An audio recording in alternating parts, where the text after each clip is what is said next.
In 1517, Martin Luther posted 96 theses, complaints about the church. And one of them is about indulgence, what they call the idea that you can pay for your sin. And if someone is looking at the church today, I think someone can actually post over 95 comments, again, complaints, especially around prosperity preaching. How did that come about, and why is it playing the kind of role it's playing in Nigeria today? We can look at the issue of prosperity message from at least 3 points: sociological, historical, and also from a pastoral point of view. Sociological, because if prosperity message is preached right, it's not different from what Africans understood about religion. African traditional religion never separated salvation, spiritual, from material. It was a holistic concept that your God should help you not only to take care of your soul, but to also take care of your material well-being. And so in that sense, the prosperity message is keying into something. That's why it has certain appeal. Then also historically, the church has preached or been involved in one form of prosperity message over the time, because somebody will say when the missionaries came and they enticed people to come to Christ through providing, like in India, what they call rice Christians, through providing material benefit or through demonstrating the technological prowess of the white men that brought it, you are attaching spirituality to material well-being.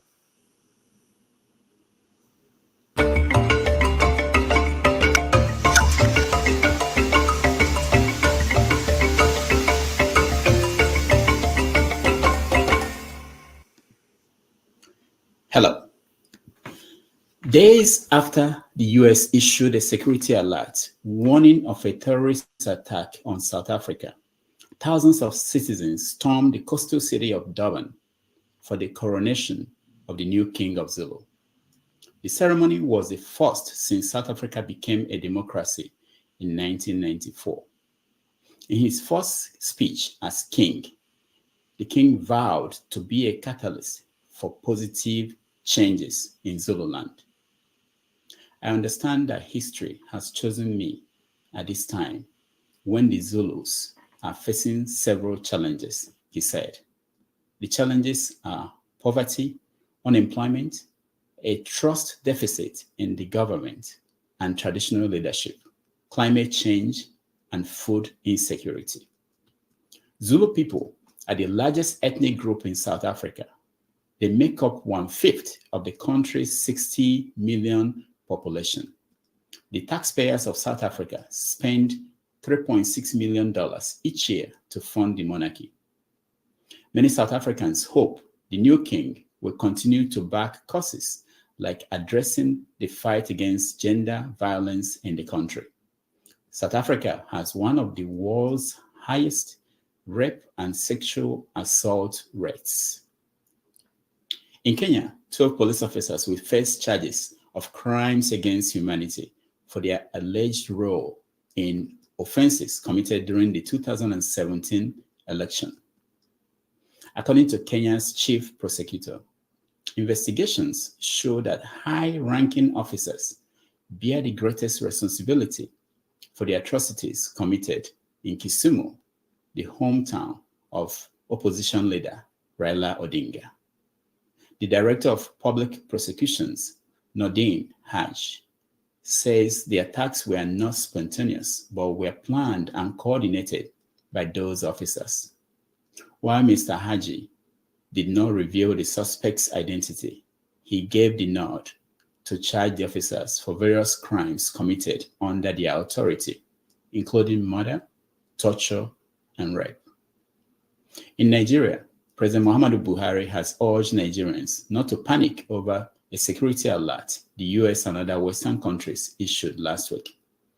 In a statement published in Abuja, President Muhammadu Buhari assured Nigerians that security agencies are proactively working hard to deal with any potential threat.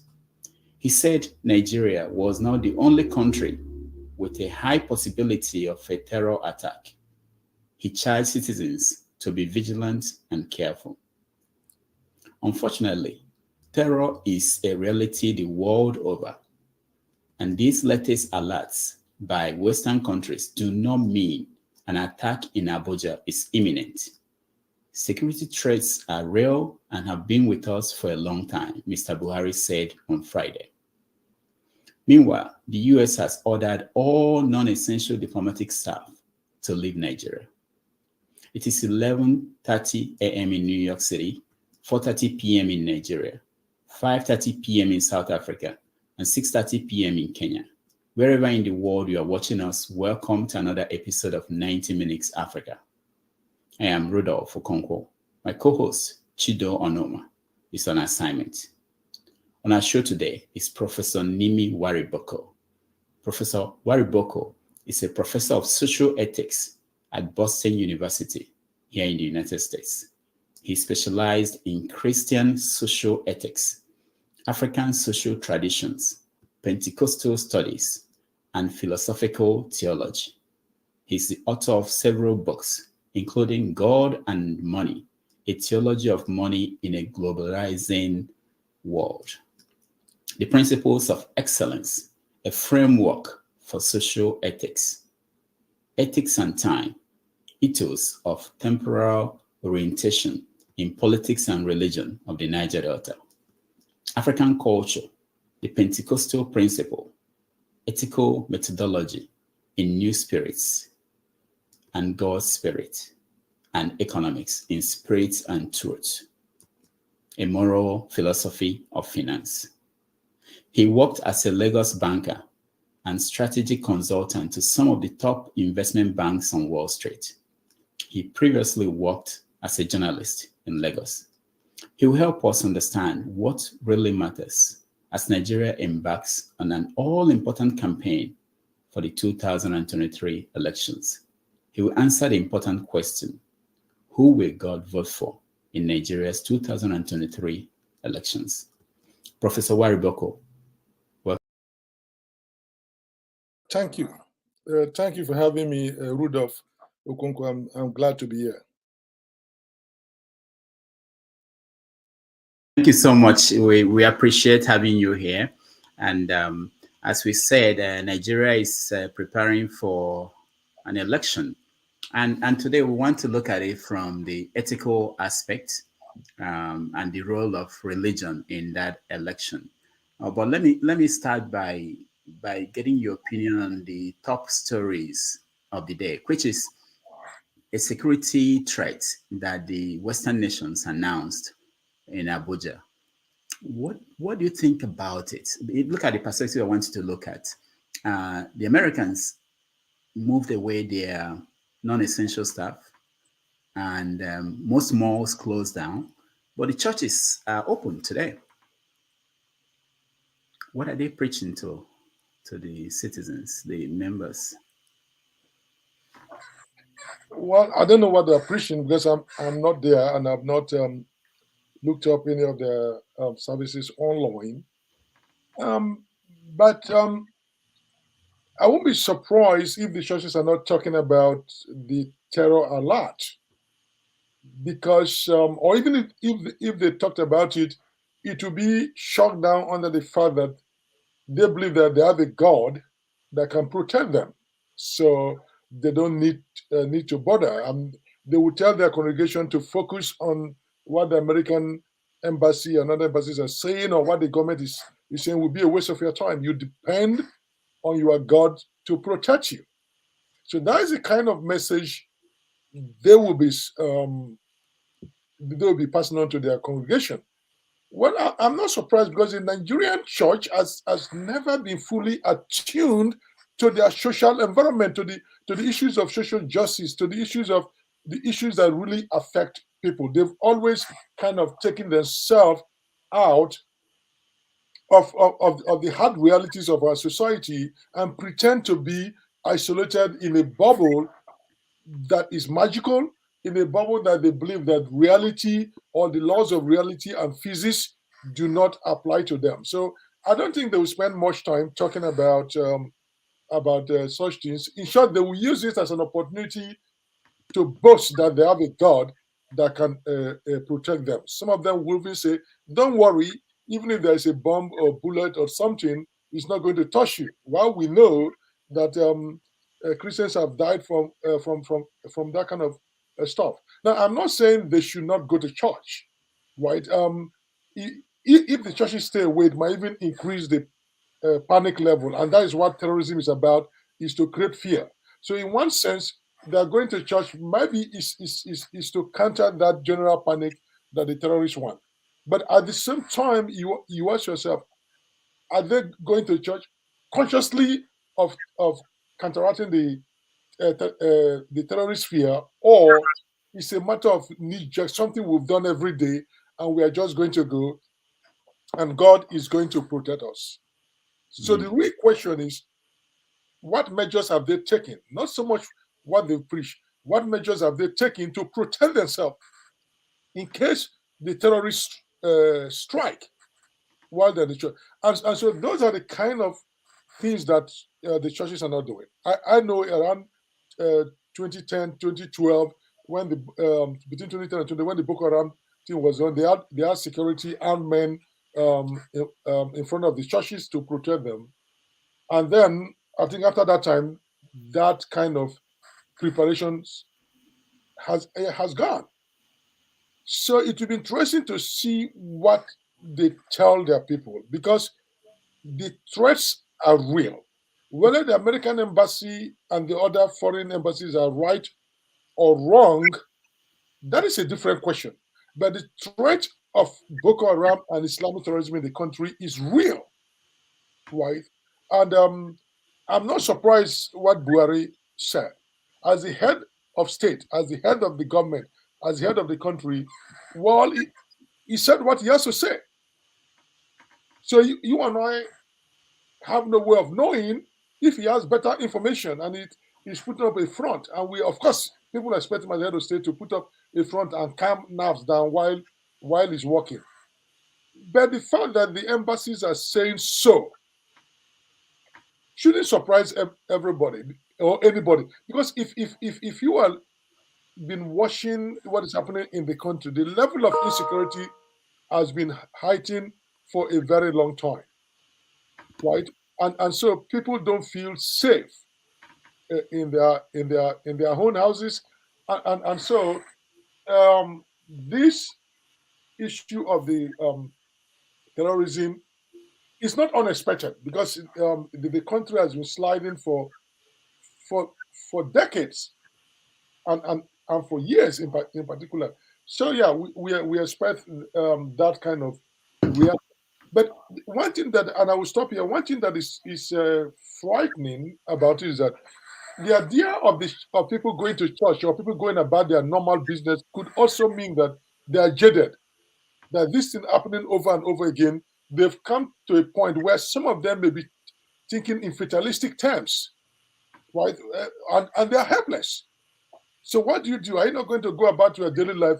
Because when threat to life happens on a daily basis, when disorder in the country is a daily affair, so we all get into the mood of what I would call the incredible, because everything is possible at any time, and all things are possible. So in that kind of situation, the human being almost like falls into a fatalistic situation. Whether I'm at home, I'll be killed. If I'm in the church, I'll be killed. If I'm on the street, I'll be killed. If I'm playing with my children in the playground, I'll be killed. That is how death has become pervasive here in Nigeria. So people will say, well, if I want to die, let me die in the church. So they are going to church, even in one sense, does not show any boldness. It might show that people are traumatized and jaded, and they just give in. Also, that is the scary part of the whole process, that we have normalized violence, death, and terrorism. It has been baked. I mean, these three have been baked into the fabric of our existence, right? So that is the real issue of the threat, the American embassy. I mean, the threat level that they issued. and the way our government are responding to it, and the way the people are generally going about their business. All right. Let's look at the people who now are trying to get the job of running the country, the presidential candidates. And of course, there are three major ones, Bola Tinubu, Atiku Abubakar, and P2B. What is your assessment of these candidates? My assessment of this, I'm not terribly impressed by any one of them, but it's like that's what we have to select from the three of them, right? So I'm not terribly impressed. They show different levels of understanding of the country's problem. But all three are cut from the same cloth. They are still part of the old ruling class and the bourgeois class that have dominated and misled this country, right? So we are asked to choose between them. There is no real new face. But I also understand the enthusiasm around P2B, as they would say in America, the new kid on the block, right? So everybody is going for them. My take is that from my experience in elections and everything, we are still too far from that. I mean, 4 months, in March, so we still have 4 months to election time. It's hard to say who is going to win or what is going to happen. I mean, I've been following politics and doing consulting for political organization or so. And I know that 4 months to the election, the polls can change. Anything can happen. And I'm not just saying this based on academic. I've been involved in Nigerian presidential election and consulted and helped a person to win. And so I know that since even when Babangida time, a politician asked me to help in consulting, in strategizing, also. So I have solid experience in analyzing the Nigerian political situation and showing people how do you get to power, if you want to. So it is still too early. Now I understand there is a lot of enthusiasm among the youth for Obi's candidate.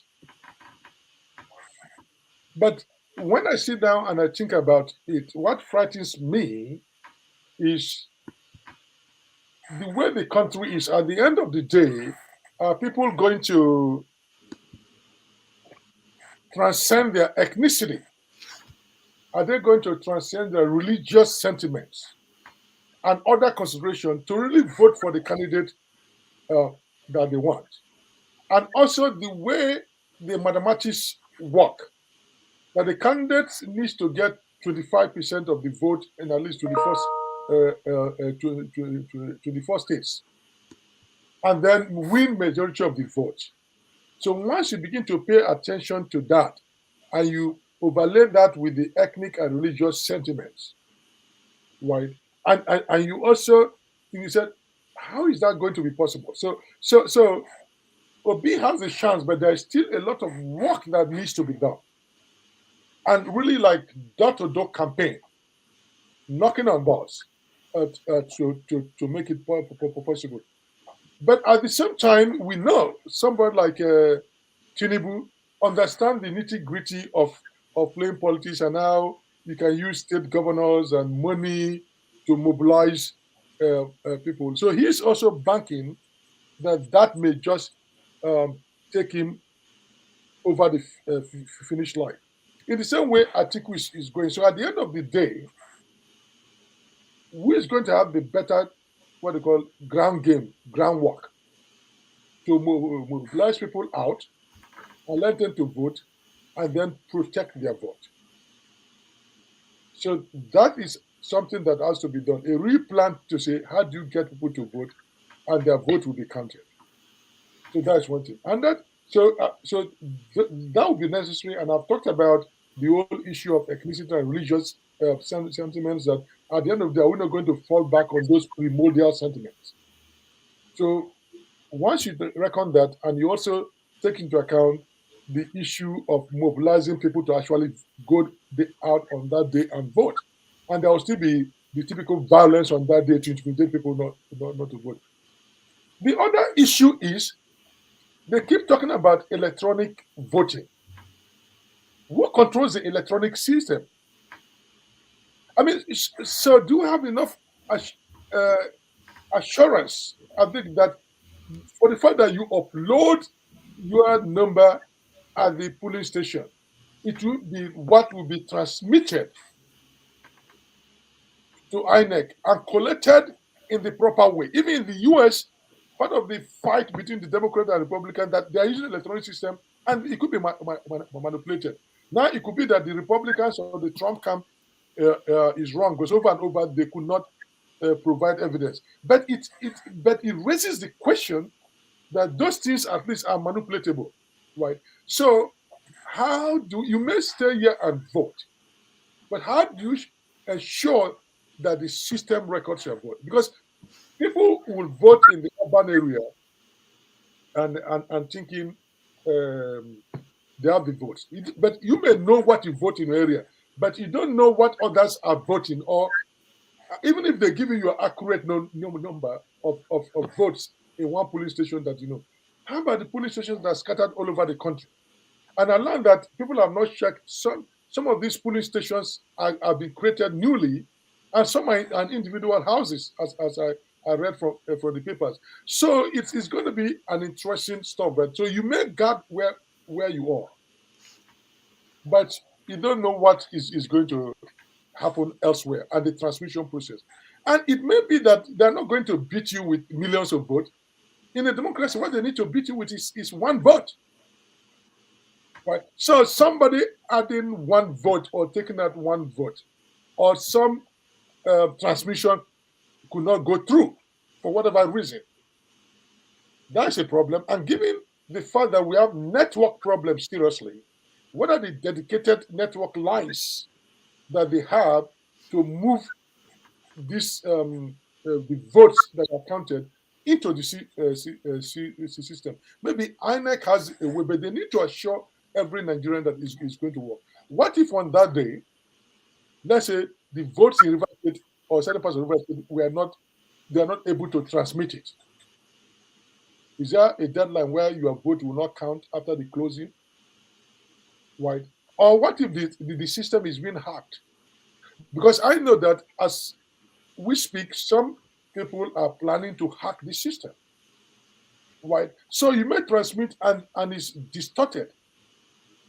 And then they say it's thrown out. So we are at a very crucial point where we need to pay attention. Yes, the electronic system will cut down on the typical snatching of ballot boxes also. But there are more things involved. Do we know who wired the INEC system in the INEC office? These are questions people are not asking. It's All right. to transmit. Who wired the INEC system? Who has the control? Who can go in there and corrupt the system and hack the system? If they could hack systems of United States and others, what is the security plan of INEC? Who supplied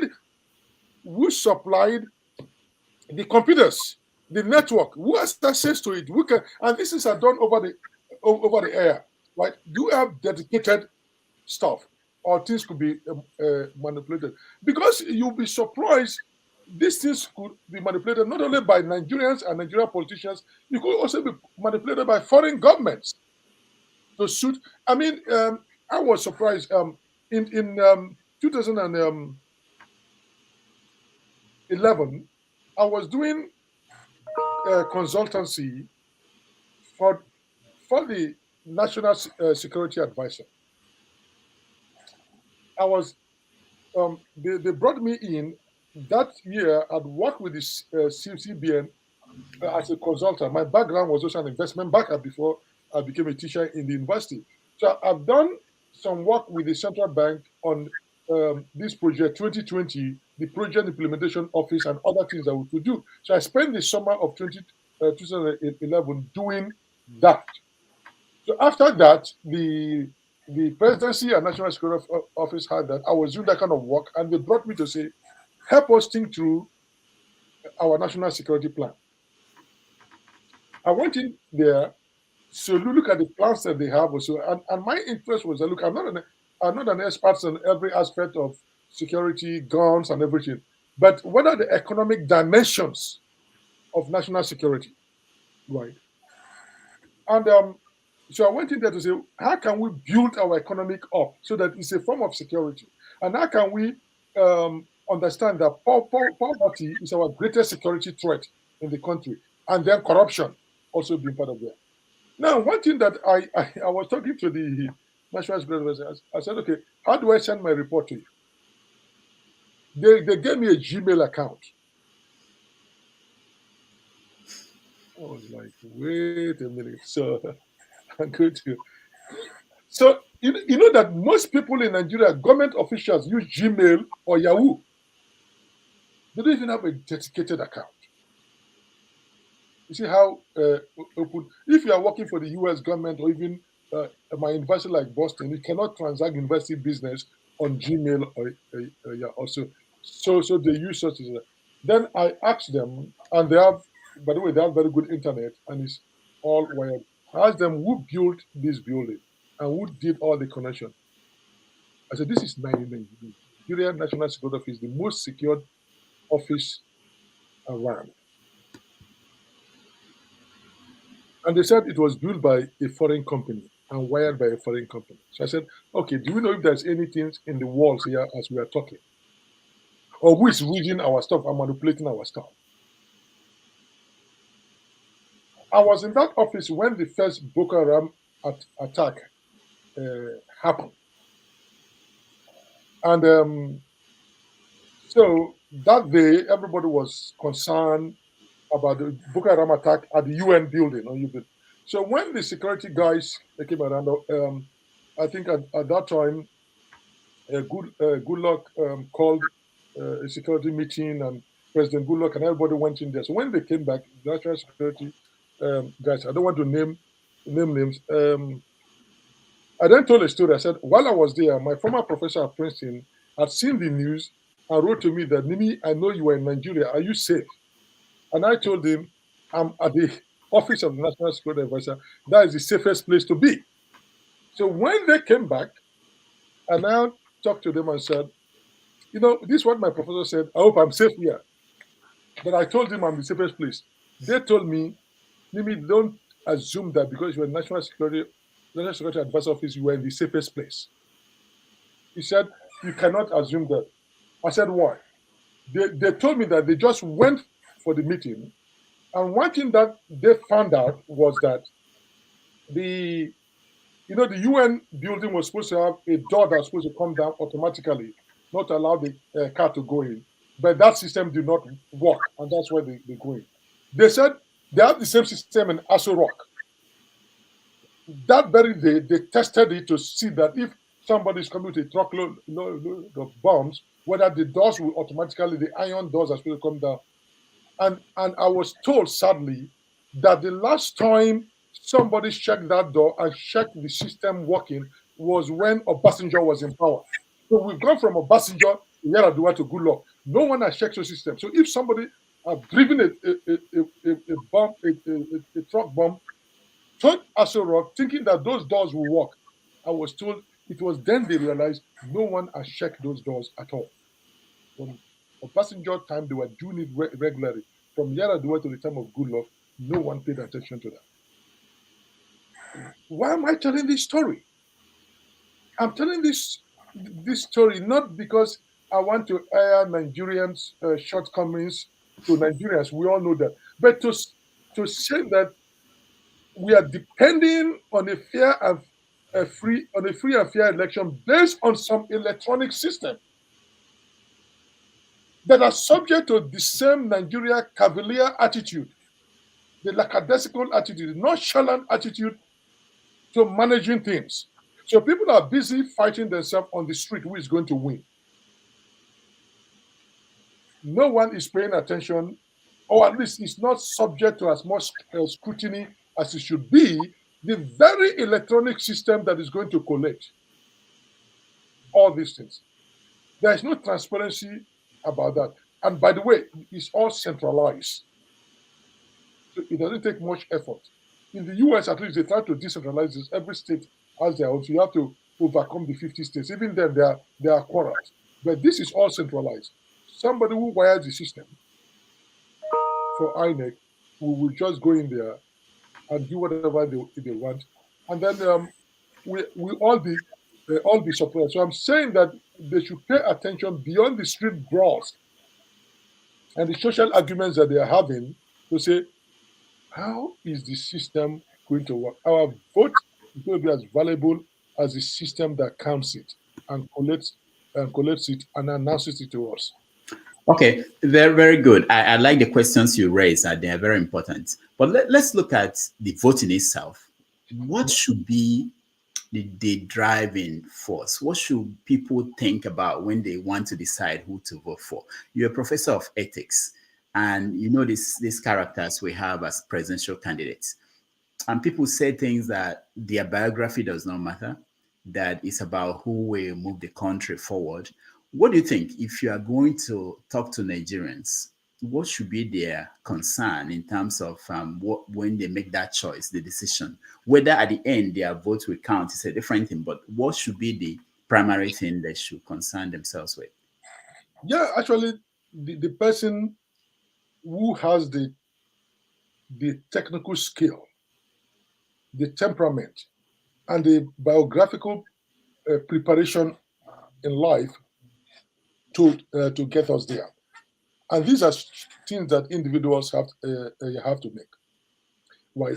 So yeah. So we're at a point where we need somebody who can move us forward economically, who can unite the country. If that person happened to be a 36-year-old young man or woman, fine.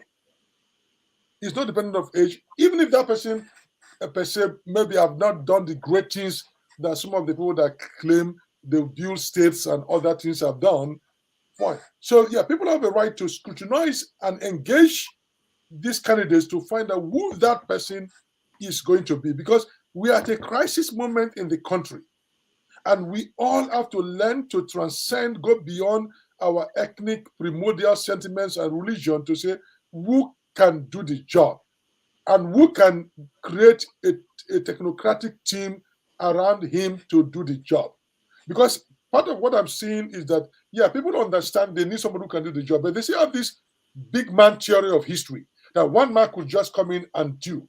So part of the thing to look for is not somebody who can do the job. Who is the person who can gather technocrats or people around him that can do the job, right? So that is what people need to do, to engage, call these people out to forums, interviews like what you are doing, and let us hear them. Let them debate. They should be debating from now. We don't need to wait till a month to return. Let them debate, and even because put them through debate for 2 or 3 hours to see which one of them have the ability to hold a coherent thought for 2 hours or 3 hours. Does the health of a candidate, does it matter? Does the source of wealth matter? What's important?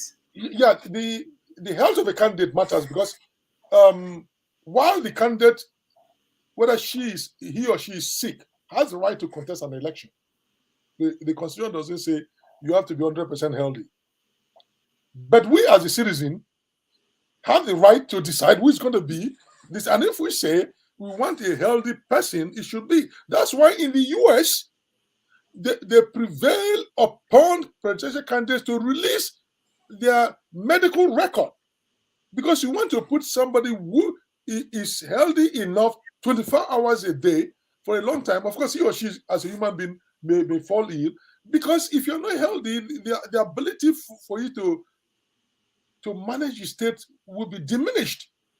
So it should be a law, or people should demand that we should see the medical records of everybody. Because sometimes some people may have very visible illness, others may have ticking bombs inside their system.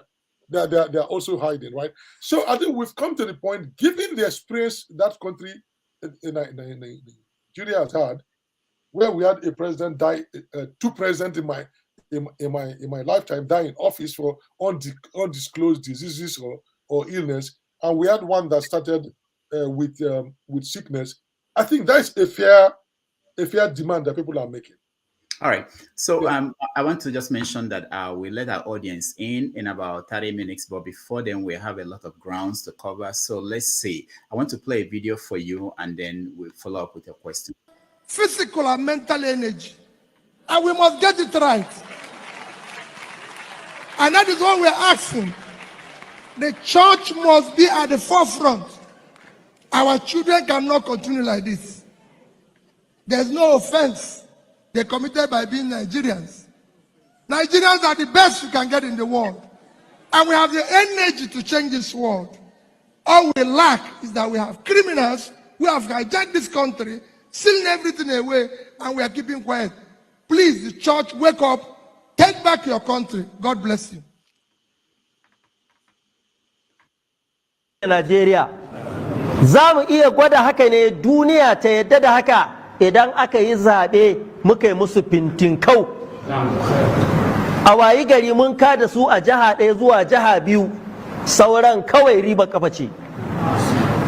Don haka 'yan uwa, maganar katin zaɓe asbaha darura, ya zama dole. Katin zaɓe dole, katin zaɓe wajibi, rashin katin zaɓe taimaka.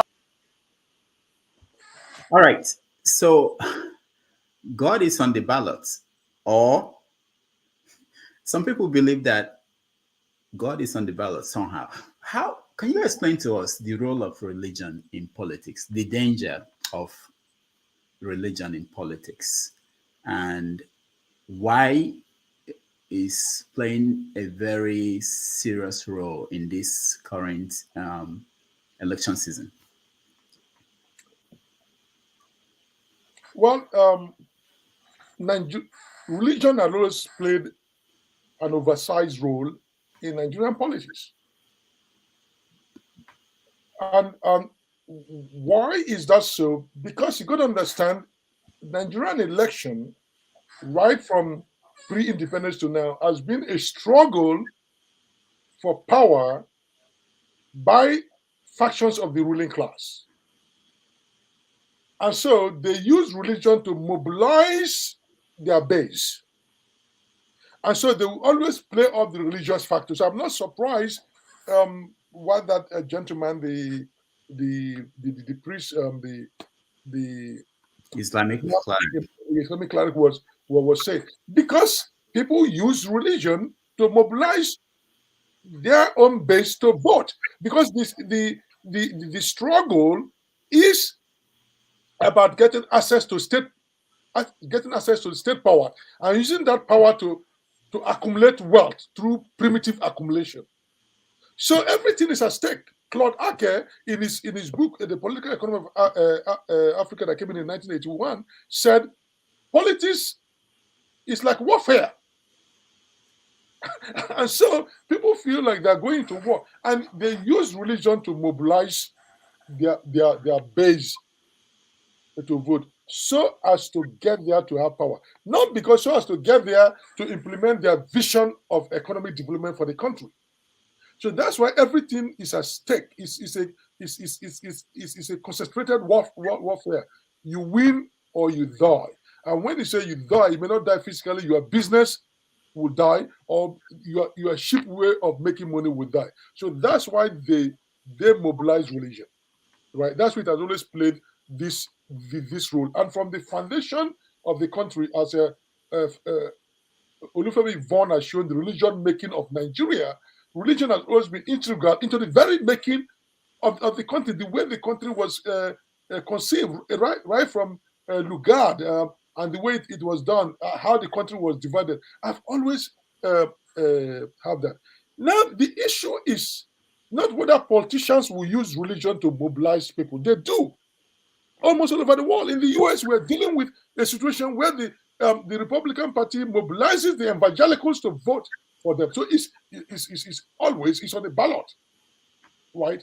But in other places, there are forces that says we are not going to condescend or always abide by those primordial or those kind of religious sentiments. So are there enough people in Nigeria who can come together and say, we can transcend, because poverty does not discriminate against the Muslim or Christian. We are all in it. So what can we do to go beyond that? So politicians will use the cheapest and the crassiest means to get to power. It all depends on the rest of us, what we will do. Now, the issue is, why are we surprised that politicians use religion? Even in the fight for offices in Nigeria, whether political or corporate offices, we mobilize religion. We mobilize ethnicity for the battle. Now, take the Nigerian university system, for instance. If you are University of Port Harcourt, the VC must go between northern part of what is called upland rivers and water riverine river state, and one person will rule for 5 years, the other person will come. There's no attempt to pick the best brain anywhere. The same thing is happening at the University of Ibadan. If it's to some extent that the people in Ibadan city are arguing that it should come from Ibadan alone, no more from Oyo State. But there's a federal university. Why can't somebody, an Igbo man somewhere, and a John man somewhere, a Kanuri man, be the VC? It's the same thing at Ahmadu Bello. It's the same thing at Insukka, University of Nigeria, Insukka. So why are we surprised when in our day-to-day life we mobilize ethnicity and religion to get into power? And then it just, what a political period every 4 years shows that it just offers what we want on a more open stage, highlighted. But that is what is going on in the country. At every level, we are using religion and ethnicity for struggle for the scarce resources. And then will you say Nigerians, therefore, are primitive, or that's where they are made? No, because we've been perpetually been in a state of scarcity. No one is creating the abundance. So that we're all trying to use whatever we can to fight for the limited resources, right? So, and again, we've made government the most important center.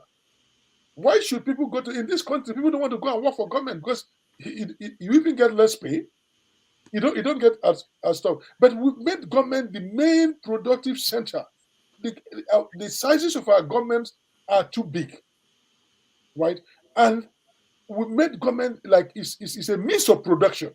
And so when you make your politics and your governance, your government as the means of production of your society, politics will become a warfare of people who mobilize everything they got to get there. Because just getting into power will completely change your life, or your friends getting into power.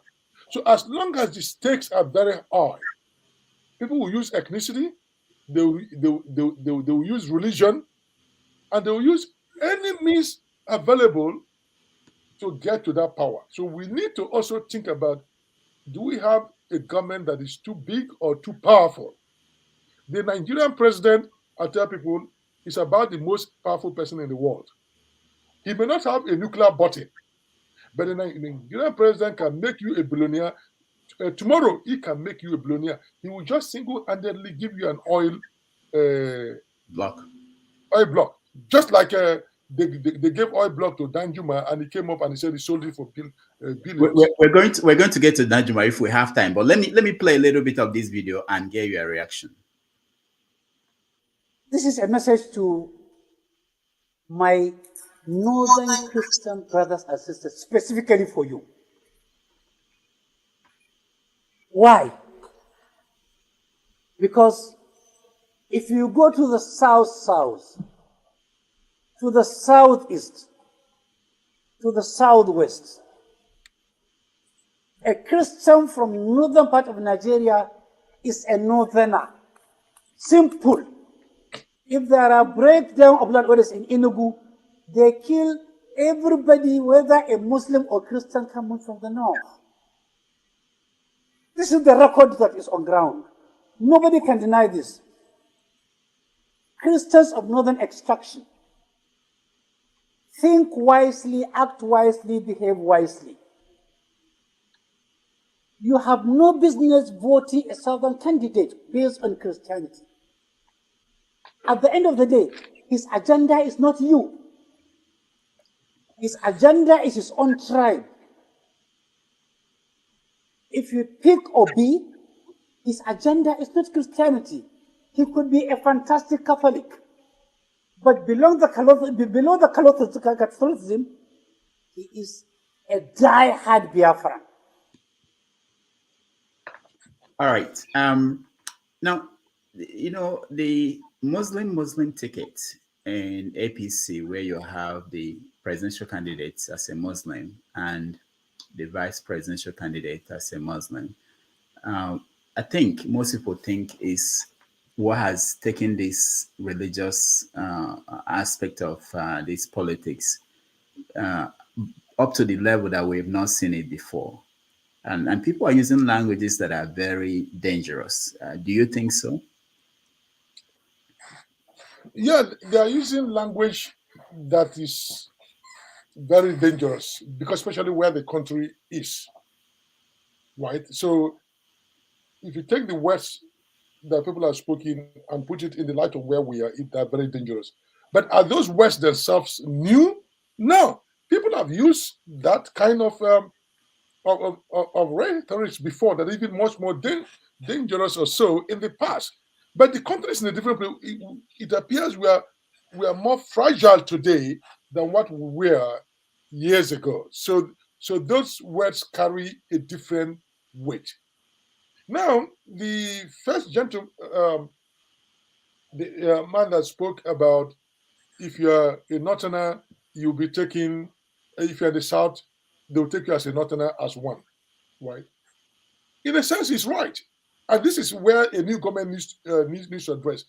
I'll come to that, and then his religious take. So I'm not forgetting the more insidious thing that is said, and very in a very fairy language. That is where the country is. But somebody needs to push back at him. In the same way, Southerners in Jaws were killed in the Kano massacre in the 60s.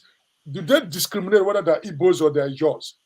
It's not a one-sided stuff. That is the nature of the country, that we just say everybody from the west is Yoruba, everybody from the north is Hausa or Hausa Fulani, everybody from the south is Igbo.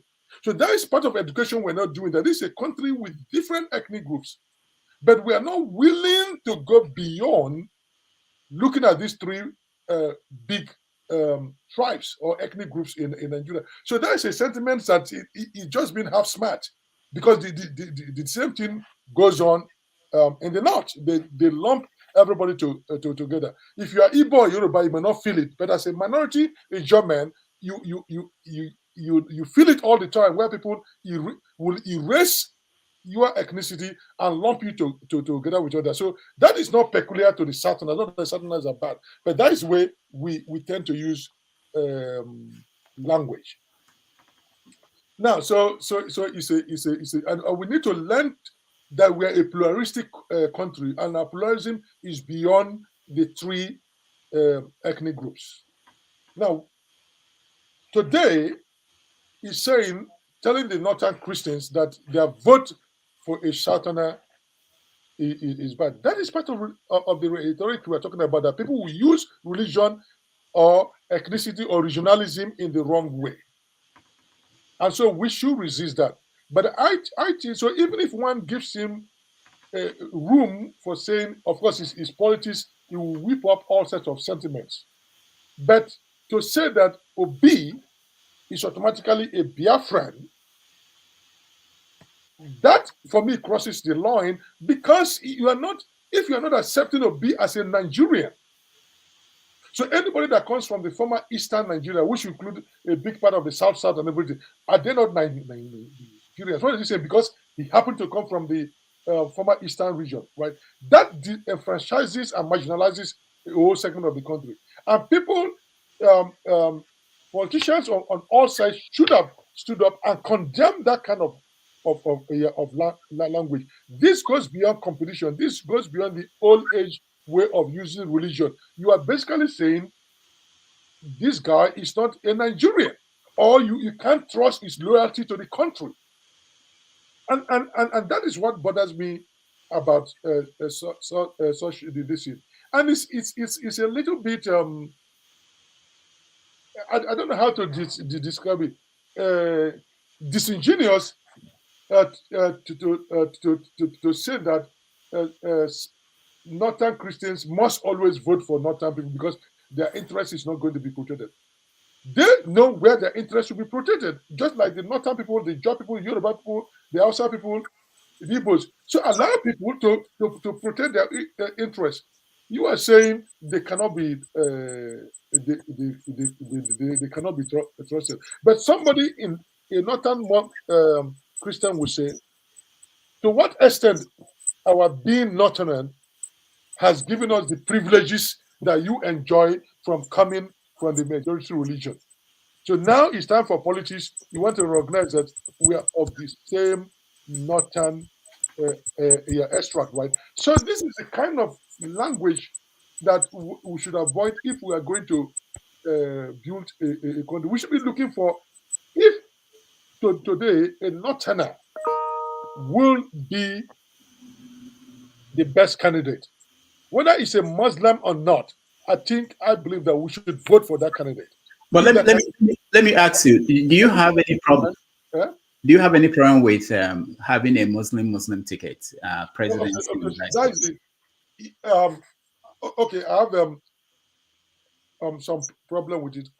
Somebody could say, based on what I'm arguing about competence and detribalize, de-regional voting, move away from religion, somebody say, well, then why are we concerned about Muslim? It could also be Christian, Christian, right? It shouldn't be concerned. So somebody can make that argument. But like I said, the language of our selection has to be put in the context of where we are as a country today, where sentiments are heightened and where people are afraid of the other. And from what the tape that we played, people don't trust themselves. So in a situation where people don't trust themselves, you want to give the semblance of trust. You want to give the semblance of saying we are carrying everybody along. And therefore, you have to pay attention to say, what is the message I'm sending when people are already afraid of domination, that you are putting two people on the same ticket, right? So in that sense, that selection does not pay attention to the sensibility and the fears of what people are. Because in the same way, imagine if there are two Christian ticket, I'm sure some Muslims in the north will also feel very uncomfortable. And that is normal in a democracy because you don't want people to dominate you. You want fairness. So by making that choice, even if they can justify it on so many other grounds, but it appears not to be sensitive to where people are. And people make one mistake, right? They're saying, oh, have that competence. Oh, we are going to build the economy, hope. But people forget that there are two things that rule politics everywhere in the world and almost all through time, which is hope and fear. You may win election by giving people hope, like Obama did. You may win election by giving people fear, like exploiting the fear, like Trump did, right? But at the end of the day, these two forces are there. So how you talk about the Tinubu, Shetima can talk about all the hope they want. And they have the right to talk about the hope. But if you don't address the fear, and if you make a selection that heightens people's fear, then they will feel like you've excluded them. They do not belong. And so that's the mistake people are making. They keep saying, oh, this ticket will work or this ticket will work. But you got to always hold hope and fear in tension. Because people could go either way. And sometimes their perception of the trouble that is ahead of them may make them turn away. So it's not a question of your intent that I'm a good man. No. People have right to be hopeful and they have right to be fearful, right? So how do you balance that? So if I was advising them, I would have said, yeah, it might be a good idea, but the country where we are today, with all the tension about killings, farmers, and everything that is going on, insecurity, people are genuinely afraid of each other. And it don't start the healing process by ignoring their fear. With all good intentions. Yeah. So that's why I feel that choice was not um, well thought out. But as a political strategy, probably they worked their mathematics out and says, oh, it's going to bring vote from the northeast and they combine it with some from the northwest and from the south. They are going to win. But those are genuine fears, and I'm afraid that they've not squarely addressed that. And let me give you an historical example.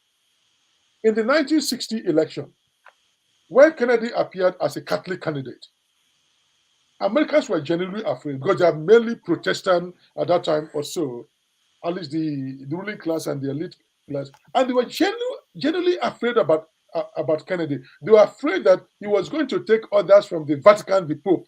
And so it's right from the Reformation from Martin Luther, the Protestants have always been very worried and suspicious of the Pope and Catholics, right?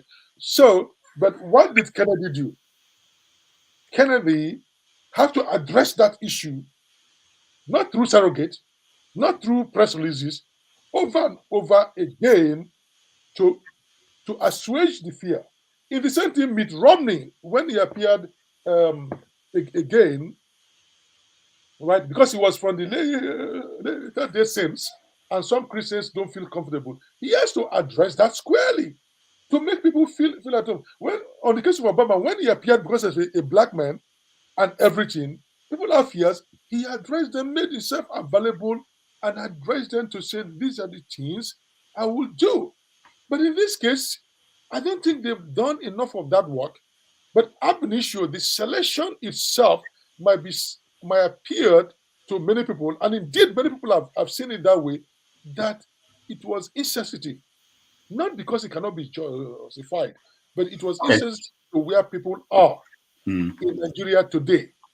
Okay, we're running out of time, and I'm worried because we've not talked about your book. We've not talked about banking, the exchange, the new design of the Naira, which I think you may give us some insight. So many things. Well, let me say that we are talking about whether they've addressed it. I think Tinubu probably did by announcing to us that Adeboye, the Redeemed Christian Church, renamed him Abraham. So I think that was his way of addressing it. Let me ask you the overall question, which is, who will God vote for in this election? Well, there are two ways to answer that question. God doesn't vote. God is a spirit, and God doesn't cast vote.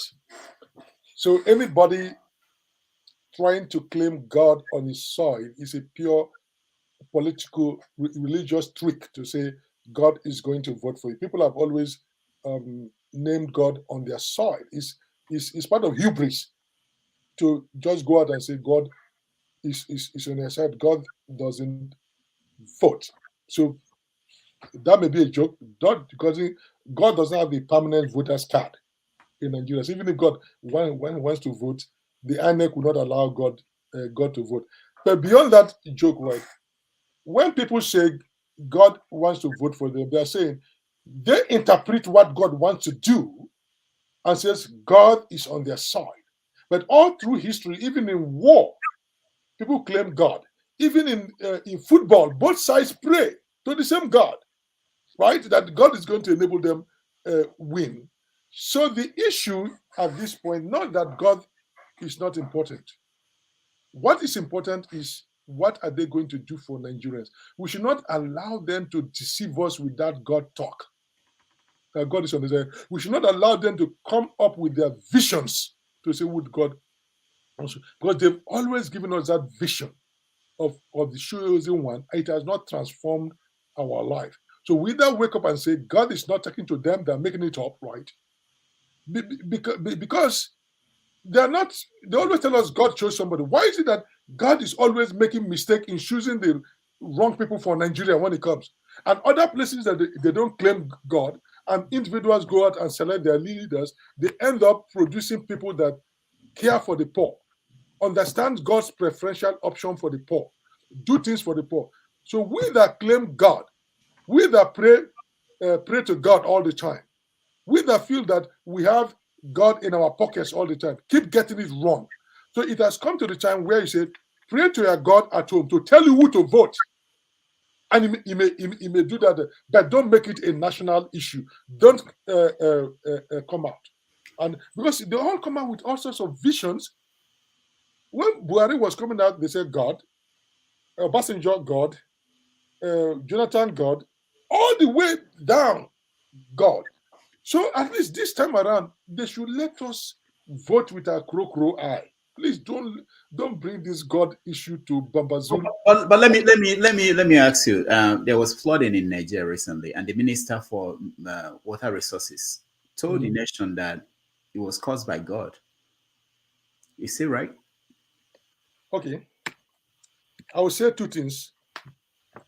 One, charitable, because I was a banker. I know what when you say God caused something, it means. Let me start from that one, then go to the next one. Well, in insurance, or in mathematics and statistics, or in banking, anything that you cannot reasonably explain, they say is God that caused it. So insurance will not pay you insurance if they feel that human beings did not cause it, it's God that caused it. So what is basically saying that what that means in insurance or statistics is that, well, I have no clue what has happened. I have no clue. So let us shift it to God. The same way we can shift our election victory or our personal opinion to God. So probably that is the most charitable explanation, that he just said God in that insurance sense, that it is caused by God. That is, but I'm sure that's not what he meant or what we understand right. It just shows, because when you use the word God caused it, even in statistics and random theory, that means you have no explanation for it. Yeah, so that charitable that explanation I just gave in statistics means that when you say something is random or God caused it, it means that it has no explanation. You don't know the causes. But for a government official to say that the government does not know the cause of the flood, and they did not plan for it, and they did not know what to do, that is scary. So even if one grants him that God caused it, to invoke God means statistically that you don't have a clue about what causes it. So it is unbelievable that a minister would say that God caused it. But I'm not surprised in Nigeria. We attribute all sorts of things to God. A person that loses election, God. A person that rigged election, God. A person that steals money is God. Everything is God. So God has become our go-to fallback explanation when we have no clue about what we're talking about. I will accept that on a general basis. But for a minister of the Federal Republic of Nigeria in this day of science and technology to come out and say that, it just tells you how deep we've fallen into this abyss of incompetence and bad governance. When I was in my 20s, when Babangida was in power, I wrote a magazine article saying, Mr. President, that's the title, do we think as a nation? In my 20s, I quickly realized that Nigerian government officials do not think. And so, and a good number of our elites do not think. Our elites are the most bankrupt elite in the world. They can't even organize a proper place to live. If you go to where they live, it's not well organized. We don't think. And an area once said, he said in a paper on a book on Eichmann, the trial of the German officer after the Second World War in the Nuremberg trial. She said the worst thing that could happen to a country that is thoughtlessness. He said thoughtless people do not know where they're going, they don't know where they come from, and they're not going anywhere. So that kind of explanation that also includes snakes swallowing money and animals swallowing money, just tells you that the country is at a point of thoughtlessness. People do not hold themselves accountable to any good thinking. They just say whatever they want. And so when we are led or we're in a situation of thoughtlessness as a country, we are doomed. Because we are not thinking. And this is what I saw when Babangida was in power. As a young man, I said, this country we are not thinking. Because people don't think. All right, we're cutting into the time of our audience, but I still have questions. So I'll bring them up in a minute. But one last question before that. I know you wrote several books. I mentioned only 5 in the introduction, and I found out that it's over 31 books. 10 years ago, I spoke to you, and we talked about the church in Nigeria. We were talking about the problems. But one of the things we touched on was the plan, who will succeed who, these leaders, and what happens when the leaders die. Has anything changed? We are looking at someone like Prophet T.B. Joshua, what happened to his church after he died, and the bigger ones like the Redeemed Christian Church, the Oyedepo of Winners Chapel. What are you hearing? I know you are tapped into you study this actually. That's your area. Is there any change since the last 10 years when you showed concern? Well, there's no change. One thing about Nigeria is that our incompetence, our foolishness, our lack of planning is as old. You can go back and look. In the 60s, there was an economic book written, Planning Without Facts. I was telling to somebody, it was published in 1966, Planning Without Facts. So today, we still do the same thing. So there's no plan. Because I talked with you in 2012 about this, right? Now, TB Joshua died. There's no immediate plan. His church in some kind of chaos. They were fighting against each other. It's the same thing. Because the people that lead these churches take it as their personal freedom. Their whole plan is that they want to leave it to their family or to their children. They are not running these things as part of the kingdom of God. They are running it as their personal business enterprise. It doesn't matter what they tell us. It doesn't matter how they quote it with all sugary religious terms. They are not doing it. Because they found out that church is a form of enterprise. It's a business enterprise. Because they don't have a succession plan, and they're not accountable to anybody. They don't pay taxes. They don't pay taxes. They're not accountable to anybody. You can't even see the annual report. Universities. Who owns the universities? Like in some of the churches, they will say the university is owned by the original church. But in some cases, we've learned that they are owned by the GOs of those churches themselves. Meanwhile, they collected the money, they put out the offering plate to collect money, but these things are in their name. Even in most of these Nigerian churches also have camps along the Ibadan Express Road. How many Nigerians know that those camps are not in the name of a good number of them are not in the name of the church, they are in the name of the founders. So the day he dies, and his children decide to kick everybody out. You say it belongs to the church. No, it doesn't belong to the church. It belongs to my dad. People you see, part of Nigeria that we refuse to do our homework. Why? That's why in most of these camps, they cannot even give you a permanent CFO. You have the right to the property, but it's stated clearly you cannot transfer it to your children. You don't have the right.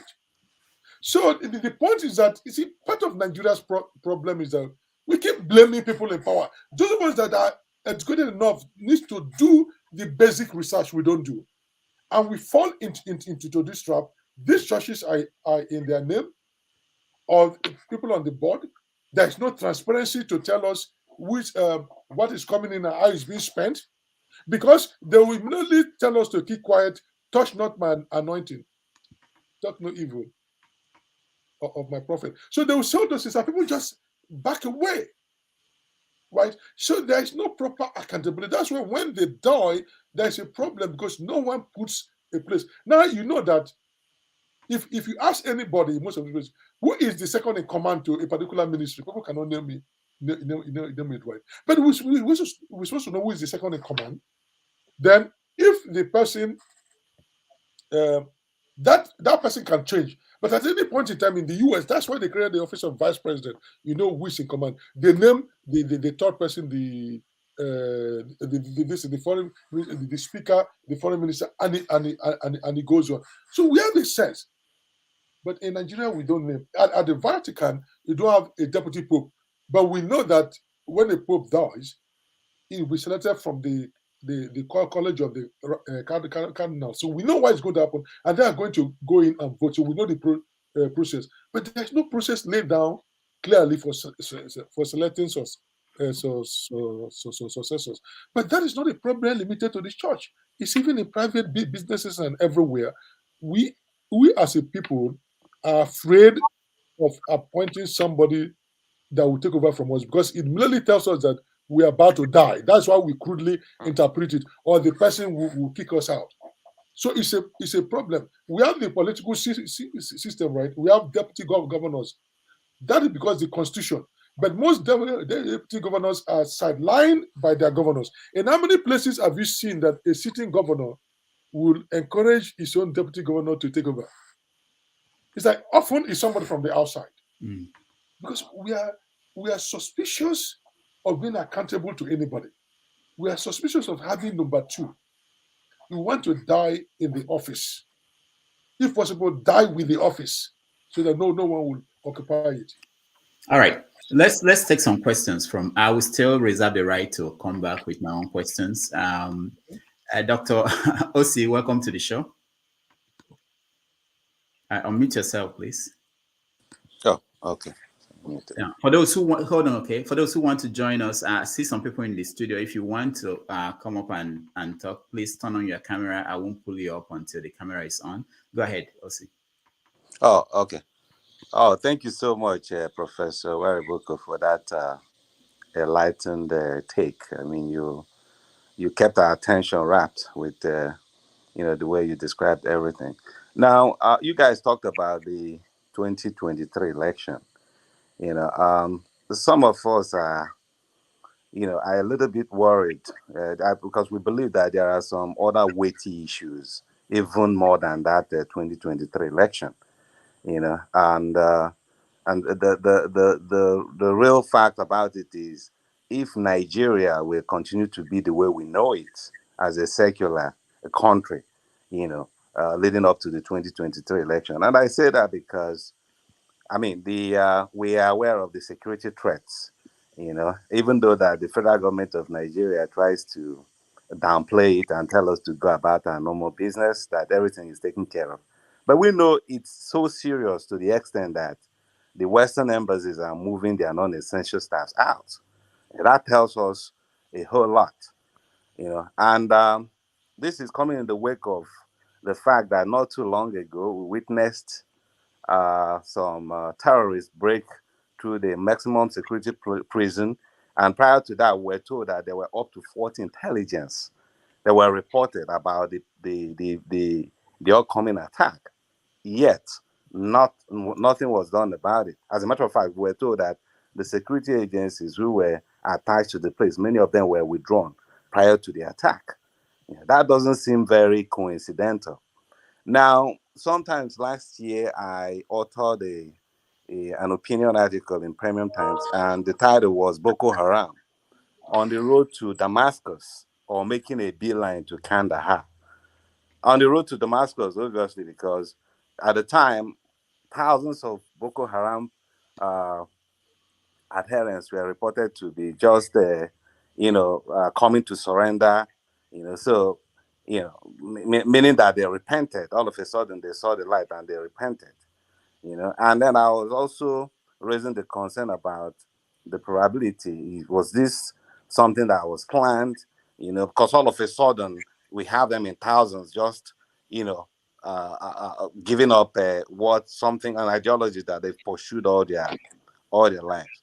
So, I mean, when you look at all these things, I think, not trying to go through the realm of the conspiracy theories, but there's a very, very, very big concern if there are some people within the government that are pursuing some agenda, which is not very, very clear to Nigerians. And then I remember we just got a report, from the newspaper that the Turkish government is promising to help Nigeria with drones, with some of the things to help Nigeria combat terrorism.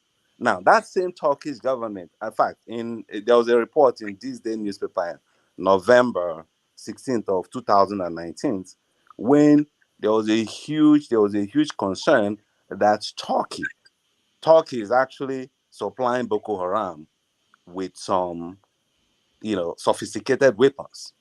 So we are talking about a country that was accused of supplying Boko Haram. And it was so serious at the time that the then Brigadier General Onyema Nwachukwu, the spokesman at the defense headquarters, talked about that the matter was receiving some strategic attentions. But again, like everything in Nigeria, he talks about it. We don't get to hear anything. Just like we're told that there were up to 400 Boko Haram adherents, Boko Haram sponsors of Boko Haram, and that they were identified. Some of them were even prosecuted in the UAE. But in Nigeria, nothing was done about it. We never get to hear about it, anything like that. Now, the same Turkey that were accused of sponsoring Boko Haram, we are told they are now trying to supply Nigeria with all these things. So a lot of things just doesn't make sense, And again, this doesn't happen. It doesn't seem like it's just a one-time occurrence, So now, Prof, I'm finishing. Prof, let me ask you, what is your take in all this? Do you believe that this is just, maybe we're just being unnecessarily afraid or, sentimental about all this? Or do you think that there is a genuine concern that there are actually people who might be having some Islamization agenda in the current government?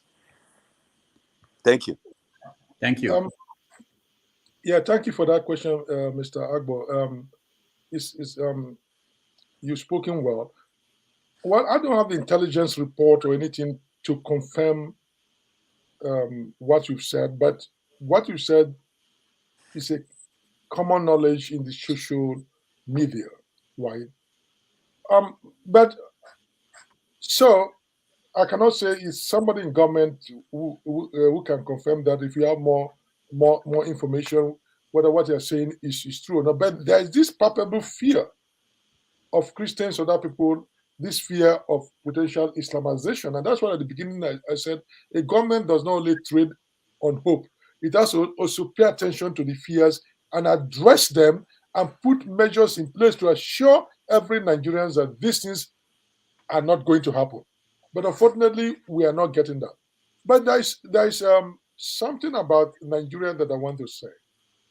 And this goes back to about 2,500 years ago. Aristotle once said something, I think, in his book, Politics, paragraph 285.8 to 23 to 22 to 23. He said, if a people are not resentful and resistant to despotic government or any form, he said, then they are natural slaves. So we see this thing about Nigeria, government after government, before Buhari, before Jonathan, before Obasanjo, military government going back. And things keep happening. But we as citizens have never really done anything to massively resist despotic governance, bad rulership, totalitarianism or so. So he said, if we don't do it, then we have tagged ourselves, defined ourselves as natural slaves. These people that you are talking about that have been in government, they don't have two heads, as we say in Nigeria. And all of them put together, probably they're not up to 100 or 200,000. The so-called people that keep circulating themselves, the elites that still circulating themselves. So the question at this point is, how do we mobilize Nigerians to begin to take back our country? Because these people have failed us. And that's why some people are saying this oncoming election is crucial. Are we going to select the candidates that will begin to turn the ship of the state around? Because the election is critical. The way you and I can address that problem, the way we can note that if you put somebody with trust in power, they can make those kinds of intelligence, they can be honest with Nigerians and say this is a plan. But if people don't go out and vote, people don't mobilize other Nigerians, right? I feel there are Nigerians in everywhere, Northerners, Southerners, Easterners, Westerners, everybody, middle belt, every religion. We're at the point where there's a critical mass of people that believe beyond religion for a good governance, for the country to go forward. We're all suffering, but we seem not to know how to collectively generate power to fight the system. And we are a kind of people that, as if we don't know how to resist despotic power. And that's why Aristotle said that if you don't know how to resist despotic power, if you are not resentful of despotic power, he said that you made yourself a natural slave. Because now the problem in Nigeria is that people want, I once talked to a woman when a particular president was in power. And I said, look, this man is not doing well. He's from our area.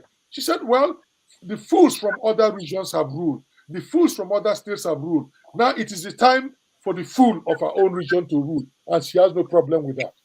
So we know things are wrong. But because of our religious and ethnic sentiments, we just look the other way. Right? So, and I think that we are at the point where we begin to say, what can we do as citizens across this? Because this issue of poverty, kidnapping, education affects everybody.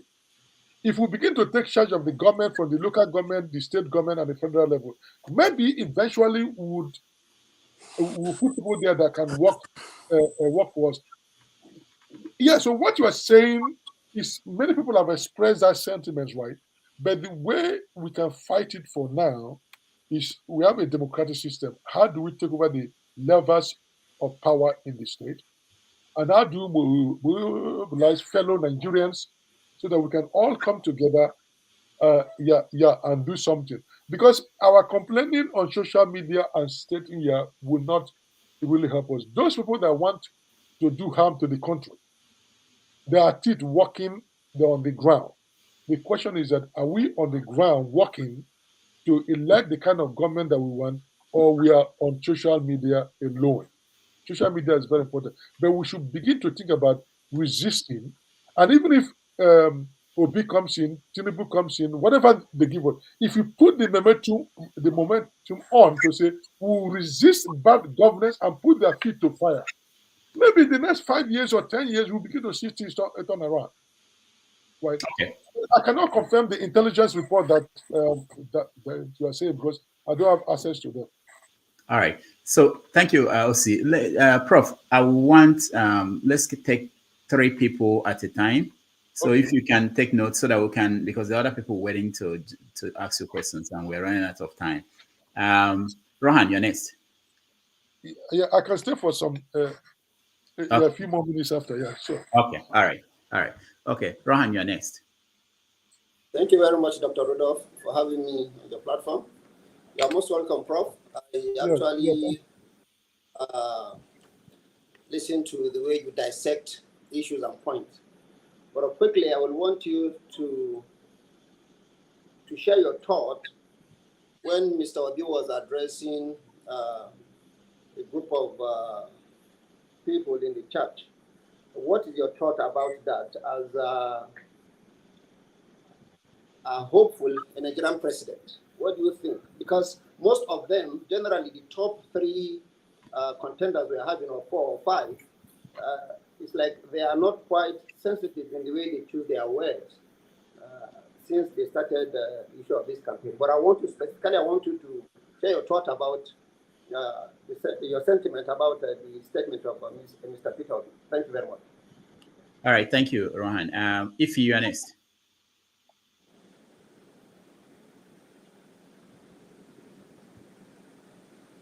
Now unmute yourself, Ify. Okay, you did. Yeah. Can you hear me? Yeah, we can hear you. Sure. Okay. Good morning, everybody. Hey, Prof. Good morning. You spoke very well, very, very well.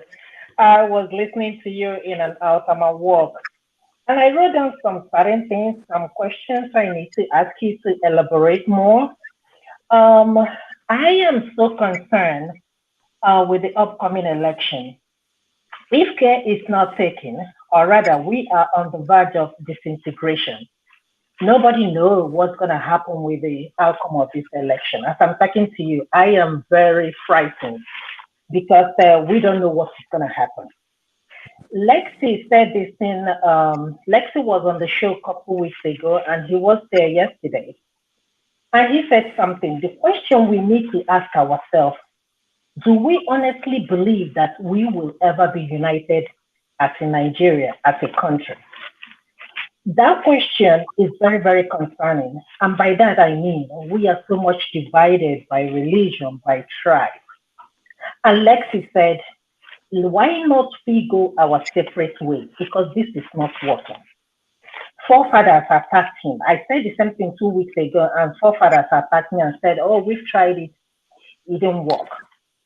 This is not working for us. We don't even love each other. So how can we keep saying that we need to stay united as a country? Russia was a former USSR with other 14 countries. They tried to stay together. Eventually, they disintegrated and went their separate ways. Why can't that happen in Nigeria? You mentioned something about the election, INEC being centralized. I live in the United States. We have a midterm upcoming election. I've voted.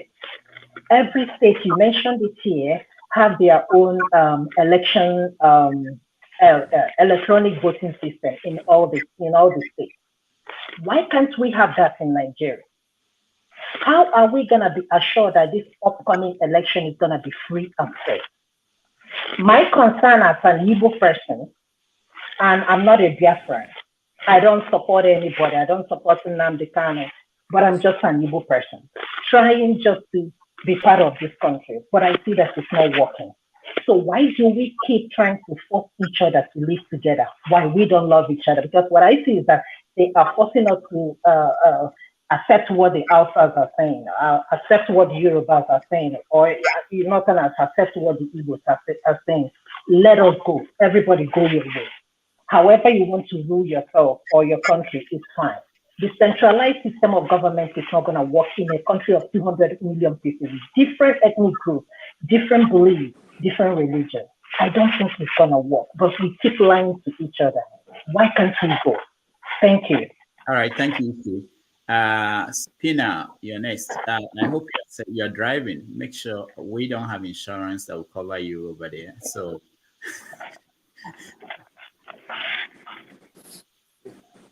are you okay? Can you speak, or are we going to go to somebody else? All right, I don't think he can. Let me go to Janaba. You're next. Thank you, Doctor, for having me, and thank you, Prof, and the other co-hosts. My question to you is that, what do you think is the biggest problem why the Nigerian people cannot form a good government? And what do you think about the forces over the years that have helped the elite to maintain the power? All right, thank you. All right, so Prof, you take the questions and give them the answers, and then we take the next three. Okay, so the first one is, if I pronounce it right, Mr. or Dr. Ruhan, right? M. Ruhan. That's what I'm saying. Yeah. So he said what Obi said in the church. Now, I don't have any problem politicians going to a mosque or a church to mobilize vote. Because you want to go wherever the votes are, you can go to the marketplace, you can go to the farms to get the votes. But what I would expect Obi to do, or to give equal publicity, you should also be given a chance to go to the mosques to say, you are also Nigerians, Muslims, and I appeal to you. And when, of course, if he's in the mosque, we should expect him to speak the language that the Muslims will understand. Because politics is not only about mobilizing people about your vision, also you have to tap in to some of their sentiments that resonate with you, as long as you do it within particular limit, right? In the same way, Tinubu should campaign in Christian churches and also in the mosques. Atiku should do, because they are Nigerians. I don't think that, because we can't shy away from differences. Part of pluralism is that we learn to live with the difference. So what people want is that Obi might be a Christian, and not might be, he's a Christian. Then how does he offer policies, or the way he carries himself, give assurance to Muslims that if he's in power, their interests will be protected? So that's what people are looking for, right? So I don't think a politician going to church makes it bad, or going to a mosque, but it's the language with which he delivers his message, and there are limits to where he cannot go, because you cannot, as a politician, go to a mosque and say people should not vote for anybody who is not from your ethnic group of your region, while you are supposed to hold people together. You can go to a mosque and tell them, vote for me as a Christian, but I'm going to do this that will benefit you as a Northerner, as a Westerner, as a Southeastern, or as a Muslim. Because politics, we have to cater to people's different interests. At the same time, also keep our eyes on the common board.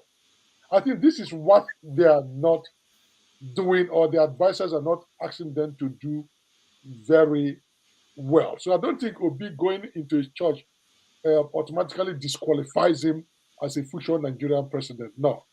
But he should extend that benefit. And somebody has even said, if there are portions of us that are even African traditional religion, a politician should be able to go and talk to those people in their shrines if he's to win their vote. Maybe because maybe that percentage is low, a politician will not go to everybody, because if he doesn't see you as a, or if he or she doesn't see you as a block of voters they can address, maybe for efficiency's sake they will not go. So I think that's what should happen.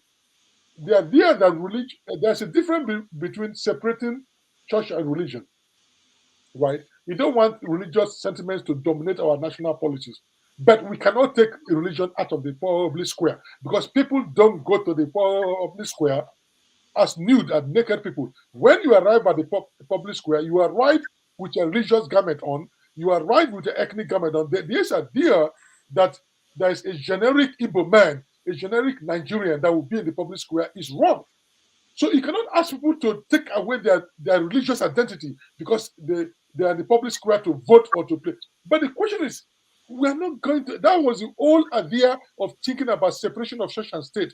They wanted people to come to the public square, deny who they are. No, we are not saying deny who you are. And that's what I teach my students. This debate has been going on. You're not going to deny that you're a Hausa man. You're not going to deny that you're a Muslim. You're not going to deny that you are Igbo. You're not going to deny that you're a Christian or so. The question is, are you going to be fair and follow the rule of law? Because you can't just tell people that they should deny. The point is, are you going to follow the right thing or to do? You don't. You can't ask me to be in the public and deny that I'm an German because you want to accept me as a Nigerian. No, then you are looking for a non-existent Nigerian. You are looking for somebody, a generic Nigerian. I will come to the public square as an German, but can you trust me to say I'm also a Nigerian that will cater for the Kanuris, for the Fulanis, for the Igbos, for the, and that is what we should be doing. So somebody in Johnness or Igbo-ness, Fulaniness should not disqualify the person. Somebody positioned as a Muslim should not be disqualified. But are we fair enough in this country to say, one, somebody is a Muslim, I can be fair. And if that person happens to be Christians, we can also be fair. I think that is the kind of debate that we have. And then when we are coming to make public policy, we are not going to make public policy that, or public appointments that favor only people from one religion. That is the issue we should be debating, not people's identity. Because you cannot make them take off their identity because they want to serve you as a nation. Because that's who they are. So that's so the if his question about disintegration, that she has a fear. One fear that people have also expressed. This is one election where we have candidates from 3 major tribes. And beyond whatever thing that we thought could be fueling disintegration, these 3 tribes that people say are the tripod that holds Nigeria. We're at a very delicate point. Because if something happens to Obi, or Obi does not win in a particular way, some Igbos may think that it's a slight on Igbos. And that will heighten up this thing. So you see where we have the Yorubas, we have the Hausas, and the Hausa Fulani, and the Yoruba. So we're at a delicate point where people need to be matured. So that's why I agree with her that we're at a very delicate, dangerous point, because this election could easily dovetail or break into a three-sided war that no person can control. And the thing about it is that it might not happen before the election. The most dangerous point in Africa is always after the day of the election, when the result comes out and people are very unhappy. So our sister Ife offers that, you know what, this country is not working. Why can't we go our separate way? That is a sentiment based on experience. You cannot fault people's experience. But not all of us believe that we should go our own way. And not all of us believe that we don't have ways of uniting the country. We have ways, but our ruling class is not ready to do that. And we are not, some of the founding forefathers and parents, mothers of this country decided to give us federalism. But right from the first military coup, from Agui Ironsi down, we're just having federalism on paper, but it's not in reality. And we concentrated everything at the federal level. And it's not working. We are not allowing each region to establish their own identity and work at their own pace. And the federal government should be concerned with the general things. We are not doing that. But there are ways we can build a sense of co-belonging. And that's why 2019, I published a book called Ethics and Society in Nigeria, History, Identity and Political Theory. And there are chapters there to see how can the ruling class build a coherent Nigeria. It's possible. I mean, to be very frank, right, it may seem that we are more fragmented. But while grown up, now if I go to Nigeria, sometimes it's difficult to differentiate the accent of an Igbo man. Also, in the past, it was so obvious. We are having more mixture, we are having more marriage, we are doing things together. And if we have worked on this nation building project, we would have gone very far. But the ruling class is not doing that. And it's not that our intellectuals or scholars don't know what to say.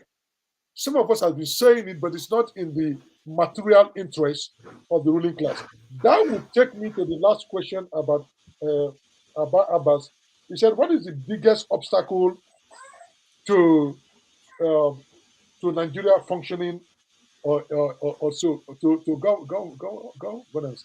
Is this issue?" In a simple term, it could relate to this issue of what Ife is talking about. We don't have a federal system. So when you concentrate everything in one place, everybody wants to use every arsenal. They will weaponize religion, ethnicity to get to the center and steal as much as possible. So if the state has become the major means of production in our society, then tension will build up to get access to the place. But if you decentralize it and there is really no money to be made at the federal level, right? As long as there is money to be made at the state level or the federal state level, we are going to have this problem. So I feel we should decentralize the government at every level. So the state is not the major means of production, and the state doesn't have arbitrary powers. And at every stage, we should also take out things from the control of the state and put it into the private sector. So let people go and struggle out there. Right? For instance, why should MPC, the oil, be owned by the federal government? Why can't, as in the US, the Texas owns their oil, Alaska owns their oil, and they pay tax to the federal? And even in Alaska or Texas, it's not the state that owns the oil. There are private businesses that own it, and they pay taxes. But in Nigeria, when we put, even if you take that out, people will not go there to fight. But when you concentrate all the wealth of the country at the hands of one man, the president, and he can allocate it in whichever way he wants. There is a recipe for problems. So we have too much of the state, and the state is not doing what it's supposed to do. So we are not running a federal system. We are not running a capitalist system. We are running what they call a state capitalist system. And these are the obstacles. So once you have that, then the fight to get to power becomes very intense. And the elites will use religion, ethnicity, whatever they will use to get to that place of power where they can distribute the wealth of society. Politics in Nigeria is not directed at nation building. It's not directed at developing the economy. It's directed at stealing and corruption. And that's why the country cannot go forward. Corruption has already killed the country. It's just waiting to bury us. But why is there so much corruption? Because we've concentrated so much power at one place where people can easily get to office and steal, and there's no accountability. State government has security votes.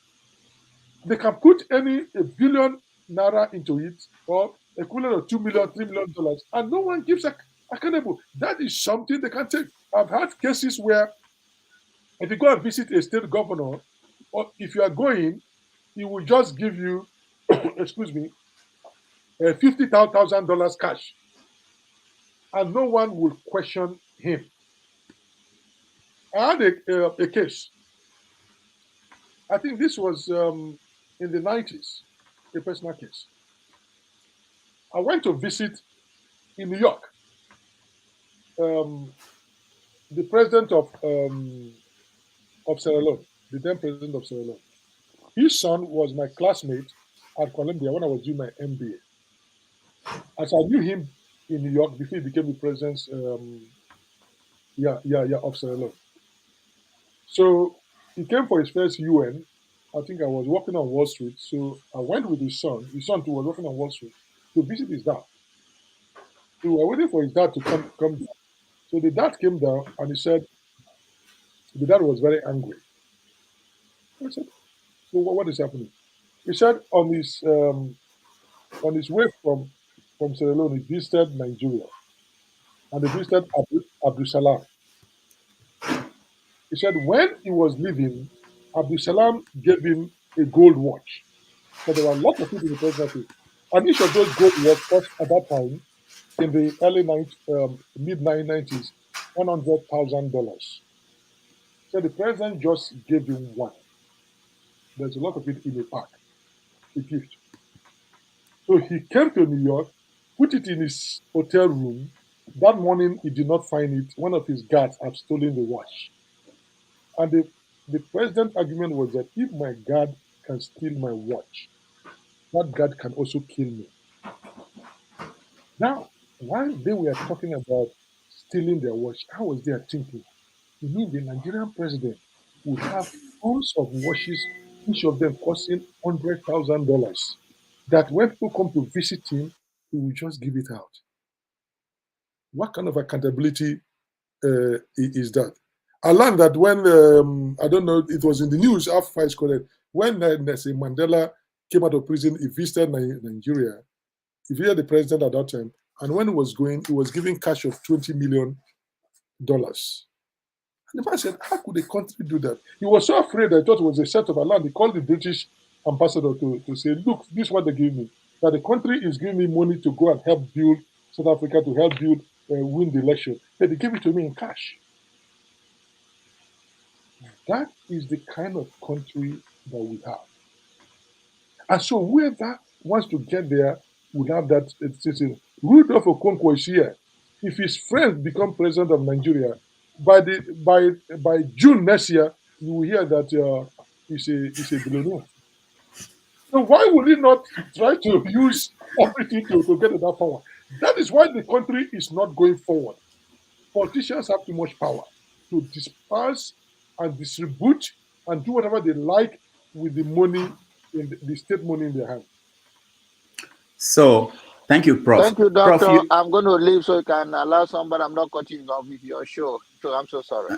I'm going to leave. Thank you for coming. Forefather, hold the ground. All right, Prof. Thank you so much for mentioning that. People said that I was responsible for Buhari being president.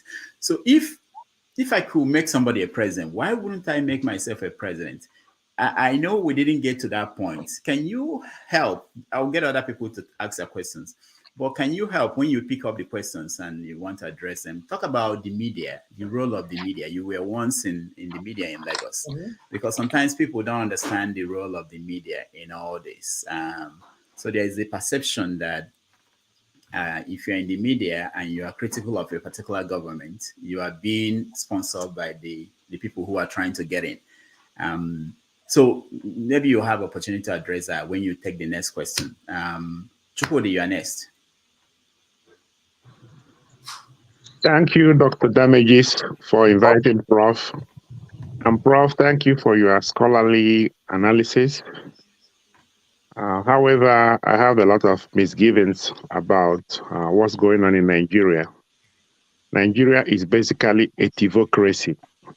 A theocracy is government of thieves, by thieves, for thieves. I invented it. So the thieves on the outside are praying, fasting, sowing to get on the inside. And when they get inside, they steal at a higher rate than the thieves that are already there.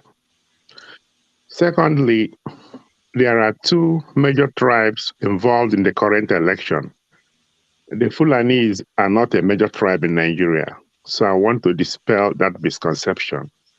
You have Tinubu, who is Yoruba, and Obi, who is Igbo. Thirdly, this concept of unity. No country is united. In Germany, there is Lower Saxony fighting Middle Saxony and Upper Saxony. In Belgium, there are the Flemish fighting the French. In Italy, there's Northern Italy against Southern Italy. In America, there is Yankee against the rebels. What we need is a good manager. And federalism is a way of managing diversity. If you can unite something, tell me how to unite Islam and Christianity. It's not possible. Can you do that in Lebanon? No. Can you do that in Nigeria? No. We need a good manager. I want us to stop talking about this unity. And true federalism is a way of bringing in the desired changes in Nigeria. And coming to, this one is a personal question, Prof. If somebody whose politics and ethics are at variance with yours, would you accept a consultancy job with that person? I will stop here. Right. Maybe, but one more thing I wanted to say. This is something I'm also proposing. We have a genetic problem. And maybe one day I'll be on a stage discussing it. Some of our problems are genetic. I've written a lot on that. And some people disagree. I've gotten some converts now, but we have a genetic problem. I will stop there. All right, thank you. Thank you so much. Let me just remind people that I'm sorry, Mr. Scribe, we are next, but I want to limit it to one question so that we can get to, but because I didn't say it before, go ahead, Mr. Scribe. Dr. Rudolph, I was hoping you would never say it, so I can hold you to it. You know, I have a barrage of questions. Professor Nimi, thank you so much. I've learned so much. Your perspective is fresh, and it's giving me some food for thought. To be very honest, I've been listening since. Welcome as well. My question. I don't know. I just feel like, identity. Like you said, Nigeria is conquest delivered. Religion is conquest delivered to us as Africans and our historical past. And do you see, how can we evolve our identities to somewhat supersede it? And like you've rightly said, everyone needs to, we all need to kind of find a way where the regions and the identities can flourish. And I totally agree with you. And so, but my question is now, how can we sort of, what methods can be applied where the religion and everything that was conquest delivered to us even the name Nigeria was conquest delivered to us.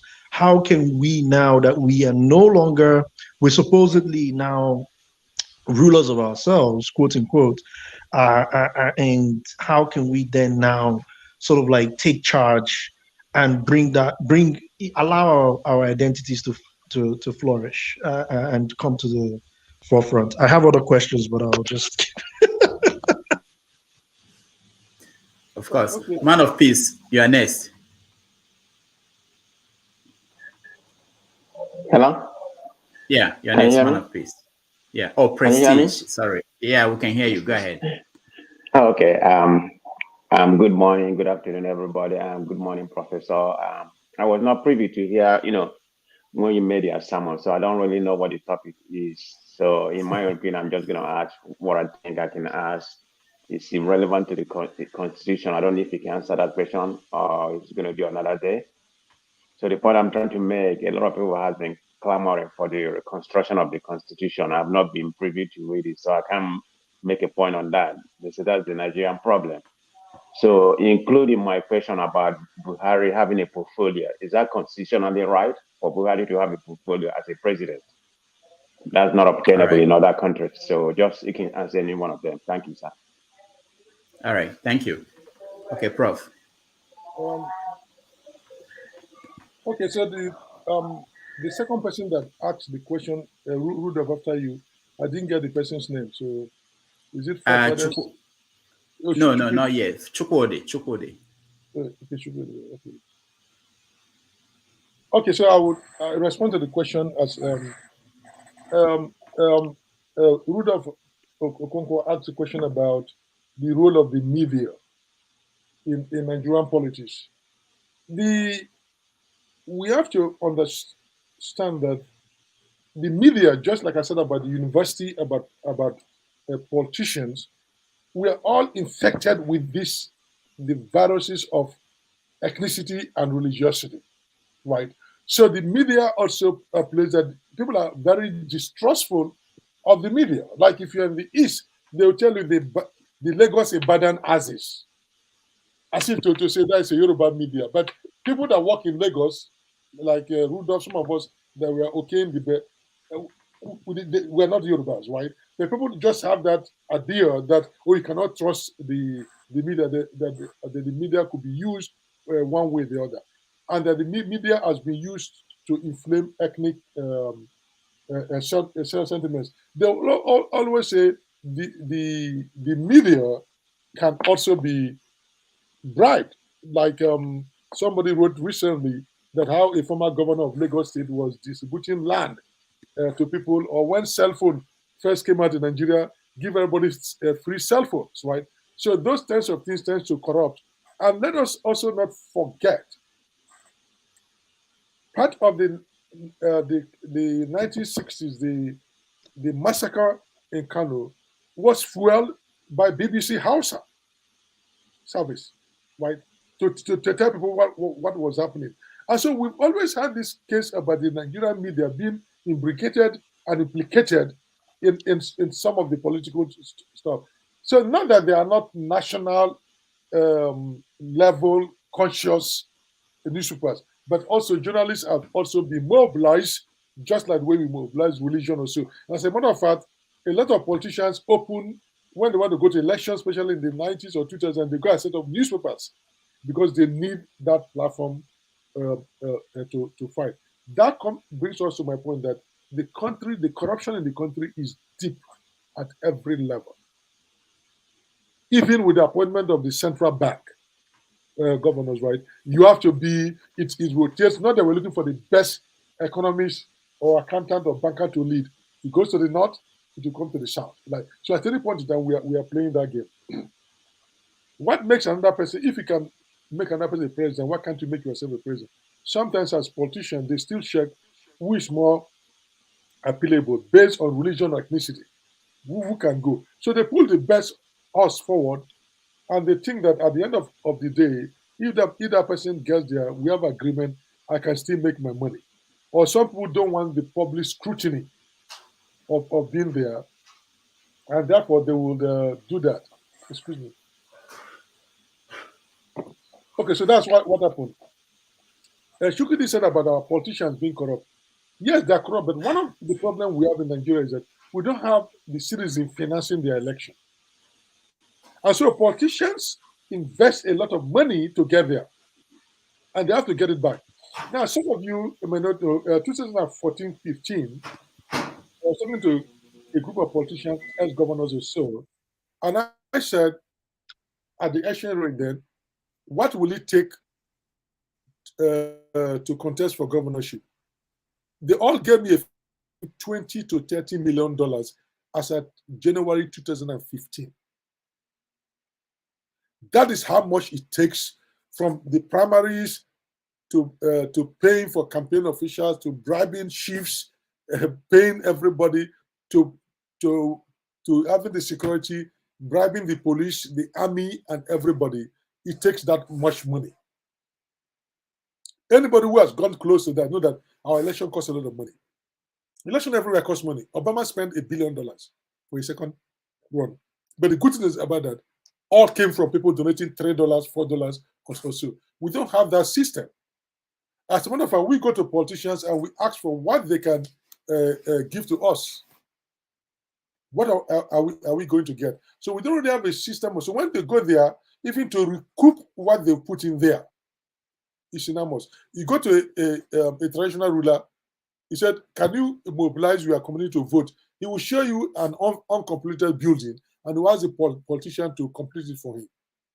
When we volunteer, we expect to be paid in that way. So the system has its own issue. Politicians are corrupt, but the citizens also are not willing to finance. Of course, when people are poor and when people feel like whatever you do, the politicians are not going to repair the road or do something, you can also blame the citizen for not saying, I'm not going to put my 10 naira or 1,000 naira into any politician, right? That is it. So, and the issue that Atiku is a Fulani, that is true, from Adamawa. But the way the Nigerian politics has been played, the Hausa Fulani as almost, when it comes to politics, as one ethnic group. And that is where they talk about one ethnic group. That is where you see. After Buhari is Fulani and half Kanuri. Abacha is half Kanuri. But because of the Ottoman Danfodio revolution and that on all the places in the Hausa land also, the ruling elites, the emirs are always descendants of Ottoman Danfodio, who was a Fulani. So there has been a forging of that. So that's why it's not for frivolity that people talk about the Hausa Fulani bloc. Right? And that's why Atiku was also riding on to talk about vote me from the north. He's playing on that sentiment that he's seen as part of a major bloc. A minority person who has a sense that his group is a minority in Nigeria wouldn't speak the way he speaks. So from his own thinking himself, he doesn't see himself as separate from the House of Fulani. Otherwise, why would he play the ethnic card the way he played it? Because he understands that there is some kind of hegemonic interest here in the north. I will say that. Then, so Shukudi is also correct to say we should have a true federalism. And that's what Ifi also said, and I have also said, we should sit down and clearly have a true federalism for things to work. What is in the common pot? How can we build the common pot? And how can we do? He then asked a personal question that will you accept a consultancy from a person whose ethics and politics is at variance with mine? No, I will not accept. Right? Even when I worked as a consultant on Wall Street, we have limits, right? So I'm not going to just accept any job that comes my way because I'm not that desperate for money to sell my soul for a pot of food or money or for a pot of gold. Yeah, so we should begin to, but the question it asks is very fundamental. In Nigeria, do we have people with moral core to say, I'm not going to accept an appointment? Let's take, for instance, if there's a military coup in Nigeria and the soldiers take over. Offer the post to somebody. Some of the people that have been talking about democracy, they will take the position as a minister. They'll say, it's my time to shop. Right. So we don't have this, but that is also because as a country we've not built what they call a comprehensive moral vision. What is the comprehensive moral vision that holds us together? There is not. So people tend to make up their ethics based on situation where they are. There is no common consensus on what Nigeria is. What is the vision of Nigeria? How we should go about it? It doesn't exist. So even holding people to different ethics, people say we don't have a common ethics. So we not have leaders that even forge a sense of belonging, that this is what Nigeria stands for. And therefore, if you are against it, you are against the country. We don't seem to have that kind of stuff. So, and finally, Mr. Scribe said, how do we manage the country for everybody to flourish? It comes down to all that we have said. How do we get the leaders? They may not be perfect this time around. And I don't want people to give up. Maybe we'll not get the perfect person. There'll be another one. How do we manage, put people in place that right now we are going backwards, right? How can we begin to go forward?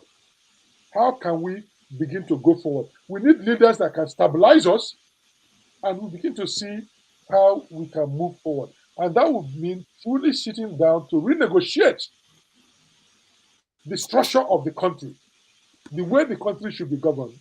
And I tell people, if we don't have this discussion about governance through federalism, even if the Igbos break away, the Ijaws, the Yorubas break away, this same problem will just be transferred to the local level. We are still going to deal with this politician. We are still going to deal with this bad governor because we've not agreed on the structure of governance and the vision and what we should do. So just run away from the federal level is only, we are just trying to bury our head in the sun.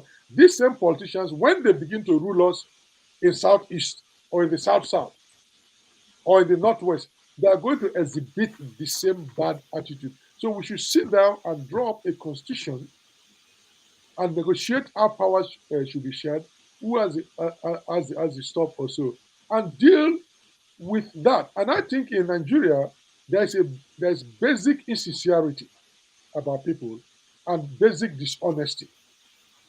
Let me put this question. As a minority, it came to me. Before oil, the revenue was palm oil, palm kernel belongs to the Southeast Igbos, the cocoa to the north, the granite to the south, the cotton, the granite and cotton to the north. Immediately the oil came in, what did the three big tribes do? They colluded together to change the formula. Why did somebody speak up, say, this is what we need to do? That kind of sincerity is not there. And so even as minorities don't feel that they are being carried along. Now people are complaining, but why can't somebody say, this is wrong? How many people from these big tribes are really speaking up that the oil belongs to where it stays? Now there is oil in Abia State. Let people take care of it. Because we all want that money to be in the central purse to benefit all of us. That sincerity is not there. Or when all these pastors that are talking and people are talking, when in the passenger time, he went to raise down OD and in Town because he was looking for a criminal. How many people came up and spoke for the Ijaws? So this is the kind of thing we have, that when an Igbo man experiences a problem, if I'm the North, I think it's not my problem.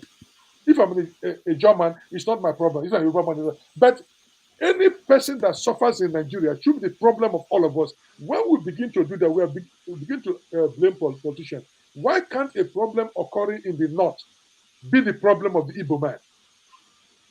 Or be the problem of the Yoruba man or a German? But we tend to think that it's their own problem. We don't care. So when there's an injustice, as Martin Luther King said, if there's an injustice in one area to one person, it's an injustice to all of us. This is how we as citizens can begin to fight for one another, can begin to say we as a people are united. But we don't see that kind of support for others. We only most of us will rise up to fight or to speak when it concerns our region or when it concerns our gender. If women are suffering, how many Nigerian men think that all Nigerians are suffering? We don't seem to do that. So we have a long way in building this sense of national unity. Thank you. All right. Thank you so much. There's a question. I've been accused of ignoring people who are leaving questions on the comments. So there's one from Ebi. He said, are you willing to die for Nigeria, Prof? So we had a debate here a few days ago, where we asked people if they were willing to die for Nigeria. Is Nigeria worth dying for? So when you take the next three questions, maybe you can address that. That's from Ebi. All right. The next person is Forefathers. You're next. Oh, hold on, Forefathers, because we have Spinner has been trying to drive in, and I told him we're not responsible for any accident. But let's see if he can How are you? get a chance. Yeah. Go ahead. How are you? My name is Paul. Can you hear me? Yes, sure. Hello. Yeah, we can hear you. Go ahead. Yeah, I planned to be on the show, but I had to drive to Colorado Springs. So I was listening to you guys coming from Colorado Springs to Denver. I'm in Colorado. But anyway, I mean, I don't think I have much. I didn't, comprehend most of the stuff you guys were saying. But from today, I'm gonna be on your show. I'm almost back in my house, so I'm gonna keep listening. I don't really have much. But Professor, whatever you do, don't say anything. It's not. If you do that, please, you're gonna make us look bad. Don't say that, man. All right, we didn't hear what you said very well, but when you get home, when you get home, you can join again. Okay. Okay. You're cutting off. Yeah. All right. Okay. Yeah, you want it. Okay, bye. Wait. Bye. All right. Forefathers. Go ahead. All right, I'll try to. Thank you for coming in, Professor, and I appreciate the time you have dedicated to us. And greetings to everyone on the panel, the chat, and the viewers. I've heard some people talk about how they prefer true federalism, and if I'm not attacking you, all I said was that we've tried that before, and all it was slavery and colonization. We've all gone our ways before. It never did us any good. My problem is what has been bothering me since I started finding out information about Nigeria. Because I know we have very intelligent people in Nigeria, like yourself, professors, and one of the highest density of professors in Africa. How did we never know, or have not heard any professor say that our national defense is not normal, that is very low, and all African black people, that's black countries, their defense is very low? How did that happen that no one picked up on that? How is it that measly me, I'm not a professor, I'm not even close, I just looked at the numbers and saw that something is wrong? Because we talk about constitution, maybe there is another agreement our leaders signed that kept our defense at this level, and if you don't fix that, anything else you do is just papering over the toys. Because at the core of it, nation cannot exist as a sovereign state. We have been compromised. I found out recently that the oil theft is even deeper than we thought. We were thinking that it's just pipeline and all that. That even the one that they are actually selling legally, they are not bringing the actual funds back to Nigeria. They are keeping them. They are stealing more of the funds too. So, and nobody, whenever they raise these issues, it is buried. The whole establishment is so, people like to say they are corrupt. I'd like to say they are compromised based on something that we don't know. There is something greater out there that is making all these people become compromised, and all of them run to Washington and the UK constantly. You never see them run to China or India or Russia or anywhere else. It's just these two countries, and they were our former colonizers. There is something fundamentally wrong. So I just want you to address that. Why is it that no one has picked up on the core issue that our nation is not truly sovereign? All right. Thank you, Forefathers. Julia, next. One question, please. Hello, Professor. Good morning. Good afternoon. Mhm. Well, my question is, this issue of people being scared of division, and the reason they often give is, if they divide now, you still have the same problem, whatever. But when we look into the secular world, even when companies or entities become so big, for proper management, they divide, they split in order to better manage it. Now, I believe if we divide, before ever we will start, we'll have to have a solid document, legal document, framework, legal framework. We may call it constitution on how we are going to exist in that, enclave, whatever new, whatever new enclave or geographical enclave that everybody is going to retreat to, okay, that will govern us. It will not be like Nigeria as it is today that have fraudulent, what is it called? That have fraudulent document that was handed by military crooks led by Abubakar Salami. Okay, now we're going to do that. Now, how do you think, what will you say to that? That if we divide everybody with that kind of document, every individual, every group will be able to manage their own thieves, will be able to hold their own thieves accountable. For instance, if we have Biafra now, I think somebody like what is it called? Somebody like all these governors, all these crooked governors in the east, okay, Uzodinjo, hopeless Uzodinjo, all of them, Omahi. Devil Umahi, and all the rest. We'll be able to handle them.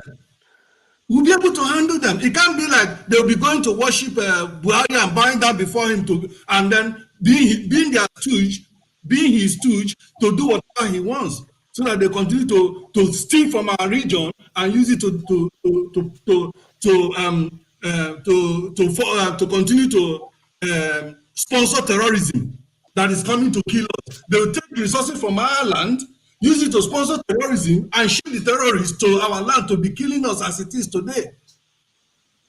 So I believe, I want you to speak on that, because I don't buy that idea at all. We'll be able to manage our things much better than now. All right. Thank you, Jude. Ike, you're next. You have to unmute yourself, Ike. Okay, hold on. Let me do that for you. Okay, go ahead, Ike. Go ahead. Yeah, I say good afternoon, good morning, good evening, wherever you are listening out. Sorry, Rodolphe, I just came in. I don't know the point of discussion yet. I'm just listening. So okay, maybe all right. Thank you. Better you can let me know what the topic is all about. I'm still here listening. Okay, all right. Well, I'll come back to you next. Just keep listening. Okay. CM, you're next. Okay. So, good afternoon, Prof, and then good afternoon, everybody. Thank you for being our guest today, and then we've all benefited from your knowledge and the understanding of what Nigeria really is from your point of view. Well, what I want to bring to a fore is this: the truths that are self-evident. Number one, Nigeria is a conglomeration of different nations. They did not willingly, number two, they did not willingly come together. They were forced to come together. Number three, the people that forced them to come together did so, and they've explained. There was something I could have referred to, but I couldn't get it when you were speaking. A British permanent secretary, either Peter Smithers, either 1962, he studied at Oxford. He confessed that in one of his articles in the Times of London, he said, or letter to the editor, he said they wanted to experiment to see if they can bring people of different and then see if they can become a nation. I think if I have it, I will offer. When I retrieve it, I send it to Rudolph. Maybe we get to you. Now, these are truths that are self-evident. Now, because we want to be a federation, the only way you manage a federation is if they agree based on an article of faith. So until that is done, that's why I always refer to what Bola Ige said. At the height of June 12 crisis, I don't usually listen to such people, but at least I followed Nadeku. The guy said he may be alive, he must have died, but for Nigeria to make a march forward, they must sit down and answer two questions. One, are they willing to remain together with the geography that is from a chart be bounded? That is the way the geography is now in terms of landmass. If the answer is yes, under what condition? That condition means constitution, because I believe the people of Ogoni, because sometimes when they discuss Nigeria, they think it's only Igbo, Yoruba, and this thing. Until I read a book by the late, what is this man called? Hi, Oronto Douglas. Oronto Douglas. He's an environmental rights activist. I respect him. He read law in UK here. He said, when I read it and see what the Ogonis have gone through, I'm from Anambra State. I can drill a borehole in my father's compound and get clean water without treating it away drink. I wonder if Ogoni people can do that because of environmental degradation. Now, what I'm trying to point out is that if we have to fashion what will, because all these things to develop Nigeria is simple, but let us agree on a document so that Ogoniman will say his mind, the way he want to relate with Igbo man, the way he want to relate with the Fulani, Hausa, and Yoruba. The Yoruba man will say the way he want to relate with the Kanuri.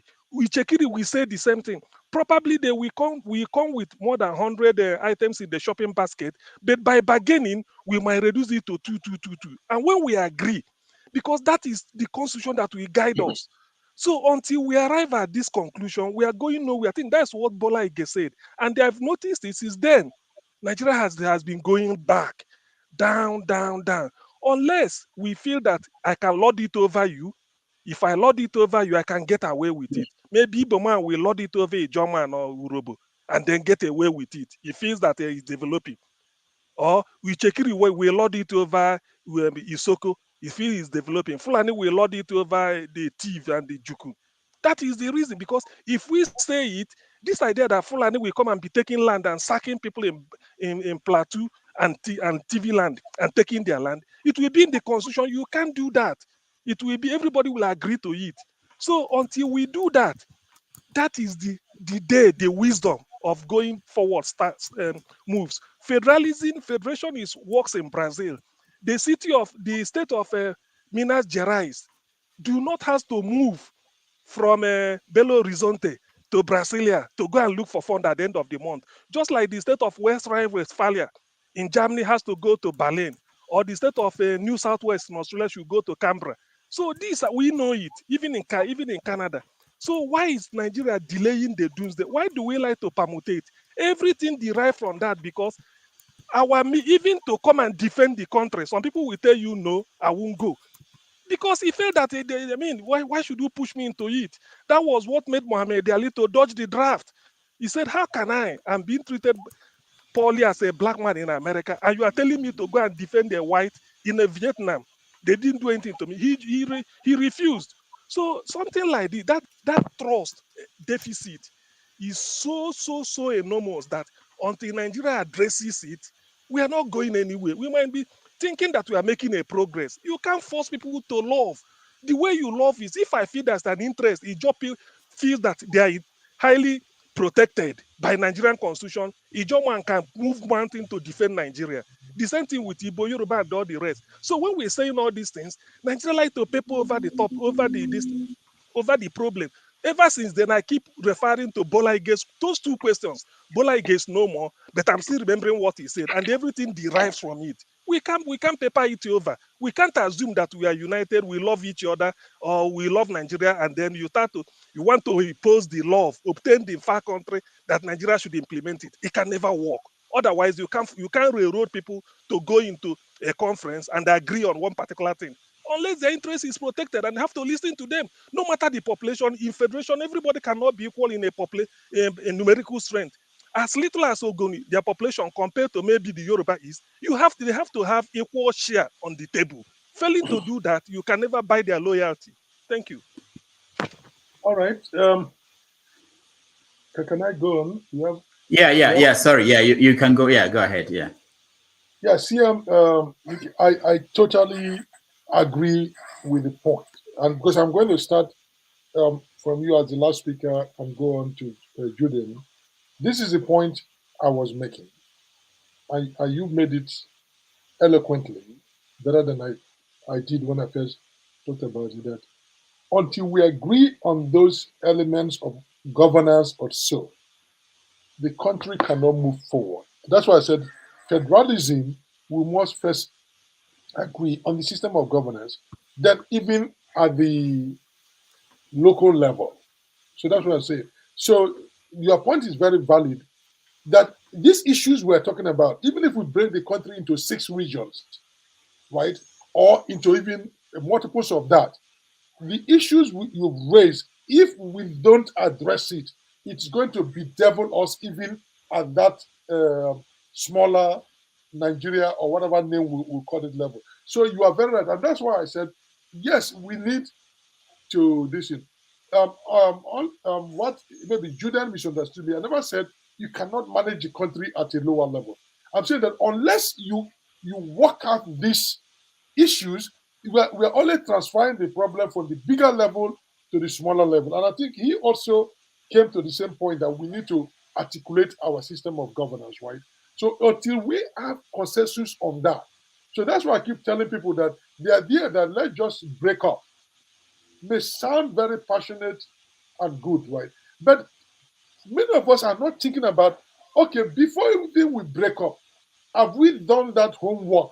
Have we come out with that kind of structure, that kind of constitution? At least, even here, like in America, when the Republicans or Democrats are not in power, sometimes they have a group working on legislations, how things should look. So the minute they get to power, they bring it for the politicians to implement, right? So that's why I'm saying that what CM has said and what Julian has said is very correct. If we don't work out these things, yes, through federalism, but through federalism is not only when we are Nigeria as we are, it's also if people decide to break up at that level, will they still believe in that, what CM has said, the true sense of pluralism and co-belonging of everybody? If that sentiment is not there, it will be just easy to say, I'm going to manage my own set of rulers or chiefs better.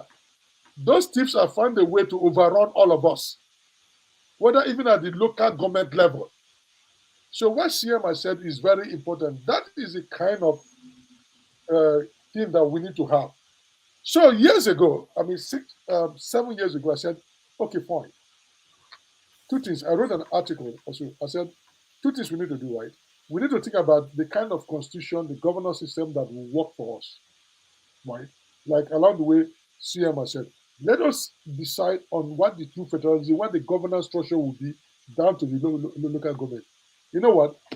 And let us have a referendum. My idea of a referendum that let us have a country decide that we will manage to stay together, say for 20 years or 25 years or X number, 10 years, whatever people decide, and then have a referendum. If at the end of 25 years, a group says they don't want to stay, give them the no fight, nothing, they're automatically free to go. So we set up the kind of governance structure that we want, like CM has said, and people decide how they want to break up. We say, okay, fine, let's give it one more trial. That structure is there. And after 20, 25 years, 15 years, whatever is what people will agree, we then say, you know what? Okay, somebody says, we in River State, we in Southeast, we in West, or Middle Belt, we don't want to stay. Let them have a vote.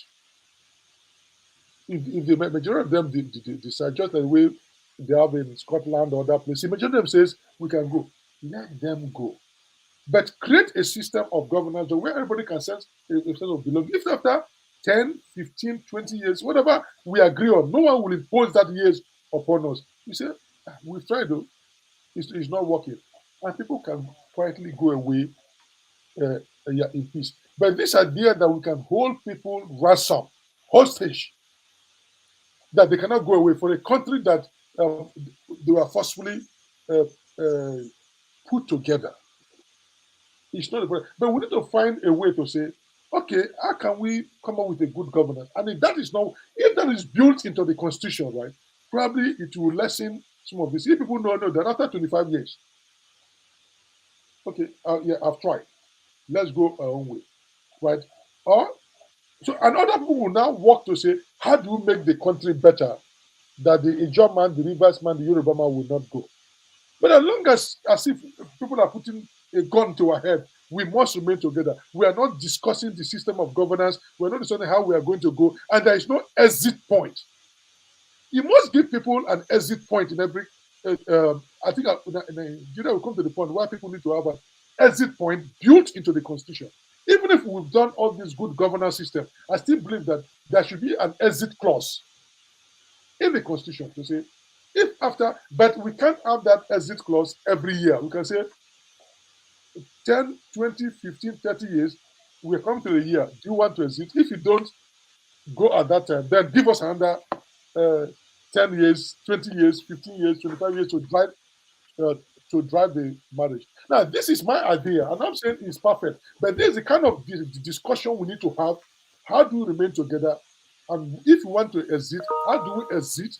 These are things that we need to put. For the fact that Britain put us together in 1914 doesn't mean that we must be stuck with that. We should come out with what would work for us. Then going back to forefathers, he said our leaders behave as if they are compromised. Yeah, oftentimes it's true, because this Western intelligence know where they keep all their money, have access to their money, and they're compromised in all sorts of ways. So those leaders will use those compromises to blackmail them. Then the issue of why our defense is so low, that I say no one has said anything about it. I will push back on it a bit, because a lot of people who have this and have said it. Even when I did the consulting for the federal government to say economic dimensions of national security, I said, I'm not an expert on war, but if your economy is not right, I'm an economist, then you cannot create a good something. So I told them that, look, part of my recommendation is that we need to up our defense budget, right? To be able to defend not only Nigeria, but our interest in the region, right? Our interests in the West African region at the minimum, right? That we don't even have enough the defense to manage all the pipelines of this country, to manage the security apparatus and the assets of this country. I said, then you cannot really create a great economy if your security system and your defense system cannot even defend national assets within you, not to talk of projecting your power on the West Coast to make sure that others don't come in. I said, because France is there trying to use Francophone countries in many cases to undermine Nigeria. So how do you begin to prepare? So you cannot create a good economy and ignore your own defenses. What if any country overruns us or decides to do? So they know this kind of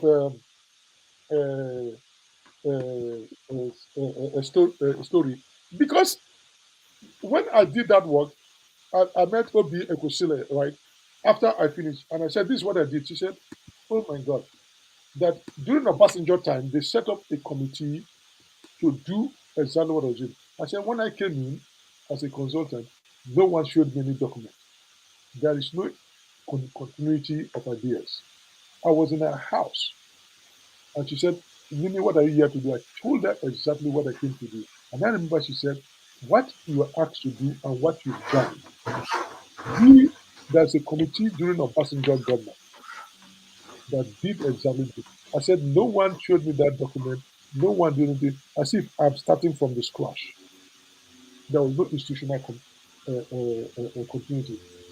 And the other question Father raised said, we are not truly sovereign. That is true. I mean, many scholars have said about it that we are not sovereign. Our sovereignty is controlled by the IMF and the World Bank and the foreign multinational lateral institutions, multinational companies, and also by this foreign government. And this is well known even time of Nkrumah when he wrote Neo-colonialism, the last stage of colonialism, right? Lenin have written imperialism, colonialism, last stage of imperialism. So we've always been a country where our sovereignty is outside, that they will take more. It's even so bad that if you want to learn that some of the head of state, if you are going to get contract from them, if you go with a white man or white woman, they are going to pay more attention to you as a scholar than if you go alone. So the people who are leading us, their brain is warped in that sense. No, So yeah, why have they refused? Sorry, sir. Why have they refused to address a very basic aspect of our defense, which is recruiting more soldiers into the military? It's not because of money, because Sri Lanka spends less on defense than Nigeria, but they have about twice the number of soldiers that we do, and their population is 5-10 times less than that of Nigeria. Okay. Let me also tell you, they allocate this, even the little they allocate, they embezzle it. In Nigeria, everything is up for corruption. And also, we have this sense of going through series of coups, right? So when a passenger come in, part of it is that they don't want to fund the military. They're afraid of what the military will do. So you see how poorly the military has performed. So we have so many things. But that's what I mean. Now, you are a professor. You should tell them that the larger the military, the less likely there is likely to be a coup. Because clearly, internationally, it is demonstrated that the larger the military, the less chances that there's going to be a coup, not the other way around. Look at Burkina Faso. With the tiny military, has suffered 2 coups in 1 year. No. What I'm saying is that people have told them this. But the mistake we'll be making is to think that the Nigerian ruling class has a national interest in mind. They have their personal pocket and what favors them. And when they are in office, they don't think. Look, even if they want to think, if you hang around politicians for a minute, you see that from morning, they do all their businesses in the night. If a politician is going to give you an appointment, they give you an appointment 12 a.m., 3 a.m. That is when they go to the house, they will cook a bar. They're eating a bar at 3 o'clock in the morning. So, okay, say you are correct. Why are professors not out there? Sorry, this is the last one I will interject. Then why are professors not out there saying our national defense is too weak? We need to increase our police number. We need to increase our military number, because you will be defending some of the most powerful institutions in the country. This means that the professors themselves may also be compromised. Because why are they not coming out to say that we need to strengthen our military, we need to strengthen our police? They are some of the strongest institutions in the country. So why are they afraid to say that? Okay, thank you, sir. Your last assertion is both right and wrong. I'll tell you why it is right and wrong. Right, with due respect, what it means is that, right, scholars write their publication in journals. Most of them are not into social media or newspaper. So if you do the research in the relevant journals or books, you see that Nigerian professors or other professors have made this point. But you cannot force government to accept it. Scholars don't publish in newspapers, right? They make their recommendation, or when the government asks them to submit policy paper, they do.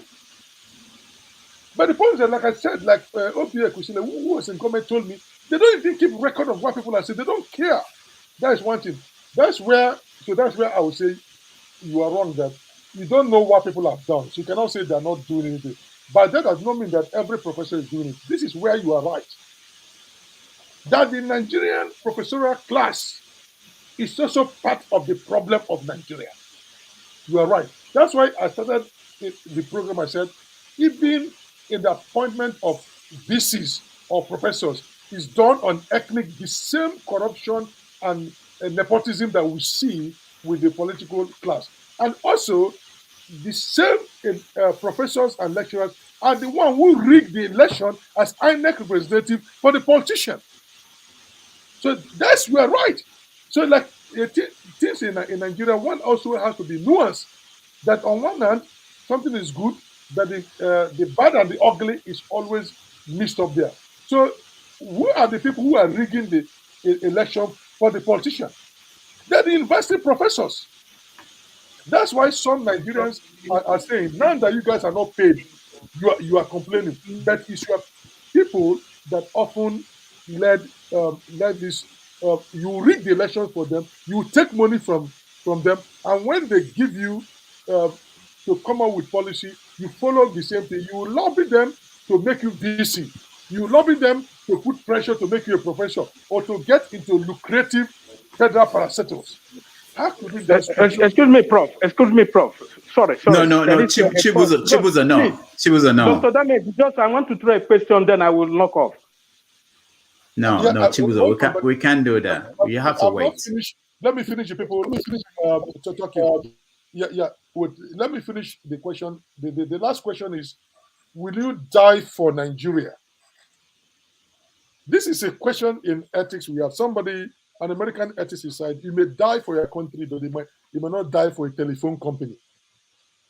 People die for their country, they go to war, but they may never die for a telephone company. It means telephone companies and countries do not occupy the same place. I think Nigeria has come to the point, especially when we hope for Nigeria of the future. Some of us should be ready to die to bet the Nigeria of the future. Are we ready to bet the Nigeria of the future? Right? Because part of the problem in Nigeria is that we want change, but no one is ready to go out there and resist it to create the change. When you take that risk, you're also taking the risk that you will die. Just like initially I quoted Aristotle politics. He said, if we don't have people who don't resent and resist despotic politics or governance, then we are all turned into natural slaves. So the issue is, this is the question in Nigeria. Oh, no one wants to die for Nigeria. No one wants to go out. No one's children should go out and do, because we all want to stay safe and we are ruled. Of course, I also understand the issue that people that went and died for the EndSTARS, what happened to them? Nothing. And now, why we can blame the government for that problem, but if we as citizens says, if the government kills one of us, we are going to come out in mass and do it. But we are not even ready to hold the memory of the people that died and say it cannot happen to them. So until we are willing to say Nigeria is worth dying for, all this is we're talking, because change is not, nobody in power is going to, and the ruling class, the thieves, as we said, in power, they're not going to easily hand over power to anybody. They will continue perpetuate the process, and from time to time, co-opt one or two of us to support them to keep it going. Until people are ready to say they are willing to die for Nigeria. But I understand, Nigeria has not treated us well. So the idea that somebody will wake up and say, I want to die for Nigeria is a tall order. But all I'm saying is that we've come to the point where we say, is that country worth fighting for? If you are in the group that thinks is what we're fighting for, then we should fight for it and know that potentially our lives could go. If you're the group that says it's not worth fighting for, then don't die. Nigeria is just like a telephone company. It's not worth anything to you. It doesn't capture your emotions. But if it's worth dying for, we should do that. Then finally, that question may look abstract. Why is it abstract? Until you are in a situation, you don't know how you are going to do. I remember when a group of scholars were debating, why did people like Achebe and other writers went on the side of Biafra, like Christopher Okigbo and the Kenyan writer Ale Mazuri was abusing them that he died. That why didn't he stand for Nigeria? And somebody said, that is an hypothetical question, Ali Mazuri. If you are there in Nigeria at that time, and your own people are being killed, rightly or wrongly, by your own perception they are being killed, you would want to pick up arms to fight. So the situation is different. So to ask that question out of the blues and abstract is difficult for people to answer. But when there's a situation on the ground, let me give you a personal example. That when situation on the ground and people you know are being killed, not because bad government is we're going to die. When 9/11 happened, I was in New York, and I've lived in New York for 10, 11 years. So it has become my city. But I went to school there. And that building, I knew that building very well. And in short, the Friday before, I go there to teach Wall Street executive M&A, mergers and acquisition, another aspect of finance. And I was also teaching at NYU. So I was there in the morning when the thing happened. And I saw these towers come down. And I remember when my mother first came to America in 95, I took her to that building. So that building held something for me. So when the thing happened and I saw it crumble down, at that point, we don't know who have done it, but we know that it was a terrorist act, right? You know what I did? I was so moved that I picked up my cell phone to call the U.S. Army recruitment that I want to join the U.S. Army so that I can go and fight whoever did this. I picked up, dialed a couple of times. Everybody knew that the phone were not working. I dialed again.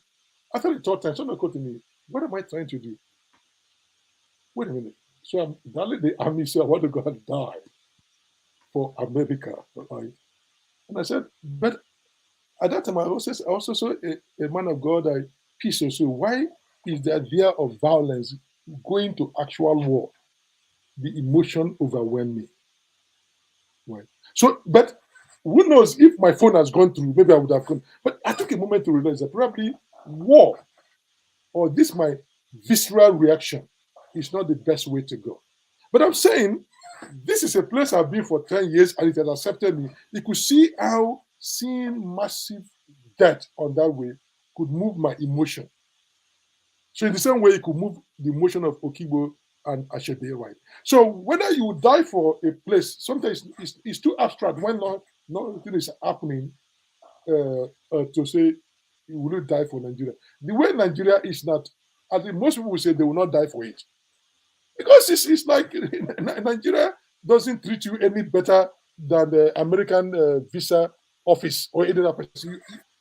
The country does not respect your dignity, does not allow you to have dignity. So it's difficult for people to say they will die. But some of us are hoping that there is a future Nigeria that will be born, where every Nigerian will flourish.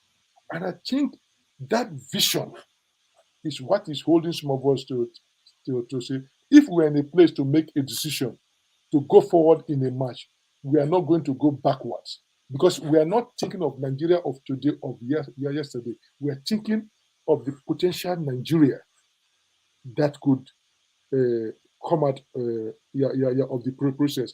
Then people with that vision, when people have a vision of the greatness that they can build, they might be willing to die for that vision. But right now we have no vision. We don't know where we're going. So the question is too abstract. Yeah, thank you. All right. Thank you so much. Okay, so we round up, but let me point out that somebody reminded you, Prof, that you didn't answer the question about should Buhari give himself a ministerial position. It was one man of prestige. So you can note that. And then there was someone else. I can respond to that. Okay, go ahead. Yeah, okay, so far, that is a constitutional question, right? I don't know. I'm not a lawyer to say if it's authorized to do that. But the part of constitution I know is that the constitution requires that the cabinet, the federal government must have representative from every state. But doesn't state which position anybody could occupy. That in the cabinet, that's why our federal cabinet is always about 36, 37. Sometimes it goes to 42, 43 minimum that it will have that. Sometimes they will have that 36. They have one person from a federal territory, and they have one person from each of the 6 zones. That's why. But it's not clear which the president has the right to appoint whoever he was. But I don't know if he has the right to make himself a minister. But that's what, in addition to being a president, right? But this is when these attorneys and lawyers, right, should go to court to say, is this legal or not? I can't remember if anybody went to court. Probably they did. I don't know. But these are the questions that needs to be asked. That can the president occupy a ministerial post? That is the constitutional question. That is a legal question that lawyers should be asking and taking to the court to say. But I can't answer it. Yeah. All right. Thank you. Okay, let's continue. Vin, you are next. Just a question so that we can get to everybody before he goes. Thank you so much, Dr. Damages, and good evening to our guest, Prof. Good evening to my co-panelists and those that are watching us from behind. Prof, I would like to say that from my own point of view, I don't think I will fight and die for Nigeria. Thank God I did not die in active service for the 18 years I served in the Nigerian Army. And if you really want to know if it is a happy thing to die for Nigeria, go to Yaba Military Hospital and go and see what you will get there, whether it is a good thing to serve Nigeria in that way. And look at those that are fighting for their pension now on the street of Abuja. They are veterans as well. So you said that if Nigeria break up, that the old status quo will continue. I would like to disagree with you, sir, because I took part in UNPROFORA, United Nations Peace Protecting Force in Yugoslavia. I was in Yugoslavia 1991-92. Croatia is now an independent country. Slovakia, Slovenia, Bosnia-Herzegovina also. I have never seen any bad story coming out from there since they disintegrated, since they broke up and formed different republics. What makes you feel that for over 62 years now, Nigeria has never been at peace? There are dominance from a particular ethnic group, which is justified by the 1999 Constitution, which my colleague in the hierarchy of the military, Provisional Ruling Council, as it was called that time, gave to Nigerians. They have never been at peace. Today, some people are now taking it upon themselves to, impose their religion, their style, their belief on the other people. What are you going to do, sir, in order to curtail all these anomalies? The next one is this. Oh, one question, please. Dr. Damages, let me just give this one. It won't be long, please. Okay. I would like you to tell us the reason why the Nigerian government has failed to obey the flagrant abuse or refusal to obey court orders when it does not favor them, and obey it when it favors them. That goes to the refusal to allow Mazen Nnamdi Kanu go, and their obedience to that law when there was a state of execution. Thank you, sir. All right. Thank you. Chibuzo, you're next. Yeah, thank you, Dr. Damages. How are you? Everybody listening. Good day, everyone listening. If you have been a long time, I wanted to enter your program, but I don't normally have chances. Thank you, everybody listening to this program. Prof, sir, I just want to ask you just one emergency question, and be sincere to every Nigerian, and this is going to be a hot one. Please, I want to ask you, rigging election in Nigeria, is it a crime?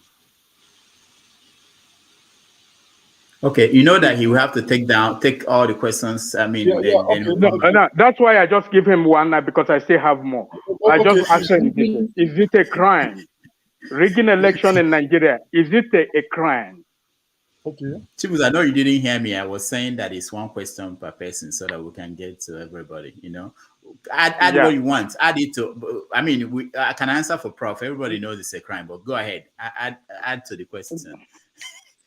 No, because why I ask if it's a crime.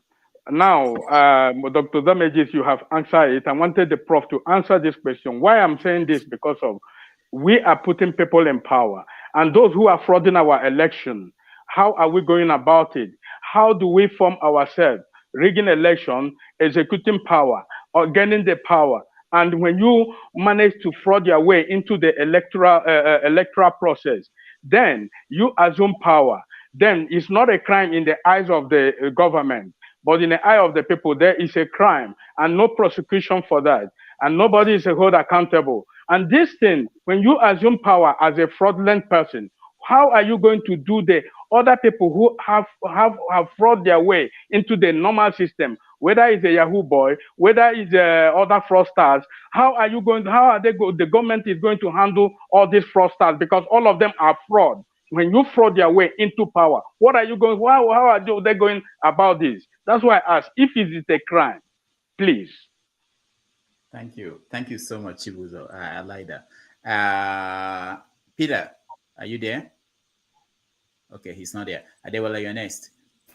Thank you, Dr. Damages, and thank you, Prof, for coming. My question is, I haven't finished.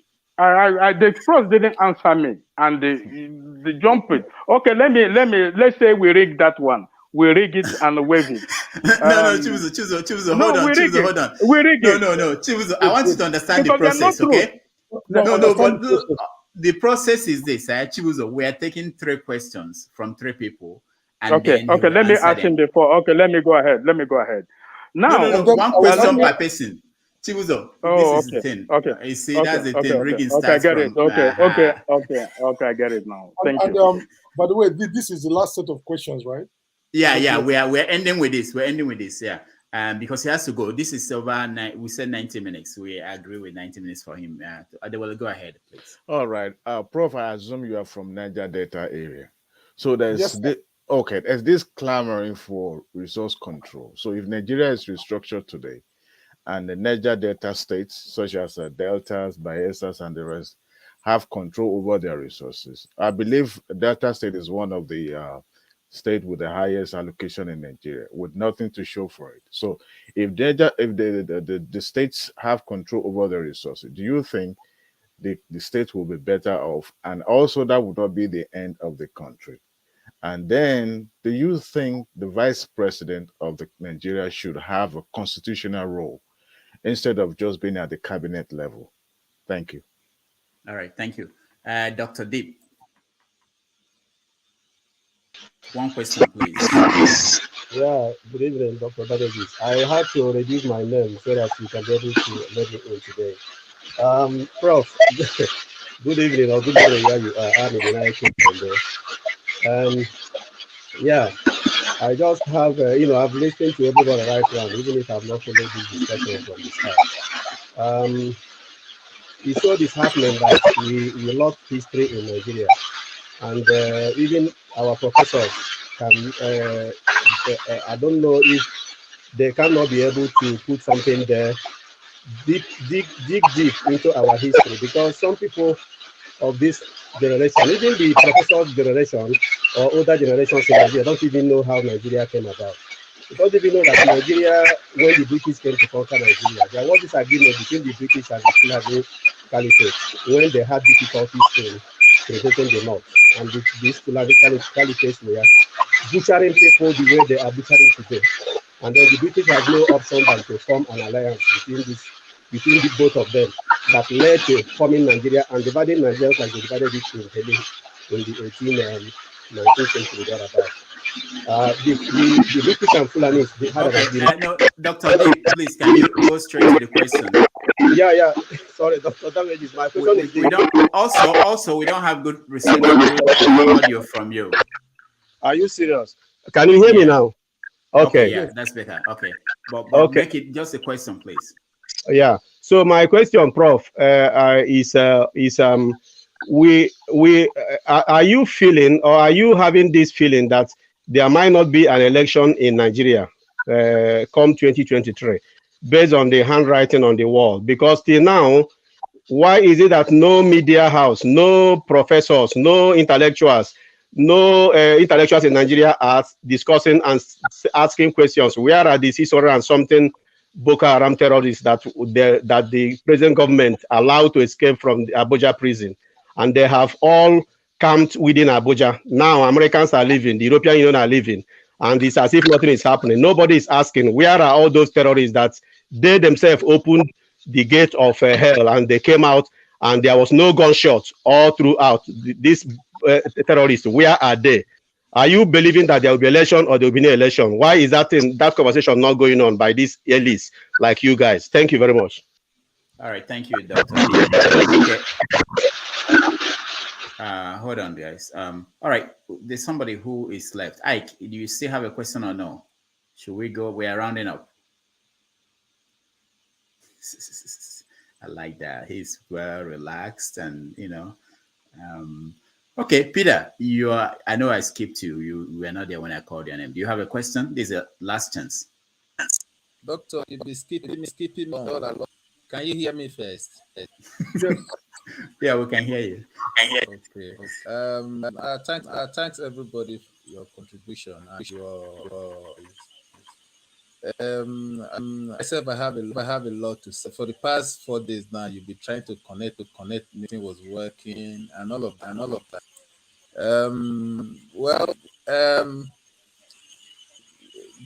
The problem than all of us. Okay, Peter, I just want to let you know your connection is not good. I think you have two browsers open, so there's an echo at your end. I'm sorry. Yes, for today then. Let me. Yeah, I'm sorry. Just try another day, okay? All right, thank you. Okay, Prof, over to you. Okay, so we have I know there are many questions. Just try I'll go through. Okay. Maxwell Wood has a brilliant question. He has served in the army, and he has every right to ask that question, both as a Nigerian and somebody who has put his life on the line for Nigeria. He said the idea that the country, if we break up, then the regional or the smaller countries that will come up, that there might not be any change. So he's contesting that. So that is a good intervention. But what I would say is this way. What that question assumes something that is not present in Nigeria.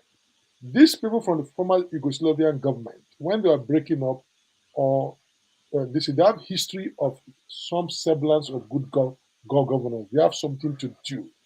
And the places that broke up, some of them were historically regions that have learned to manage themselves and do things right. So, so when they were breaking up, they had a vision. What I'm saying is that, and what other people have said, like CM and others, that it's not that this thing breakup will not work, but we have to put the horse before the cart. Is there a vision, a common agreement of governance? And at least these people, even though they have history of good governance, but we in Nigeria for over 60 years or so have not that history. We don't have that kind of commitment, and that is going to be a problem.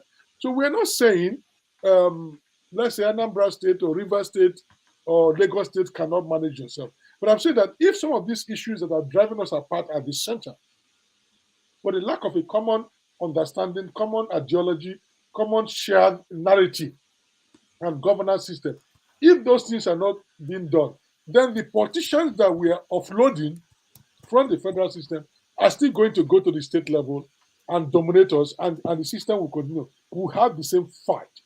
So it's not that it cannot be done. We are saying that is some preliminary work. Either it's done before we go a separate way, or that is one of the first things that we have to decide to do. But we don't have the history of good governance or exemplars of the past that these countries you are mentioning have. That is the difference. After all, when Eastern Nigeria was on its own, it managed itself very well. During that, it has one of the Eastern Nigeria in the 60s, that's before the Biafra, has one of the fastest growing economies in the world. People forget that. Go and look at what was done. So it's doable in a federal system. And that's why Zik, Awo, Tafawa Balewa, and Ahmadu Bello agreed in the constitution. It was the military that came and uprooted all that. And so Awo was able to do what he did in the West because he had the freedom to do it. The center was there to manage some central things. And so no one was looking to impose stuff. And part of that agreement that we say we should have, one thing that I did not mention that is necessary, I think having a federal system means that we also need to have a state police and local government police system. This idea that we have a centralized police that could be mobilized to rig election, to do anything, yeah, there could be one military. But why are states not responsible for policing their own affairs?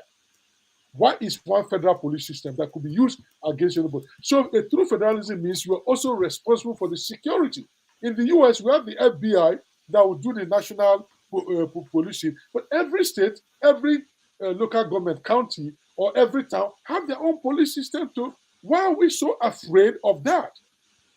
So the country now is the period of heightened insecurity, and the police cannot handle it, and people who have the local knowledge are not even allowed to do it, right?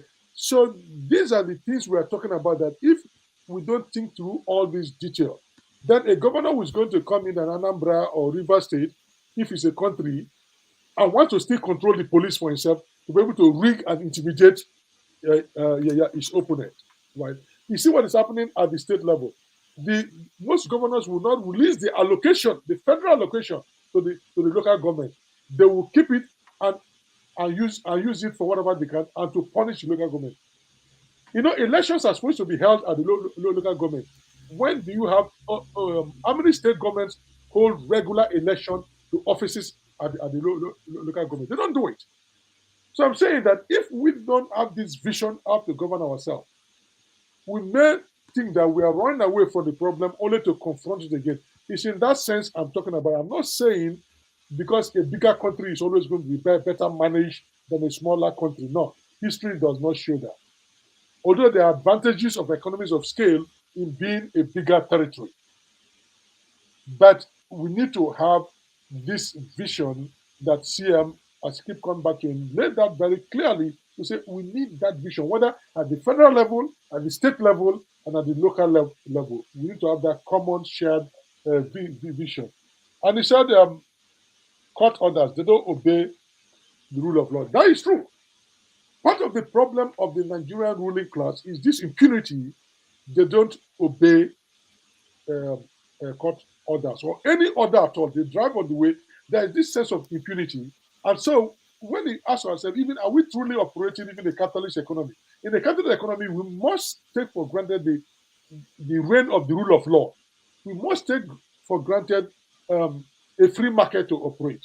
We must take for granted private property, and also that people who make money should be able to enjoy their money. But we have a government over and over again that will flout the rule of law, will do whatever it likes to change market or do whatever they want to do without notice. Or even your private property is not assured. If the government doesn't like you, they will send bulldozers, it's happening in some states, to tear down your building.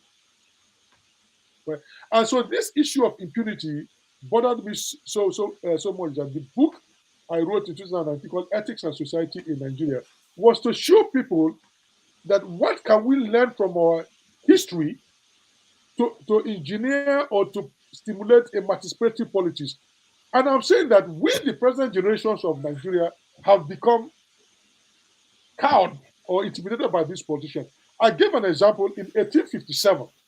In the Calabar region of Ijo, they have gods. And those days, one of their gods was represented by sharks. When they found that the sharks' god was misbehaving, they, as a group, got together and killed the shark and said, we've killed our gods. Long before Nietzsche said in Europe, God is dead, the Calabar people in 1857 said, God is dead to their shark. So I brought that historical record, and it exists in museum. The record exists. This is not a legend. I stumbled on the record while I was researching in Liverpool Museum in UK. Right. So the whole point was that our people felt that even if, no matter how somebody is, even if that person is a god, if that god misbehaves, they have the right to dethrone that god from the position of godliness. They were able to confront gods when the gods do not behave very well. We, our politicians, are behaving like gods, and we don't have any solution. Our ancestors have solutions to even gods that are supposedly spirit. that there are limits you can't behave arbitrarily, and they dethrone gods. I'll come back to the same issue. We want change in governance. What are we going to do as a people to begin to resist? Right? So that is so the rule of law, and it didn't start today. It was happening under Obasanjo's time. It may be heightened now. So we need to say, how do we force our government to stop this impunity? State government will do whatever they want, state governors, and we don't do anything. Shibuzo said, is election rigging a crime? Yes, I mean, Dr. Damages answered that question. It's a crime. And he says, if they got there by crime, what justification do they have to prosecute other person that got there? That is the truth. So morally and technically, they shouldn't have any justification, right? Because they are criminals that got there. But the way law works in history, or coup works, that once you get into power, the crime that gets you there becomes legal. That is the fundamental philosophical basis of coup. Because any person that organizes a coup, you are wrong. If you are caught, you'll be killed. But if you are not killed and you come to power, the crime that puts you there becomes that. And this is one thing that even Hegel makes sure to understand in his dialectics, that the moment you realize that all laws are founded on criminality. In the same way, the Europeans came to this country, America took part of it. The moment they took part of it, they said, now they made law for the natives and that it's illegal. But you are coming to take somebody's land, it's in its first crime. So they said all civilizations are based on crime. And this is also in the law that once you come to power. So yes, they are criminals. We know that. But once they get there, they will enact the law to sanctify, to perfume their criminality and hold themselves to say they are moral. And then pay women and men to dance for them as angels.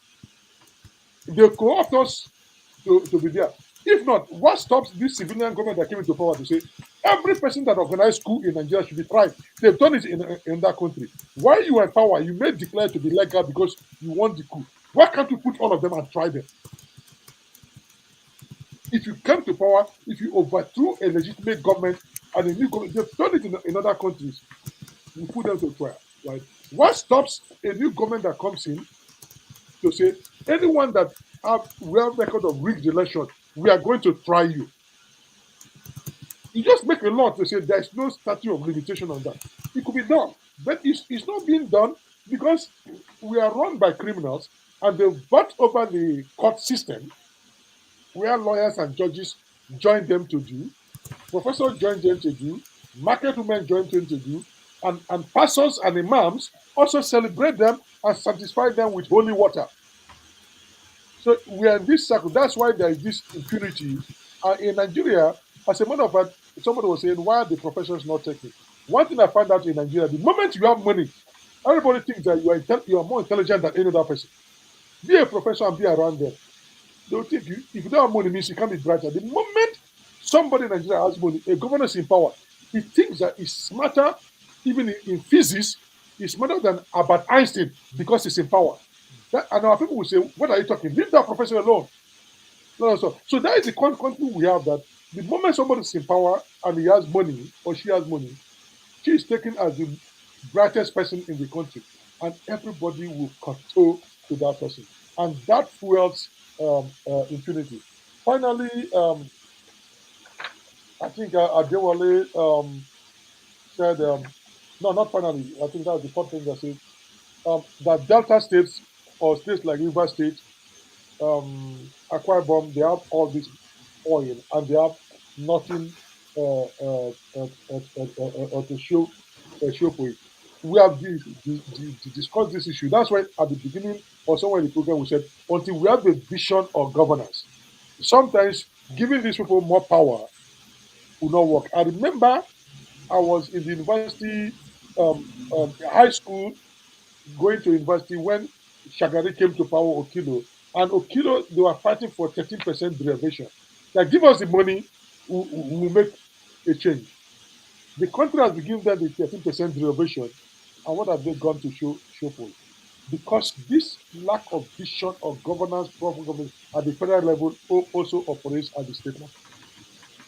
Right. So you are right. Until we as the citizens begin to say, this is the way we want to be governed, we cannot go around in this cycle. And he said, why is the VP not given a constitutional role? Many countries have the VP usually as a spare tire. That is the matter. The VP is there so that if the president dies, there's no backup, somebody can step in. Right? In many countries, there is no specific role. The VP is supposed to be understudy the person.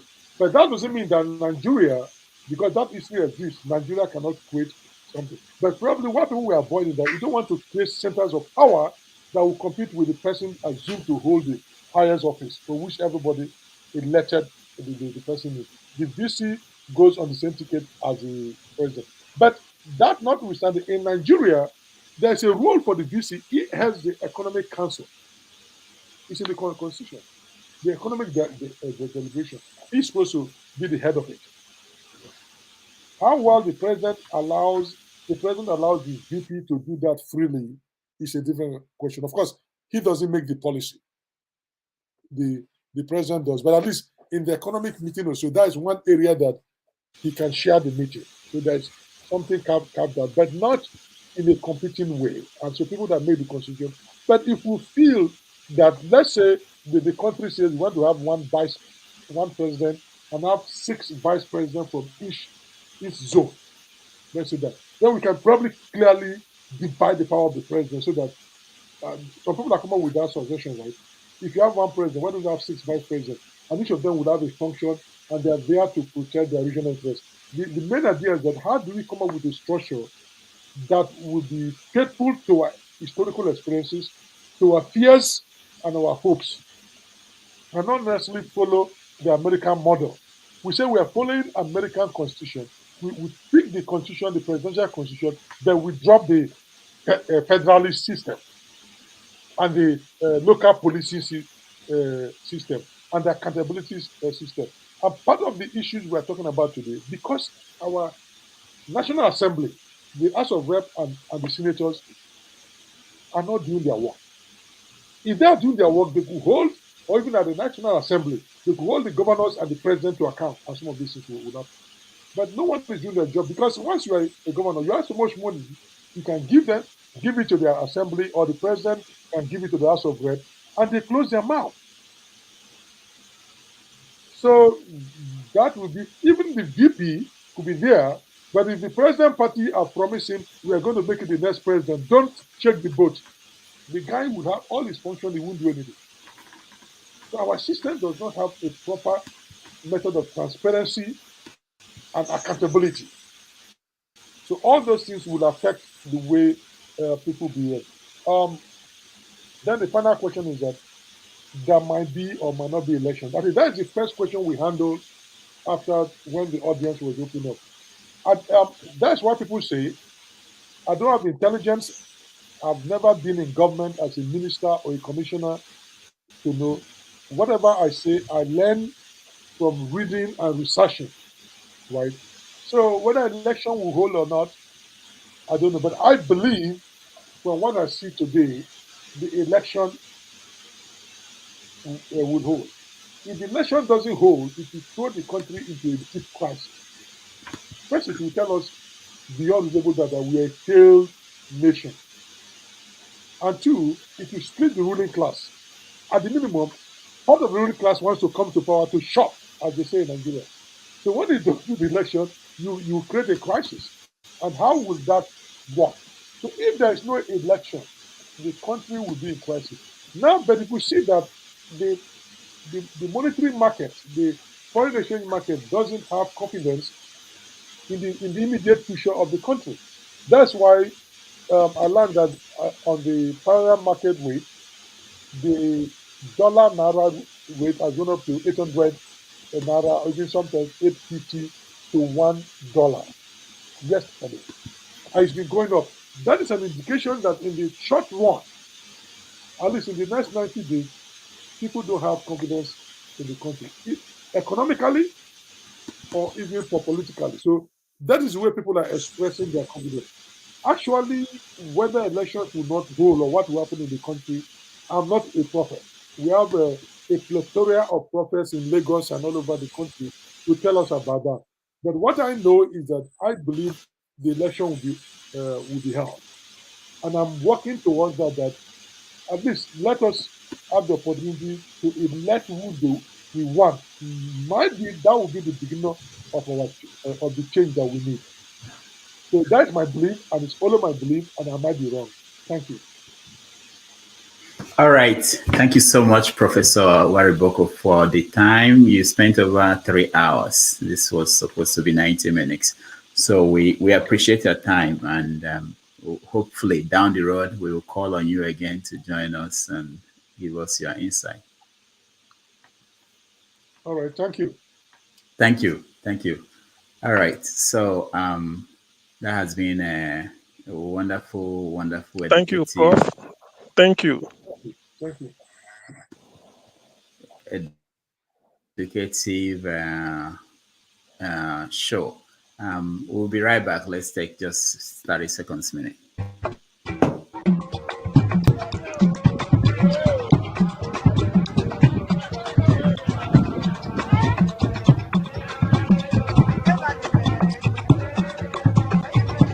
Where is Rudolph?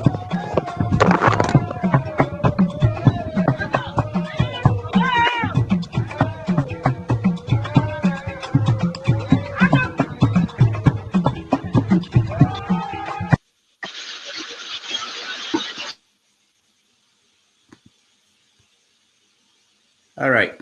Sorry about that. It was intentional. It wasn't a mistake. Is that part of Help Me Waka? No. This I had a question I wanted to ask Prof. Prof, you can go now. You can switch off unless you still want to hang out. Okay. I want to have a chat with the I want to have a chat with the audience. So I had a question I wanted to ask. Just log off. Dr. Damage, I wanted to ask the Prof just one question before he goes. I can't see where to log in. Okay, let me see. Yeah, log me off. It's okay. Oh, let me log you off. Okay, actually, let me do that. Yeah, I can do it. Hold on. Okay. All right. Thank you.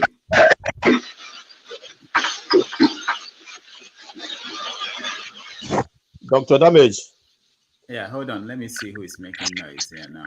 It's Dr. Depp, I think. Yeah. All right. Yeah, Rudolph, you have gotten soft, you didn't let me go at him. Yeah, you have gotten soft. What is this? I wanted to push him.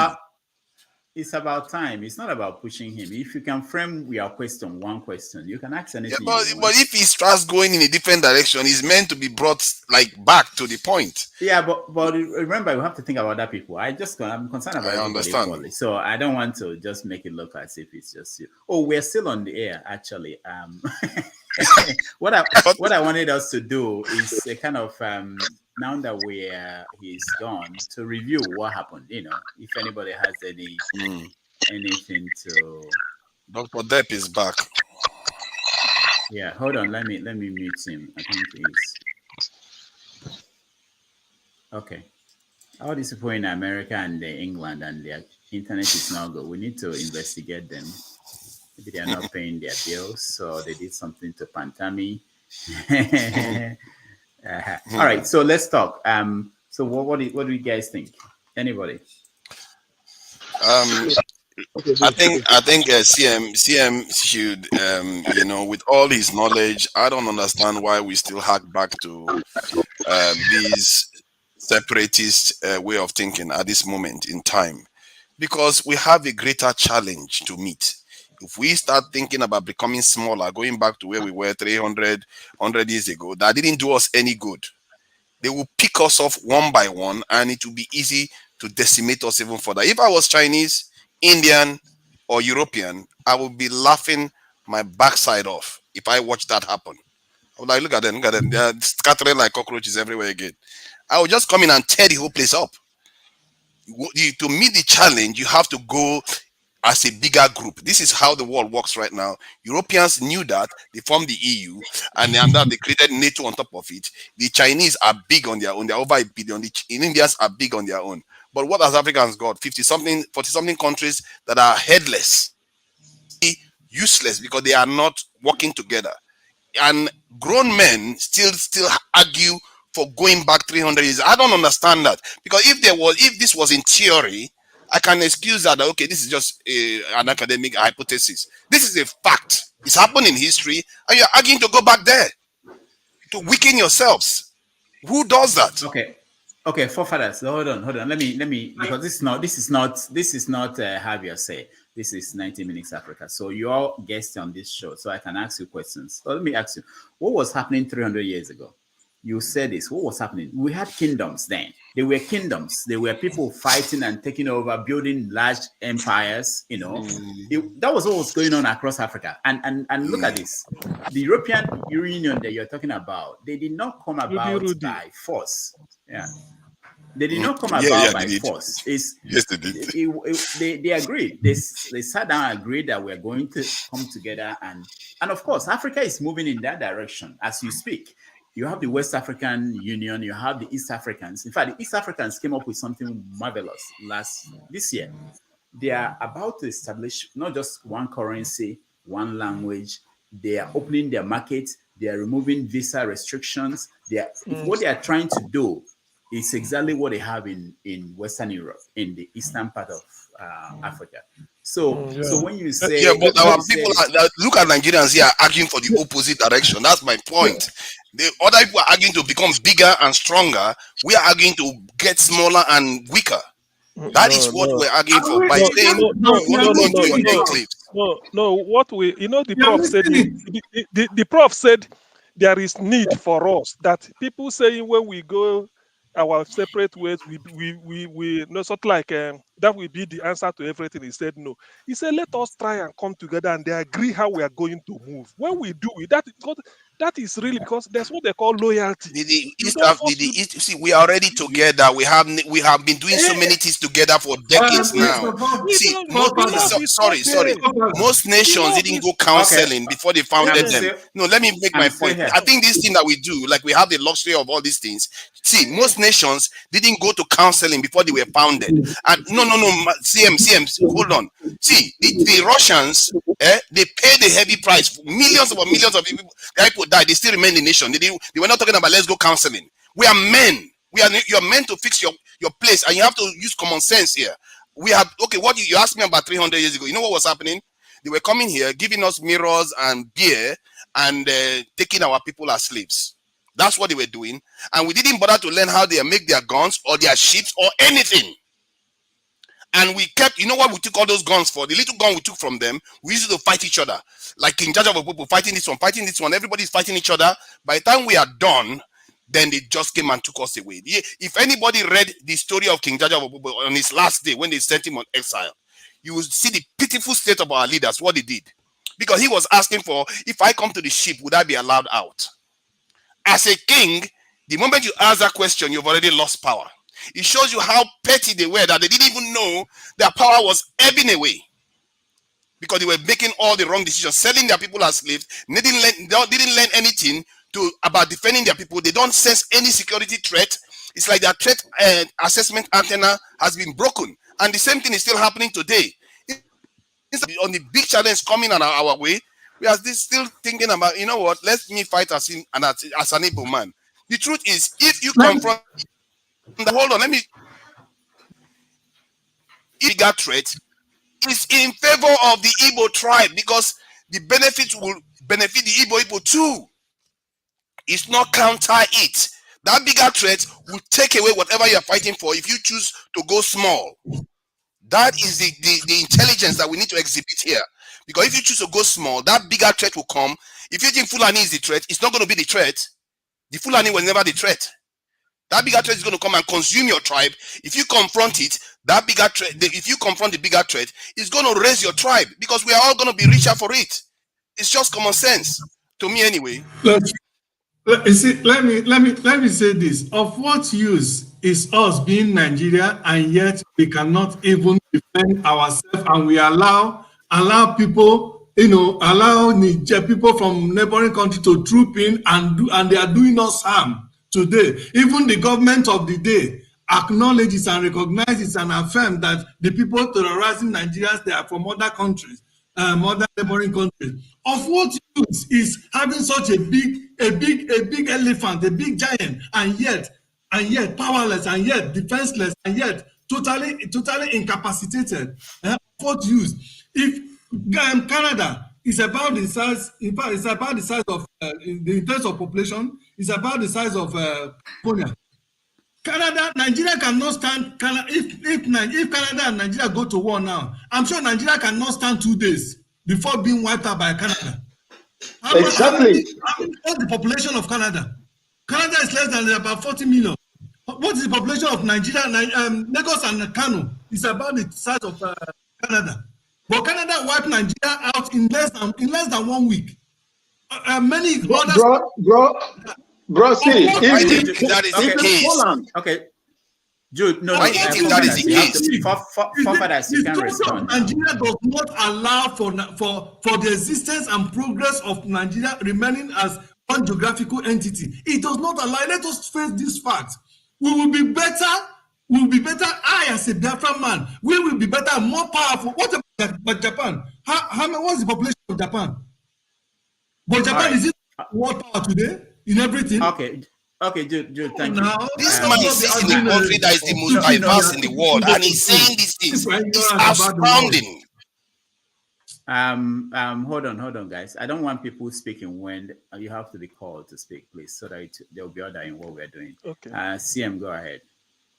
You see, regarding the East African something, I know Britain formed the Federation of East Africa called Protectorate for Kenya, Tanzania, and Uganda. They're all speaking Swahili. We all know it. Swahili is their language. And even Somalia, but Somalia was under Italian occupation. It so happened that these people, they didn't trust themselves. They insisted on being on their own. Before they granting them independence, they all separated. That's why, in terms of when they were ready, Tanzania got their independence 1961, Uganda 62, Kenya 63. Then they came together to have what they call, just like the equivalent of WAEC, West African Examination Council. They have their East African Examination Council. At a time, they said no, they don't need it anymore. Every country is capable of organizing an exam on their own. Kenya has their own up to A level, the same thing with whatever. Now, because they speak Swahili, that's my point is always, let whatever is being done, let it be agreeable. Now, if like Rudolph is saying, if the three of them and maybe another Swahili, the people, because they are coming together because of one common language and probably one culture, if they can come together and now realize that Uganda, Kenya, and Tanzania, they can be one country and become stronger, I don't stop them. But let it be agreeable, because Uganda has got their own constitution. Probably when they are coming together, they will agree on a constitution that will govern them. That is the reason. So if you bring it home to Nigeria, that's what I'm saying. As an Igbo, I may lord it over Ogoni. Does that make me a civilized man? As an Igbo, I can lord it over Isoko man. Does that make me a civilized man? Those people has the right. That is what we're saying. For us, let us come and say, look, like for instance, look at the constitution that which we are governed. We will say, which Isoko man, what is your input? What do you want in this constitution? We sat down. The moment we agree, the moment we agree on this constitution that will govern us, I'm telling you, definitely part of it cannot be that Igbo man will go and sack people in TV because we feel that we can overrun them and take their land. These mundane, simple things is what engages loyalty and love, and even engages fear and trepidation in equal measure. So when we say this type of thing, when we say let us come together, particularly when we have a history that we never agreed, there was never an agreement. The Britain did it forcefully because of the economic interest. So if we had, let us for once try it. That's what the Prof is saying. When we try it and say, if it will work for 25 years, we now say, okay, we fulfilled all righteousness. Maybe it wasn't meant to be. Even a marriage that you contract, in which you must have agreed that you want to marry this person, you pay, you do everything. So this is at the heart of the problem Nigeria is having. For instance, somebody telling us that Canada can overrun Nigeria because, yes, Nigeria, even our soldiers, they are not professional. And the primary aim of the country is to defend the integrity of your country. So which integrity are you defending? The integrity established by the British, isn't it? Ogoniman, did he buy into it? Did the Soko, did the Bachama, because we are many. Only that when we discuss Nigeria, we think that when you satisfy Igbo man, satisfy Yoruba and maybe Fulani and Hausa, then you okay, you are home and dry. What of Ichekiri? Is he not a person? What of Idoma? What of what is it called? Igbira? Are they not? Even the Kaje people in southern Kaduna. So these are the things that when they have the buy-in, everybody, because we are talking of a federation, and when you say these people, what are the characteristics? They have their civilization, they have their value system. What we may forbid as Igbo, maybe what Ogonis, they revere, but you can't force them. They are people, no matter their population. That you give them that regard. They are a people. You see them as a people. In the UK, here somebody told me, one of the managers I worked with told me, he said, "Don't treat anybody as a member or staff. Treat anybody as a person. Everybody is unique. So the way you greet this person might think that is informal, he likes it. You may throw it to the other person. He said, look, you are invading my body. He doesn't like it. I was shocked. He said, yes, that is the way it works. So in this case, the going forward, I don't see anything bad. I don't see why it's difficult for us. Why can't we do it? Why? Because that is what we're quieting all this. Somebody will be, you can't look each other with in a suspicious mind. That's what, even if in the military we are talking, thank God Maxwell served in the military. I wish Adeni here. When you even go there, there's no esprit de corps, even in the military, which you know that it's an institution that is a professional, area of endeavor. So, but these things are not there. So the distrust is always there. That's why we look each other with suspicion. That's why we say, let us balance this. At most, people say that if you resources, like Prof pointed out, the moment they get oil, they colluded, it will be in the center. Why should it be? I don't even want it. Let Ogoni control their oil. Give us the percentage you are giving us. Zamfara, mine your gold, bring your own. Let us even agree. How do we recruit people in the armed forces? We even have to agree on it because the armed forces is going to defend everybody.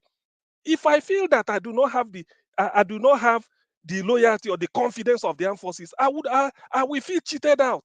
So to round up, Nigeria does not mean when you satisfy Igbo man, you satisfy the Yoruba and then the Fulani or the Hausa, then you feel that you've arrived. There will be peace.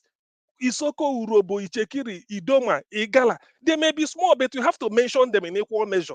That's what we are saying. They must come together and say, this is what we want. Until we do that, that is what Bola is saying, and Prof agreed with it. Otherwise, we are not going anywhere. East Africa are coming together. They are not forcing them. Even now, because they are trying to come together, they will having series of meetings. They are marshalling out areas on gray areas. This is how we are going to relate. Otherwise, everybody is as good as God created us differently. So let us please. That is my point of the logic. It's not really. It's only when people feel that, well, I'm not being carried along or that I'm being cheated, they might not say, okay, if that is the case, a nation have also a vacuum. I'm better off going out. But do you go out? It might be better for you, it may not be. But let us give this option. At least we are now civilized, knowing our history that we came together by force, by the British, not out of our own volition. So if we now say, this is how we move forward, we can't blame British anymore for our coming together because we've agreed based on clear principles and ideas so that we respect each other in this country. As Igbo, I can't believe that I'm better than Urobo man or Ichekiri man or whatever, or TV. I don't think so. They are people. They deserve every right to live the way I'm living.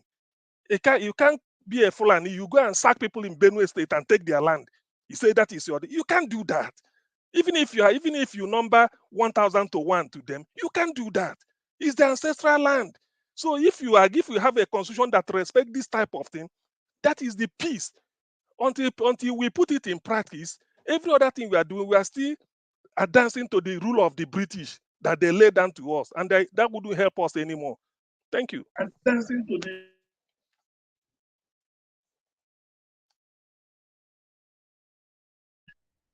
I want to go to Maxwell. Maxwell, go ahead.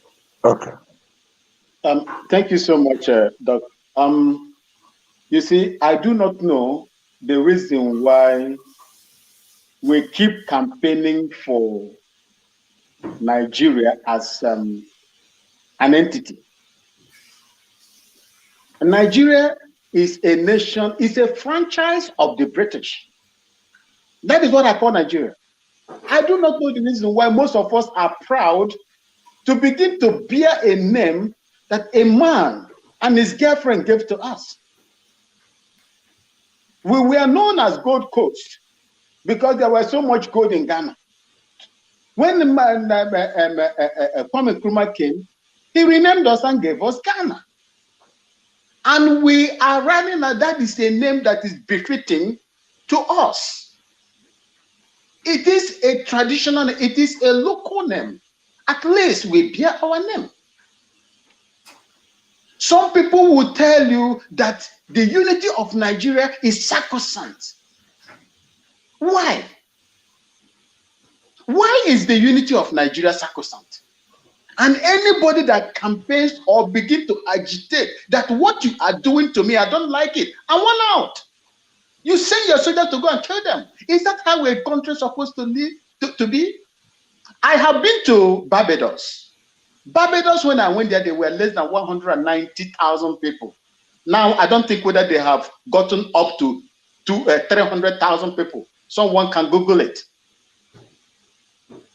Their capital is Barbados, St. Michael's Parish. They rule themselves. Their dollar, Belgian dollar, is $2 Belgian to $1 US. Very strong economy. Since the time I left there till today, their currency is 1 to 2 US, 2 Belgian dollar to $1 US. It is a small country. I was in Yugoslavia. I fought there at least for 1 year. Croatia today is an independent country, moving well, taking care of their people, very strong military, cannot be compared with Nigeria, who is 200 million people plus. Slovakia, the same thing. Let me interrupt you there. Nigeria is not 200 million. No evidence, no data. Okay, sir. All right, sir. That is what they have been, pushing on this. I don't know, because that is what we've seen. Okay. That's okay. A fraud identity. That's a fraud number. It's a fraud. Thank you, sir. Thank you, sir. You see, Finland, what is the population of Finland? Poland, what is their population? Go and check the military might of Poland. You see, when people begin, 62 years, Nigeria, 62 years, we cannot boast of anything. Every day, people will come back. When they come for election, they begin to tell you how they are going to tar road for you, how they are going to give you, improve your health care, and so on. People have gone. People have gone. They've gone past that stage. People are exploring the space where Nigeria is still looking for the basics after 62 years. Dragging the rest of their, brothers, dragging the rest of their brothers backward, where you have everything. Look, let me tell you, Nigeria can never work. Nigeria will not work unless the people are called, sit down and deliberate on how they are going to live with one another and how they are going to maximize their resources that they have to develop themselves. The feeding bottle system is as a result of the illegal and fraudulent structure that is being operated right from Abuja. How do you want to tell me that somebody in Abuja will tell you whether you will have a borehole in your city, in your village? How do you want to tell me that somebody in Abuja will come and tell you how to run your primary schools in your village? This thing is just, it's not rocket science. When we come out here, look at the things that are evidently that you can get from what you are going to get from a very civilized and organized, well catered for entity, not Nigeria. In Nigeria, as we see it now, That is why you see this impunity going on left, right, and center, and nobody is ready to check who. Just imagine in a country, 400,000 barrels of crude oil is missing on daily basis. Like I said in different platforms yesterday, look, let me tell you, when I was a member of the Joint Task Force, Bakassi Peninsula, when we were fighting against the Cameroon, if we tell you what we discovered there, in fact, there are foreign nationals, as far as Ukrainians, that were taking oil there were arrested because of top people, vested interest. None of them were prosecuted. Way back 1998, 99, 2000, 2001 and half, when I was in Bakassi. These things were going on. You do not know the amount Nigeria has lost from oil stealing, from the same people divided that country since Nigeria cannot work. Please make it possible for people to go their different places. Let them go and manage themselves and see how best they can develop themselves. Nigeria is backward. Thank you, Dr. Rudolph. All right, thank you. Thank you so much. Just so you know, we are rounding up. So when I get to you, you say, oh, say everything you need to say. All right, Atiku, you're next. Yeah, Dr. Dame, thank you once again. You know, what the major problem we are having in Nigeria is for us to organize our security structure very well. We need identity card to organize that. And if we don't have any identity card, all our efforts will be in vain because of this is the area the military function, police function, immigration function, local government function. So all these things, all these ministries fall under home affairs. And if we don't get our IDs, our national IDs, which you can be in your local government, you can access Buhari information, access anybody information in your own local government. It's not about going to Abuja, going to Lagos, or going to your state capital to get those information. So that is how most of this government they work. But if we don't get all these things in place, we are not going to make things right because things are not going to work. I discovered that in our security architect, especially the military, every day Nigerian government pay Boko Haram, the military that are fighting against Boko Haram. They are paying them $1.50 every day. And I don't see the reason why those guys should die for Nigeria. $1.50. This is what our military are receiving every day in protecting Nigeria. $1.50 every day. So meanwhile, commissioner officer. Please, sir, can you say the equivalent in naira because it cannot be in dollar? Say the equivalent in naira, please. Okay, equivalent in naira. Let's call it 1,000 naira. Let's call it 1,000 naira. This is what our military receive every day. They are dying for our, they are dying for you. You are dying for me, you know, and which is very, very poor. I don't see the reason why somebody should, you know, design his life to go and die for Nigeria. You know, I asked the prof about election rigging. So the answer, he romanced that answer, and you know, wave everybody. Then we get confused. Now, when you are a leader, as I set an example, and you are going there in a fraudulent way to represent people, then when you forge your way in, then you go into office. And when you get into office, he gives us example of military taking a coup, and before you know it, when they succeed office, now their sins are forgiven. So now Nigerians, these are the people who all these things are paining the most. Crime in Nigeria. If election rigging is a crime in Nigeria, if you get to be a president, now there is what they are calling immunity.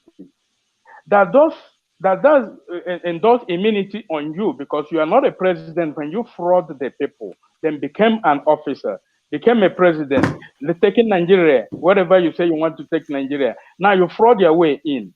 And when you fraud your way in, we are sitting here looking at you and said, okay, since you have won office, every sins have forgiven.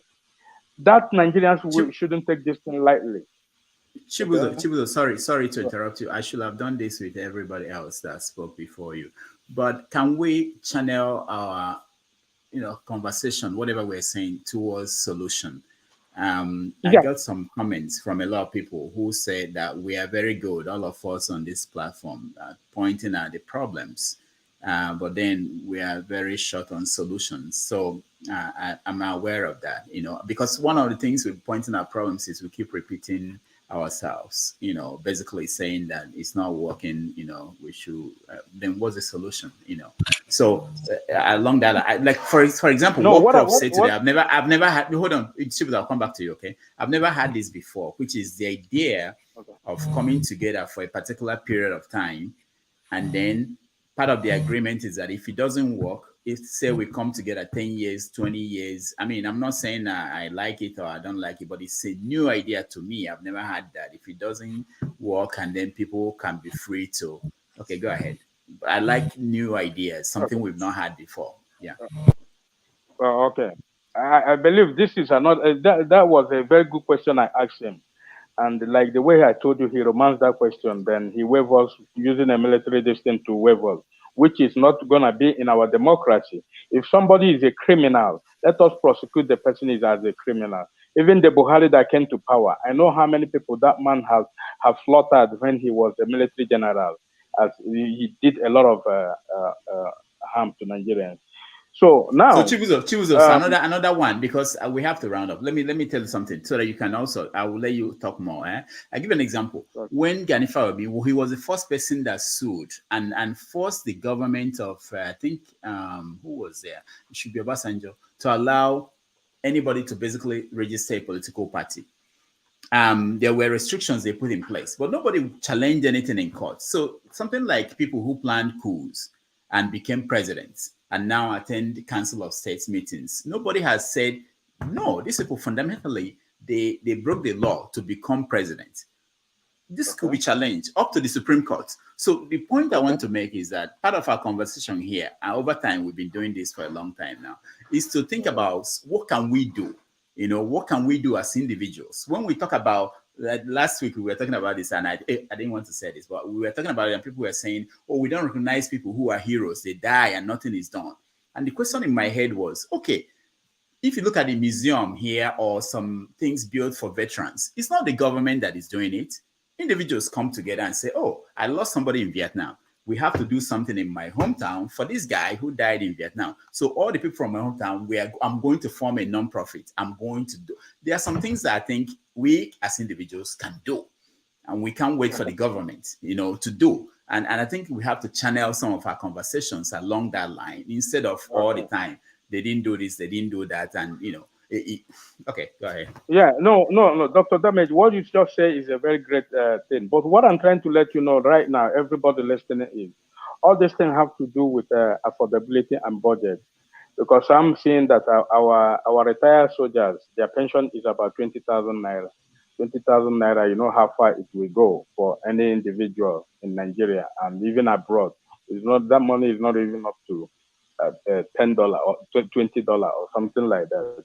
So, and that is the money you will use and build museum or carry out a personal, a charity organization. You can't do that because government does not support such a thing. You, as a government worker, you can work throughout your life and you cannot be able to achieve anything. So, and that is the kind of country that you want to die for. So what I'm trying to say is, what I'm seeing here is, we have a commission officer, colonel, which is earning about 550,000 naira. Brigadier general earns 750,000 naira. Major general earns 950,000 naira. General earns 1 million naira. Major general, lieutenant general earns 1 million naira. Meanwhile, general earns 1.5 million naira. Now, you convert this thing to any currency because these people are earning this money in naira, and most of the things they use are imported from abroad. Now you have So to use. Chibuzo, we can't. You're going too far. Let me. We have to move on. Okay, but let me ask you this: where are you, Chibuzo? No, I'm broadcasting from South Africa. Okay, all right. So when you talk about generals and how much they make, you also think about teachers. You also think about policemen. Yeah, no, I'm still gonna go there. No, well, we're not going. No, we don't have that time. We have to go. We don't have that time. I'm sorry. I know. But the point, we got your idea. I got the idea of what you're saying. What I'm saying is this. What I'm trying to point out to you. This is not how you say. That's why I'm trying to interrupt people. So you are trying to find a solution to all these things. Yeah, right? Yeah. I'm not just that. It's not just the general. It's not. And I'm not saying. Let's say we want to build something for people who died during the Civil War in Oshobo, something like that. You don't need the people who fought to do that. You, as somebody, a Nigerian in South Africa, can lead that. You don't have to go to Where the can you get military. That is what I'm saying. Where are you going to get that money? Because this from your friends in South Africa. From your friends in South Africa. You don't need the people who are in the military to raise the money. You can look at CM. CM is rich. CM can raise money for you. You know, things like that. Anyway, all right. Thank you so much, Chibuzo. Adewale, go ahead. Okay, we'll be back again. It's fine. It's okay. Okay, next time. Yeah. Sure. Adewale, go ahead. You are muted. Oh, we can't hear you. Your connection is not. Maybe check your wire. It may not be connected. We can't hear you. Okay, I can go. Adewale. Are you in Nigeria? Okay. No. He's not in Nigeria. He said something and Pantami didn't like that. And can you hear me now? Okay, yes. Okay. Yeah. Okay. Village people, they always come. Almost, I like to live in a big house like a forefather, so I make sure I put my I change my destination today. So my background is looking good. Yeah. Anyway, how many people living in forefathers and I like better thing now. Instead of you sharing a room, house. No, I built my own in a different country. Yeah. So you know, I think if I look around in the studio, I'm the only person from the Southwest. Every other person is from the South or Southeast. But there's something we have in common. I'm from Southwest too. Yeah, of course. You are short of the shore. But then we have something in common. The love for that country called Nigeria. If we don't have the love of that country at heart, we won't be coming to Dr. Damage's studio every now and then to, vent sometime, at the same time, speak our mind, our opinion, but all in the name of finding the lasting solution, not for us, perhaps maybe for our children to come or our generations to come. But I don't believe in division. I don't believe going separate way will solve the problem that we have. Dr. Rudolph mentioned I think East Africa coming together to form an alliance, having one currency. And as we were talking, I was trying to Google, get some information and look at these countries in East Africa. Just at what we have in West Africa. In the entire Africa, I think West Africa is one of the strongest, non-governmental group in the entire Africa. But them coming together, I see countries speaking French, African. Some have been in power 22 years, some with 40 years, and I wonder what solution they're trying to find. We've tried autocracy, we've tried democracy, but I think democracy is still the best system of government that we could have. What I think we should do is this. While I was thinking about this, we elect our leader. Our leaders are the true reflection of who we are. Now, when the people that we elect, let's say today we are clamoring for Governor Peter Obi, Atiku, and the rest of them, and also our local public officials.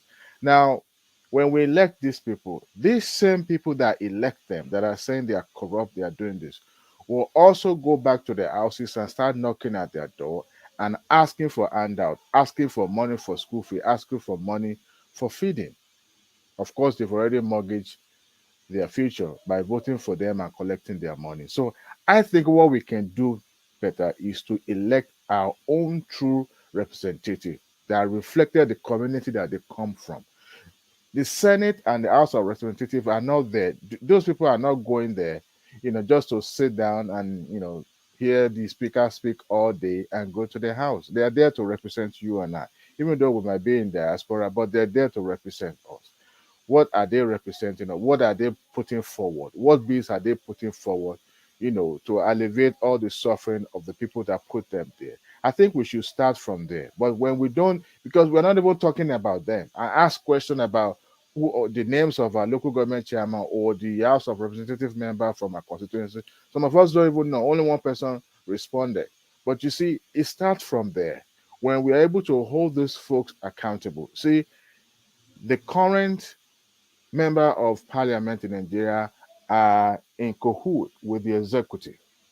And democracy shouldn't be about that. It shouldn't be like that in the first place. It's not about because I belong to your same party, then I must not question you. They're in their pocket, money exchange and all the time. Let's start from there. Let's question them. What do they put forward at the National Assembly to better the life of people they truly believe they are representing? But if we don't do that, we will keep talking over each other. Mr. Jude, I respect your opinion about separation in Nigeria. Look, I love you so much. I wouldn't want you to go. I need your oil and gas if you're in the Niger Delta. And my state, uh, well, everybody knows which state I come from. As a matter of fact, my state shouldn't be created in the first place. I keep telling people they don't have money. Recently, they constructed one cargo airport. I wonder Are you who from will. Ekiti? Don't let me say. Ekitikete, Don't let me say Ekitikete. it. Don't let me say it too loud. But then I try to be positive minded. It's like misplacement of priority in the highest order. Why would somebody put? See, we have Akure proximity to Ekiti, to Ado Ekiti. It's about give and take maybe 20 miles or 10 miles. But then airport is this side. I'm just giving an example. It's not because I come from there I should say, well, governor has done well. But the thing, how would that benefit the life of a small scale farmer in my village? These are the questions people back home should be asking before they voted for the current governor that is there, which is like a hand-picked person from the governor. But we don't ask this pertinent question. I think when we start digging deep and start asking this question and asking them before we vote for them, it's unfortunate. See, we're in diaspora, we see better, we know better because we've experienced it here. We've experienced, civilization here. People back home that they can hardly even have a data on their phone. Don't ask this question. And then they live with them, among them. They oppress them. They meet in the store, they meet outside, and all that. When they start asking the question, then there will be a way forward and we'll be able to elect to somebody who truly represents the interests of our people. Thank you. All right, just to add to what you said, Adewale, and this is something that anybody here can do. Part of the problem with holding local government accountable, local level, whether it's local government or state, is that there's no media. Okay, there's no media in the local. We go to Kitty now, then maybe there's one government newspaper and that's it. But anybody here can start a blog. Anybody here can encourage some people who've graduated from universities in journalism to start a blog. It's a small thing, but it's a way that you can set up a system where somebody can even report that, oh, my local government, there is no water here. Go ahead, Adewola.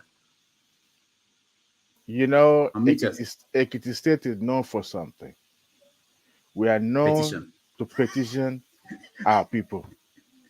See, we will have a humongous petition against the local government chairman. And the moment money exchange hands, those petitions will disappear. In 1993, petition up and down. I, of course, already becoming a teenager, but then I see the way things is done. We like to complain and write petition, but sometimes we don't take action. That is the problem that we have. I understand that at the local level we might be having problem because of awareness, but what about the national level? We have members House of Representatives and the Senate coming from that geographical area. So do we hold them accountable? We don't. All what we care about is how you attract federal projects to our constituency. as if somebody in Ebonyi, somebody in Borno State doesn't have that same chance. See, there was one thing they would do is to put tertiary institution there. I'm not saying it's a bad thing, but then when the student goes home, the school closed down. What happens to the businesses? What happens to other people? Yeah, I will. Sorry. Okay, go ahead. I think we talk about this next time a lot. You know, All because I know somebody in one village. It's not even a village, Newi, who started a media house in Newi. Nobody knows its name nationally, and the first report he wrote, they beat him up. And the national media is not there to help you. And if you are being beaten up in a Bonny state, nobody will know. You know, so it's difficult. Sometimes it's actually more difficult to deal with the local politicians than to deal with the national politicians. But then not everything has to be about complaint. Something we have to bring something for. See, Adiola, your former co-worker or whatever, brings some information to the fore sometime. And some people will be like, oh, this is information that has been out there, but it kind of like lay much emphasis on it. Once it emphasizes on our show, people will begin to think deeper. We've heard this news and these stories in the news, but then she's more so repeating it and emphasizing on it, and people now begins to ask questions. I understand that, but at the same time, everything doesn't have to be about criticism, because when you criticize these political gladiators or political elite, they have all the means to wipe you off on the surface of earth. But then you can, for example, the discussion about somebody building an airport in Ekiti State. To them, it's a laudable project. But I'm thinking about it. What importance of this project it is to them? They just prefer to have this thing erected in the middle of nowhere just to see one single 1945 national aircraft landing in there and taking off within a minute. And to them, that is what they think about the benefit of democracy. But then discussion will start, going on. It's not about criticizing. It's about, people. This is a state that can boast of each household with the professors, right?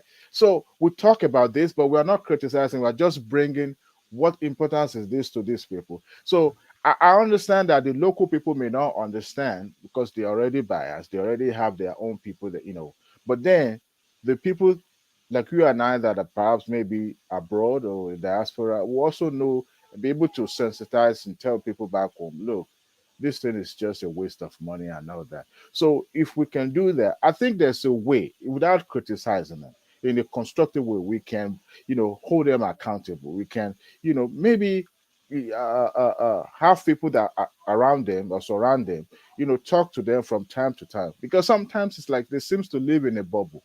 They don't really know. You can imagine something happened with the other time the President Muhammadu Buhari claimed to be oblivious of what was going on. It's possible because they shield them from knowing the truth, from doing the right thing. So that's just my take. All right. Maybe one day we'll just say positive all day, no negative. Jude, is it Jude? We've had you before, no? No, I didn't talk. All right. That is now, okay. All right. I want to say that criticism or pointing out the ills in a society like ours is part of the solution. So when someone is coming out or people comes out to say, oh, you are talking a lot, what is the problem? What is the solution? To me, it's like, what is this person talking about? Because you can't solve a problem that you don't know how it occurs or how it's happening. There's no way you can solve it. So what we are doing here, and again, it depends on what the person wants to hear, because many of us have been profiling solution. Those that believe that Nigeria cannot work, that it will better go a separate way so we can better manage our situation, that is 100% solution. So it depends on what an individual wants to hear. That's the solution. But perhaps the person people want to hear, carry your PVC, go and vote for Tinubu, who has fraudulently got himself a presidential ticket in his party, or vote for Atiku, who has also fraudulently, dubiously got himself a presidential ticket in his own party. Perhaps that is the person's, some of these people's solution. by carrying your PVC to go and vote for them, like many of them are running after them, after the same thieves that have brought them into that brought Nigeria into what it is now. Now, for people who are always saying that we should stay together, of course, everybody the better, the bigger we are, the better. But since that bigger has not worked, rather, it has suffocated the little individual, the little, enclaves or components of that bigger part. Is there then any need for that, wanting to continue that bigger space to continue to move it forward? Is there any need? That is what we should ask ourselves. When we are doing something and it's not working, I mean, wisdom dictates that you should retract back and then re-strategize and think of what you're doing that is not working and how you can make it better. Not that we are working for 60-something years, we have had a bigger Nigeria where nothing works. The only thing that works is impunity. The only thing that works is stealing. Somebody mentioned 400,000 crude oil being lost. Today, in fact, since last month or 2 months ago, it's been 700,000 barrels of oil that are being stolen. Who are the people stealing it? The same leader, the same politicians and leaders in Nigeria are the ones stealing the oil, the crude oil that is supposed to be meant to develop Nigeria. ASU have been on strike. We are on strike for how many months? Only 1 month crude oil that is being stolen in Nigeria was enough to send our children back to school and enough to revamp all the universities in Nigeria. But these things can happen in the system that we're running in Nigeria, where somebody becomes a president, he becomes a demigod. All authority, I'm sure all of us know here that the president of Nigeria is the most powerful president in the world. Not as in having the power to do, what I mean, in terms of what the Constitution according to do. How can a society thrive like that? Now he's a governor, a president, and he's a minister of petroleum. And look at what has happened to our oil since he became a minister of petroleum. Stealing. Billions of dollars. We are talking about Nigeria. He's the one stealing this oil. He's the one stealing the oil. They are the ones stealing the oil. The top military, the president, the terrorist president, and those officials, governors, they are the ones stealing all these things. They are the thieves. Okay? And then the common thief on the streets, they will haul him into the jail and kept him there. But the bigger thieves are being celebrated by the same Nigerian that will come up there and say, let us provide solution. Let us, when you say people want to go apart, first of all, find out what exactly is informing, making people to want to go apart. Is it because of the impunity? The Nigerian judiciary system, for how many days now, weeks now, have found Nnamdi, have declared Nnamdi acquitted from their court, and up to today he's still there. Is that a country you like to have as a? Okay, Jude, let me challenge you. Let me hold on, Jude, hold on. Let me challenge you. Okay, let me challenge you in the line of solutions. Hold on. Let's pick this idea of the courts. What happened in that courts? Okay, there was a ruling and it was ignored, and they went back to courts and got a friendly court to rule in their favor that he should stay. The question is this: Nigeria. We all know Nigeria, and we expected this to happen. What did the people do? What did we the people do when we knew that this will happen? What did we do? There were movements. There were some. Hold on. Let me tell you what happened. There were some groups, Ohaneze and all these typical groups. Even the senators, for the first time, senators from the Southeast wrote a letter saying that, begging the president to release Nnamdi Kanu, to obey the court order. Of course, it was ignored. What did the people do? Because until the people force these things to change, it won't change. Okay.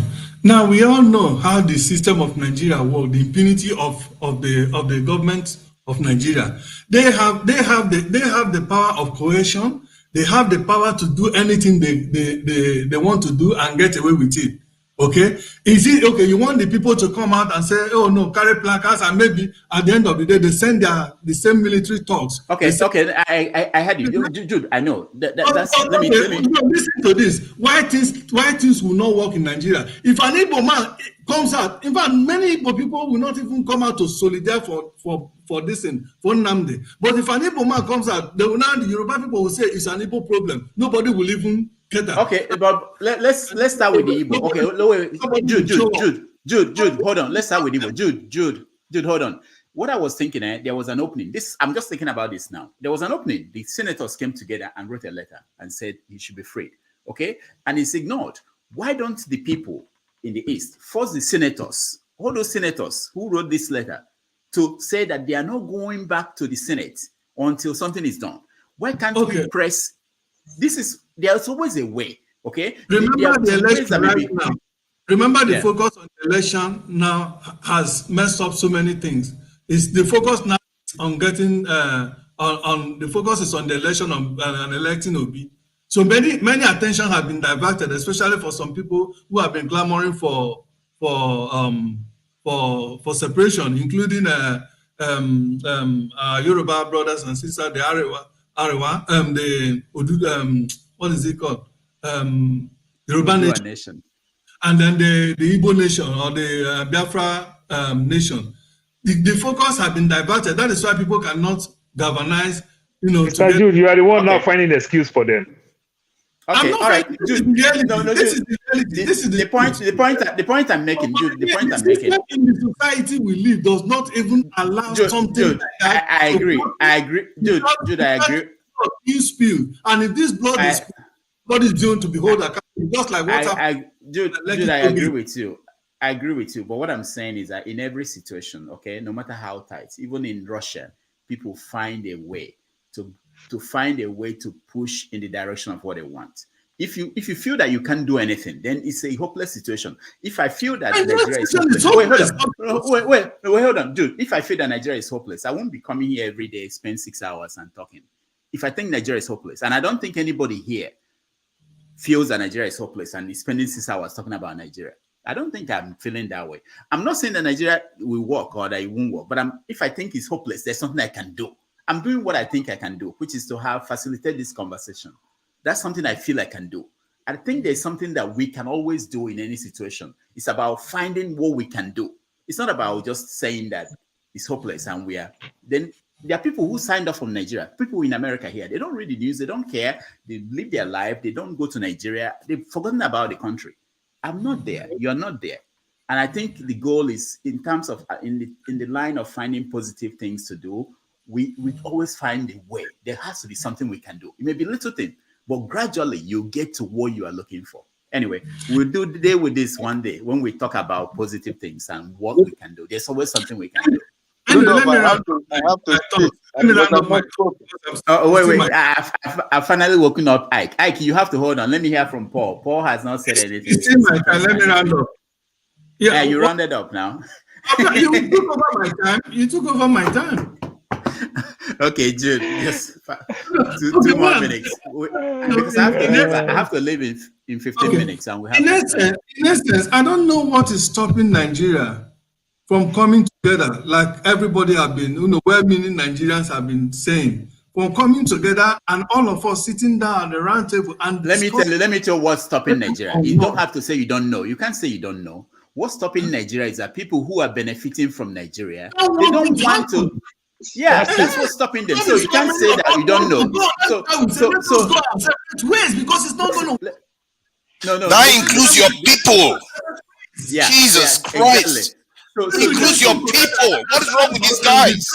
How we can move on? Then let us go. So Jude, that's what Forefather is saying is important. Is everybody? It's a class of people. These people are not many. The fact that they are taking over and we are giving up, we are saying. Let me give you an example. This is what I asked somebody in another program. I said to them, "Do you know how many pastors, how many reverend fathers came from Ireland and Britain to Nigeria? Do you know how many to convert people to Christianity? Do you know their numbers? Do you know how many? Do you know how many priests, just Redeemed Christian Church priests that we have in America? Do you know how many Americans are members of Redeemed Christian Church? Have you gone to any of the church? You can go to Winners. You can talk about Winners. There are not many. There are not many. I attend Redeem. Do you know why? Do you know what's going on? Our people are failing to convert the Americans to their Redeem. But few people from Britain and Ireland came to Nigeria and converted us into Christianity. This is the point I'm making. The point I'm making is that the failure is in us. The fact that there are few people who are leading Nigeria, the owners of Nigeria, I don't know how many they are. They've now made it impossible for us to go back home, made it impossible for us to live in our country, to have the kind of government we want to do and we want to have. And we are giving up. These people, Babangida is not more intelligent than anybody here. Babangida cannot solve wait, hold on. Babangida cannot solve quadratic equation. Babangida does not know half of what forefathers know. But forefathers is here. You know, Babangida chased you out, chased all of us out. We are giving up. We are basically handing everything over to them, and they're happy. They're happy that you are living. You know, if they frighten you, you go, and they're happy. They run the whole show. So the question is this: are we like these pastors from Redeemed Christian Church, Winners in America, only taking money from Nigerians who are in America? They can't even convert one American to their church to get their tithe. Are we happy? We're just like them. Basically, these small people just chase us out, and we're giving up. Oh, Nigeria cannot work. It's a terrible place. It's messed up. Who is chasing you? Who made it not to work? These people that didn't pass secondary school or WAEC. That's it. We have to accept that we failed. We failed, and the greedy Nigerians who continue to support them because they use the greedy Nigerians. Well, let me tell you about that. Forget about those people. If you believe that you can do something and change them, there were those people during the civil rights movement in America. There were people who were against black people getting their right. They were supporting the structure. They were happy with how things were. Do you know what I did when I was in Nigeria? I'm not saying you didn't do anything. I'm not saying you didn't do anything. I don't know what you did. Yeah, I'm not saying that. But what I'm saying is this. The point is that what I did when I was in Nigeria, corruption would have police called the extortion would have stopped long time ago. Police extortion. The point is that all of us, educated people, professors everywhere, I'm bringing them on the show. They will be coming. I'm bringing all those professors in wherever they're hiding. I'm bringing them out. All of us, we just basically ran away, left the place for them, and they basically having a field day, and we are complaining. Yeah. Let me say this. When I was in Nigeria, I used to service many banks in Lagos and many big companies, including Eleganza, so many big companies. Chivita, I was one of their designers, right? I designed their packages and stuff like that. But do you know how many contracts, millions, at that time, early 2000, late 1990 something and early 2000, how many contracts I lost because I refused to take bribe from the person giving me the contract to put his own share, which is what is killing Nigeria today. And I'll tell them, sorry, I'm a Christian, I can't take that. And I will go, I will lose the contract. People know me, I did that, but in Nigeria also, I have never given my kobo to any police. I have been stopped several times, even traveling, and taken to, I've said this in one of these platforms. See, Jude, we've had this conversation before. He doesn't give bribe to police, but he's an illegal kabu driver. You see the problem with our people. He is an illegal kabu driver, but he doesn't give bribe to police people. You see the two sides of our people. We've had this conversation before. Let him talk. Okay, Jude. Mr. Jude, Emiloko. Mr. Jude, don't let me forget what I want to say. At least today I want to support you. We are all causing a problem. All right. Thank you, Jude. Paul, go ahead. Mr. Jude, so doctor, I know you keep talking about solutions. And you know, the hardest thing you can get is solution, because sometimes you have to weaponize solutions to some of us because our ideology will be completely different. We're in the United States today. The Republican ideology is far different from the Democrat ideology. But the beauty of it is that when you go to Republican states, they're doing well as a state. And when you go to Democrat states, they're also doing well as a state. When you go to China, they may be doing well in their own way, but their system of government is different from the one America have, like as it's different from the one Britain have. Why am I saying all this, doctor? But now I want to be the devil's advocate. I like to do that sometimes. Doctor, how many of us from the South that voted before they make Sharia law in the North? Because when the Biafrans are asking for Biafrans, we will say the constitution is sacrosanct. Nothing, no this, no that. How many of us from the South voted before they make Nigeria have two common law? There is a common law. You understand? And the Sharia law in Nigeria. How many of us did that? Today now we are seeing what is going on the social media over the new currency that they must take out. Traditional law in this South. Hold on. Do you want the answer to that question? Yes. Okay. The Sharia law has always been in Nigerian constitution from 1979 to the new one they drafted. And you know who drafted the constitution for the 1999 constitution? It's Abdul Salami now. The Fulani Hausa people. No. It's not him. It's not him. They say that's the constitution. Go and check the people that drafted the 1999 constitution. You can say that they were forced to add it there, but it's been always been there. It's like the Arabic notes in your currency. Who put it there?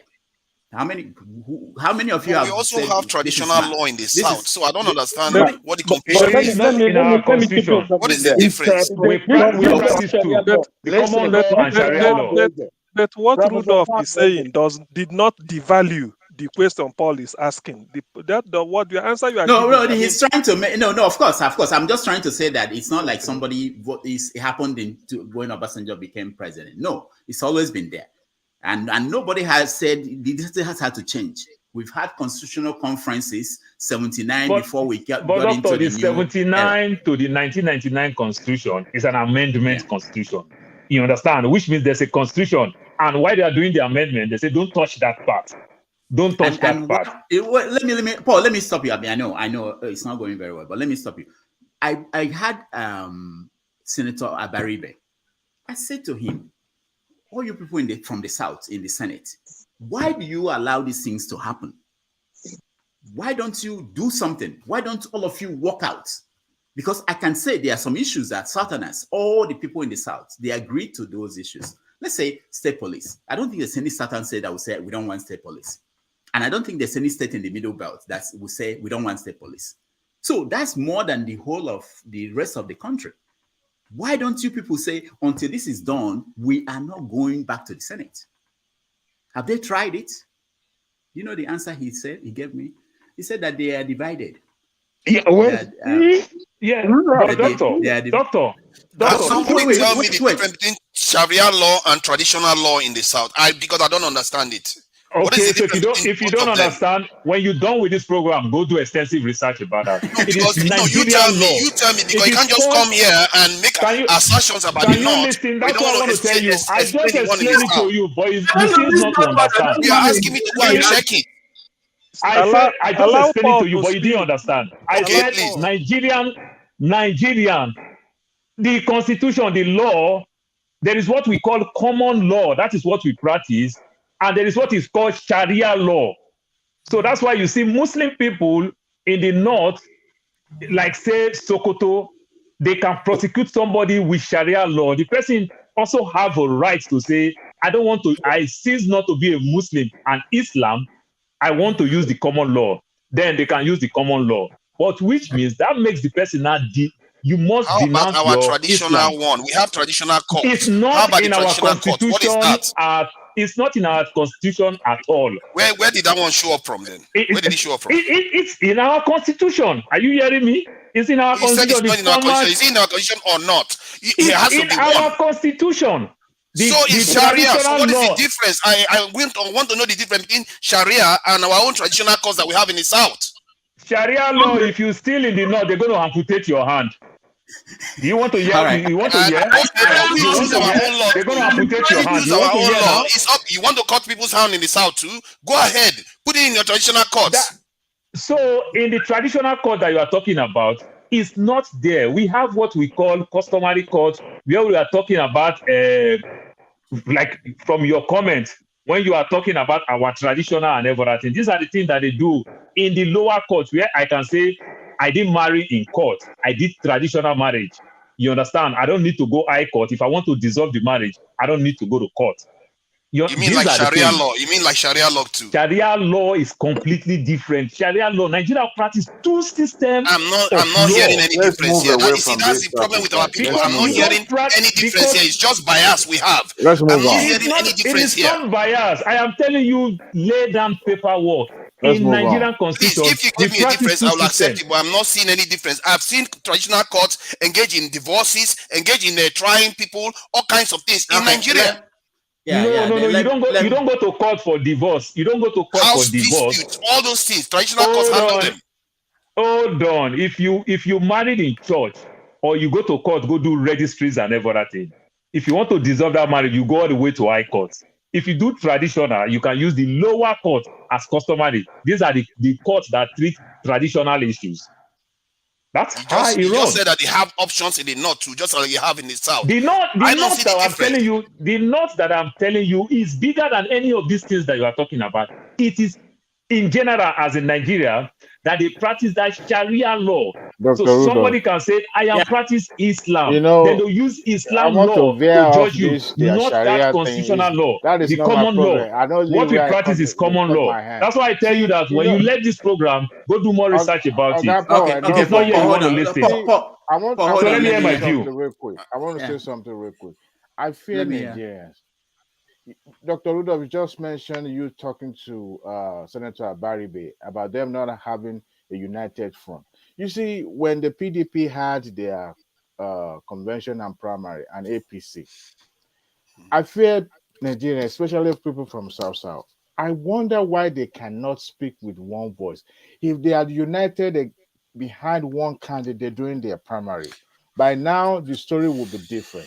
You see, when APC had their primaries, I even had a rumor, I don't know how true it is, that most of the aspirants from the Southwest, their form were bought by Asiwaju Bola Ahmed Tinubu. I don't know how true that story was.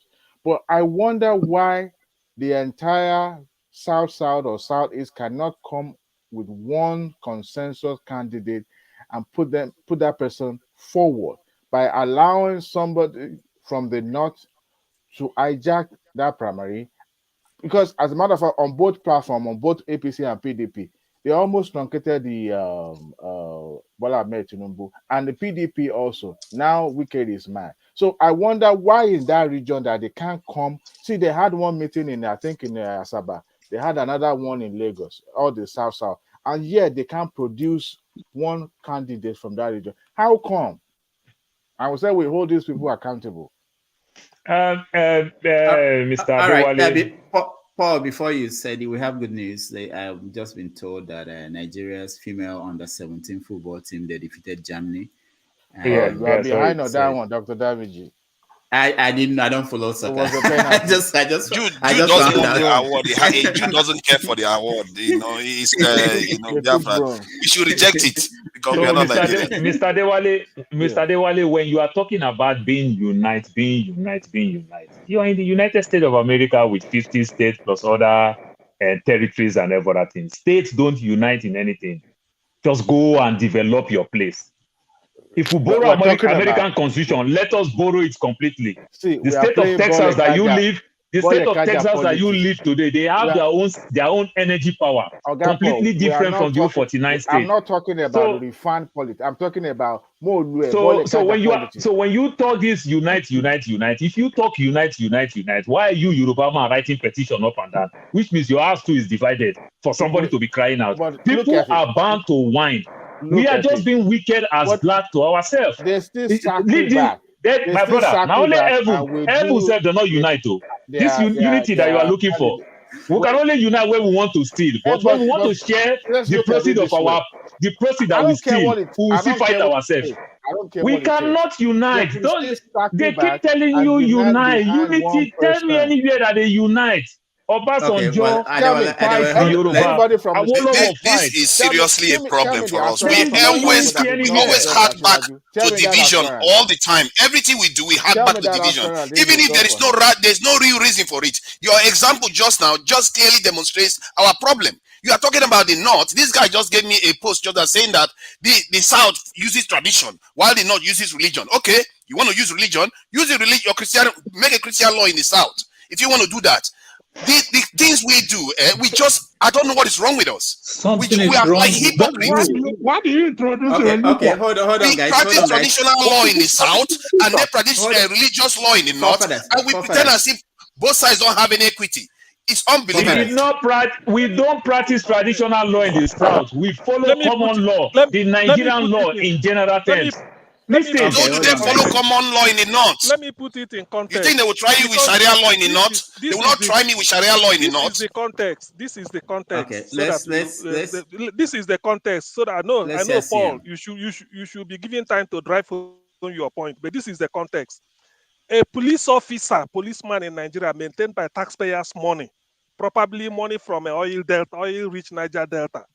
In Kano, you drink alcohol with police, the Hisba, local police, will arrest you and tell you because this is a Sharia-controlled place. Exactly. This is the context. So this example, a police officer, he could be Paul from Urobo or me. I was posted to Kano. And they see me with a woman. It happens. You say you are carrying a prostitute. At this level, you are going to say because they wear a different type of agbada, that is the problem you have. Hold on.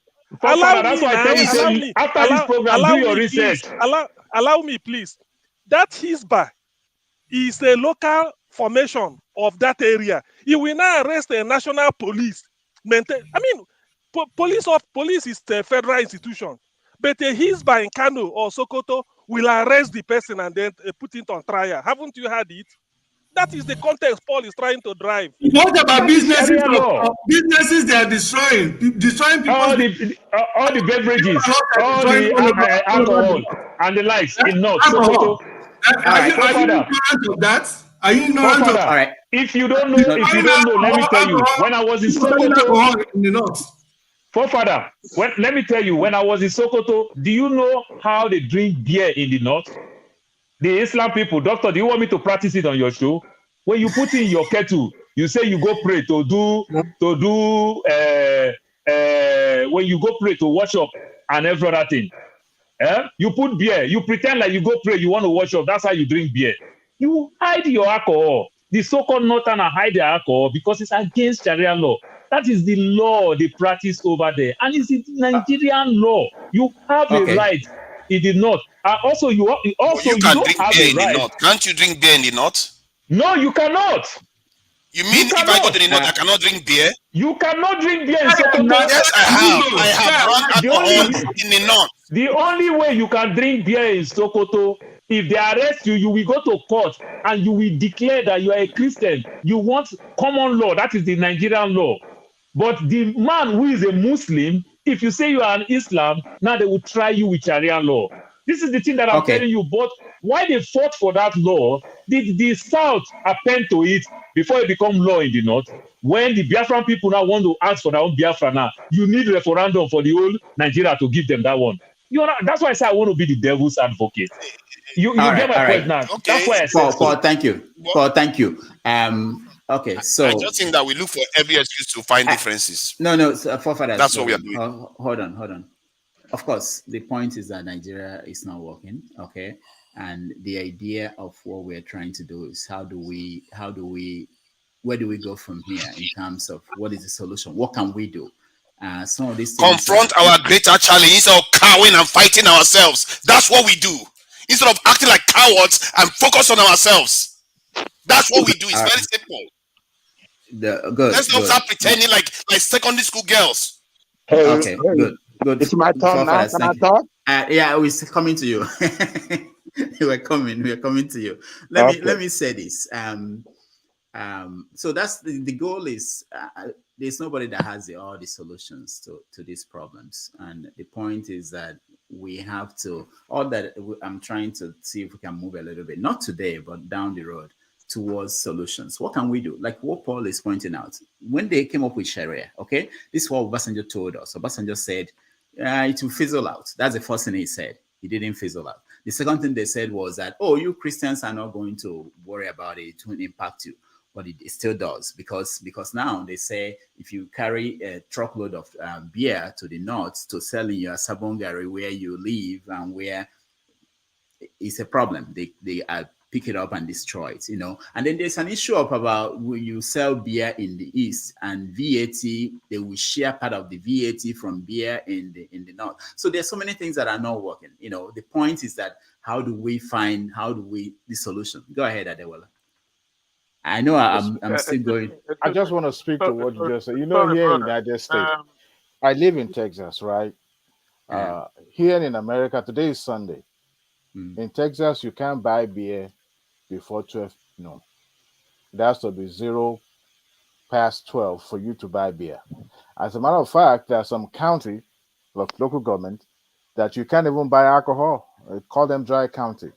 But then you go to Louisiana, 24 hours, you can buy your liquor and drink to stupor. So these things depends on the jurisdiction. They choose to go with Sharia, but it's not applicable to Christian.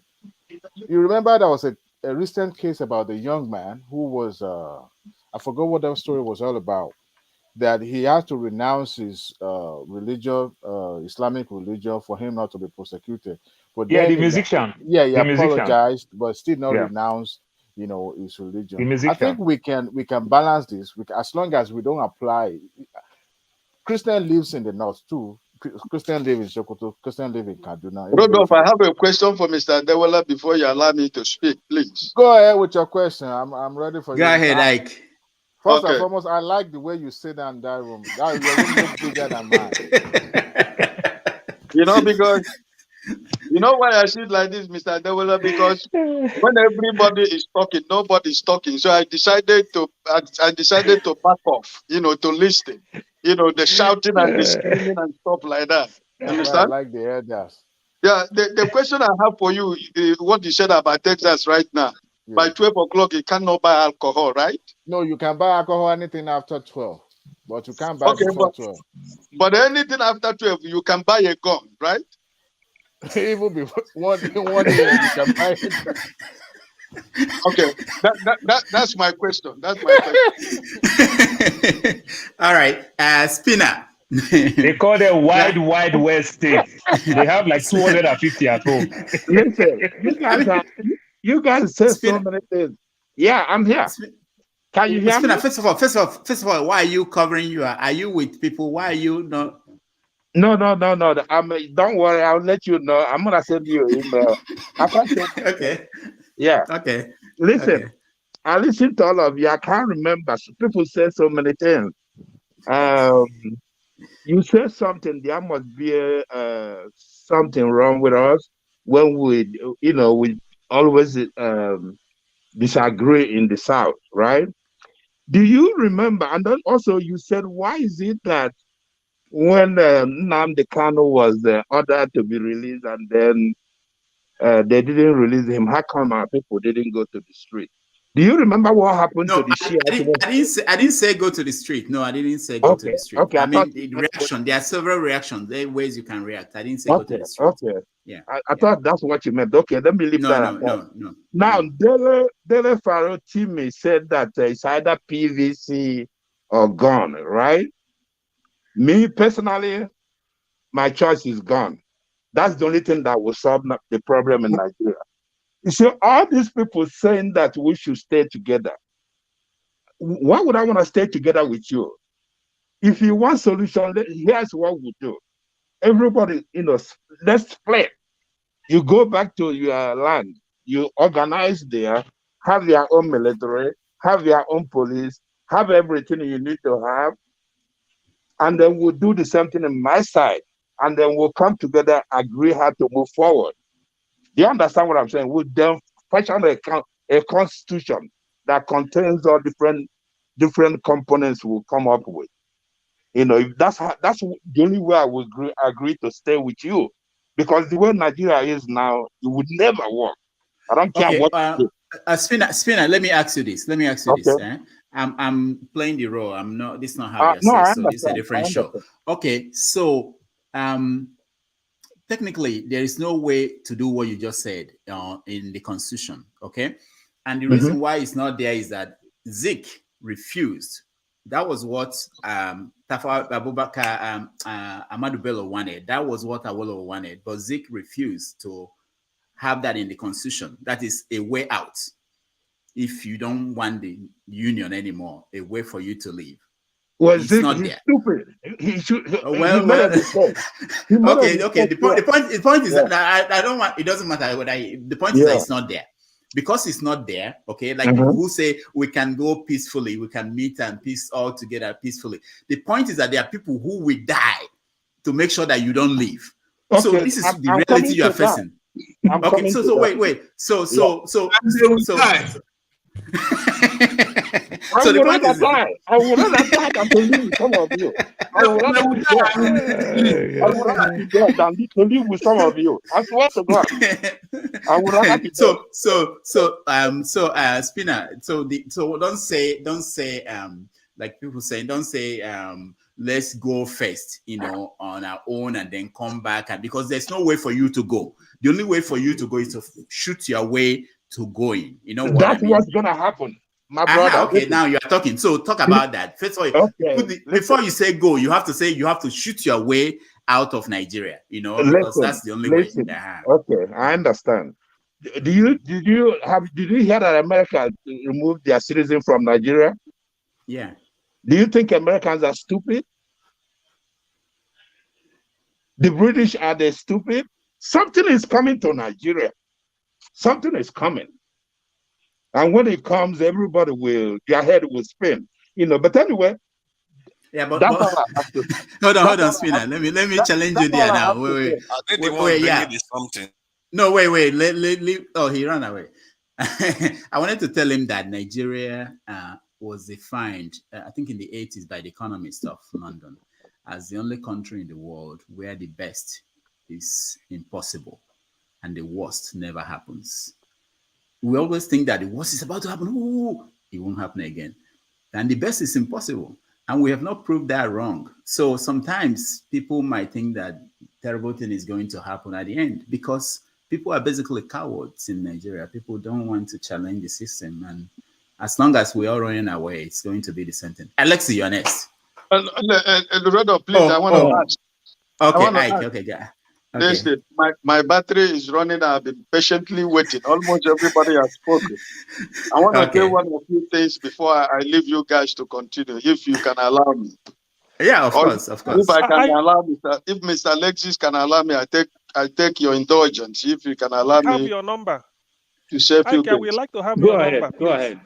Okay, I will make it available for you. No problem. Yeah, a lot of people have been looking for your number after your last performance. Go ahead. Okay. All right. What I wanted to say is that, I listened to the professor, the research, the academic excellence, the profile solutions, the whole, contribution everybody is making through reading books and the rest of them. I just want to let us know that there are seasons for everything. And the season that Nigeria is right now, we have read this research, all these professors, they have been in Nigeria for 62 years. They have been researching, they have been writing books, they have been making all these things, my brothers and sisters. The season that we are right now is not that season of that time. We have a new season in Nigeria that all of us have to, agree to support the season that we are right now. I listened to Dele yesterday. I wasn't able to make a comment because I was working at the same time and so many things was happening at the same time. I want to borrow a rule from what my brother in Texas said from the beginning when he talked about the people, the masses themselves.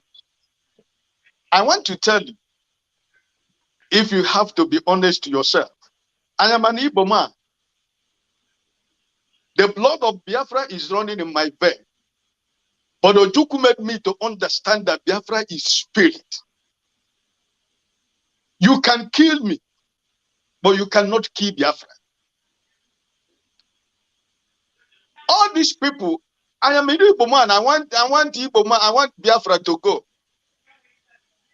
But the same people that are telling you that they want Biafra to go, they are the people who have been sabotaging the Biafra to go. It's not the Hausas. It's not the Yorubas. It's we the Igbos.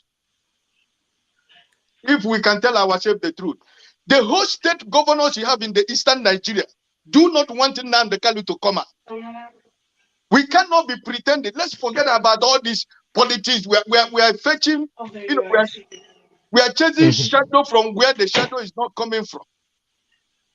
Nnamdi Kanu is where he is today because of the 5 eastern state governors of the Igbos. They don't want him out of that place. It's not you. It's not me. But it is the power that be in the East. The so-called politicians, the elite, the few people we are talking about that are holding Nigerians into ransom. They are the same people who are holding Nnamdi Kanu and the issue of Biafra and Odudu and the rest of them. Because you said it here already, because of what they benefit in the corporate country called Nigeria. So when we come here, most of the platform, we try to bring our intellectual. How many years we study in the? I didn't go to university because I hadn't had the opportunity. But my children, they went to university because that was the only sacrifice that I have to make. Because as an Igbo man, I have to suffer to make a living. So all these university graduates and lecturers we have in this platform, it's time you begin to tell yourself the truth. We have an illegitimate government in eastern Nigeria as a whole, except Soludo, who won a free and fair election. But he has already joined the queue because he wants to protect his own interest. He wants to prove to you that he is fighting insecurity in Anambra State. And you see what is going on in Anambra State right now? Today I just saw all of them. They married themselves together in the Enugu meeting of Eastern State governors. And all of them were carrying agbada. And I was looking at it and I was laughing. These are the people that is the problem of Eastern Nigeria. It's not all of us that are here. Look at what is happening in Ebonyi State. Umahi has turned into I don't know what I'm going to use. What the man has turned into in Ebonyi State. Look at Imo State, the state where I come from. I was looking for Honorable who is going to represent the Labour Party in Olu House of Representatives in this election. We used to meet in one other platform. I wanted to ask him a question. Look at Imo State, for example, my brothers. It is a lawless state. There is nothing that is working in Imo State today as I'm talking to you. Everything that is working in Imo State is you are under the pressure of Hope Uzodimma and his thoughts. You do what they want you to do or you are gone. I told you the other time, I am from Olu local government and I'm from Owerri. I don't hide where I come from. I am a true Igbo man.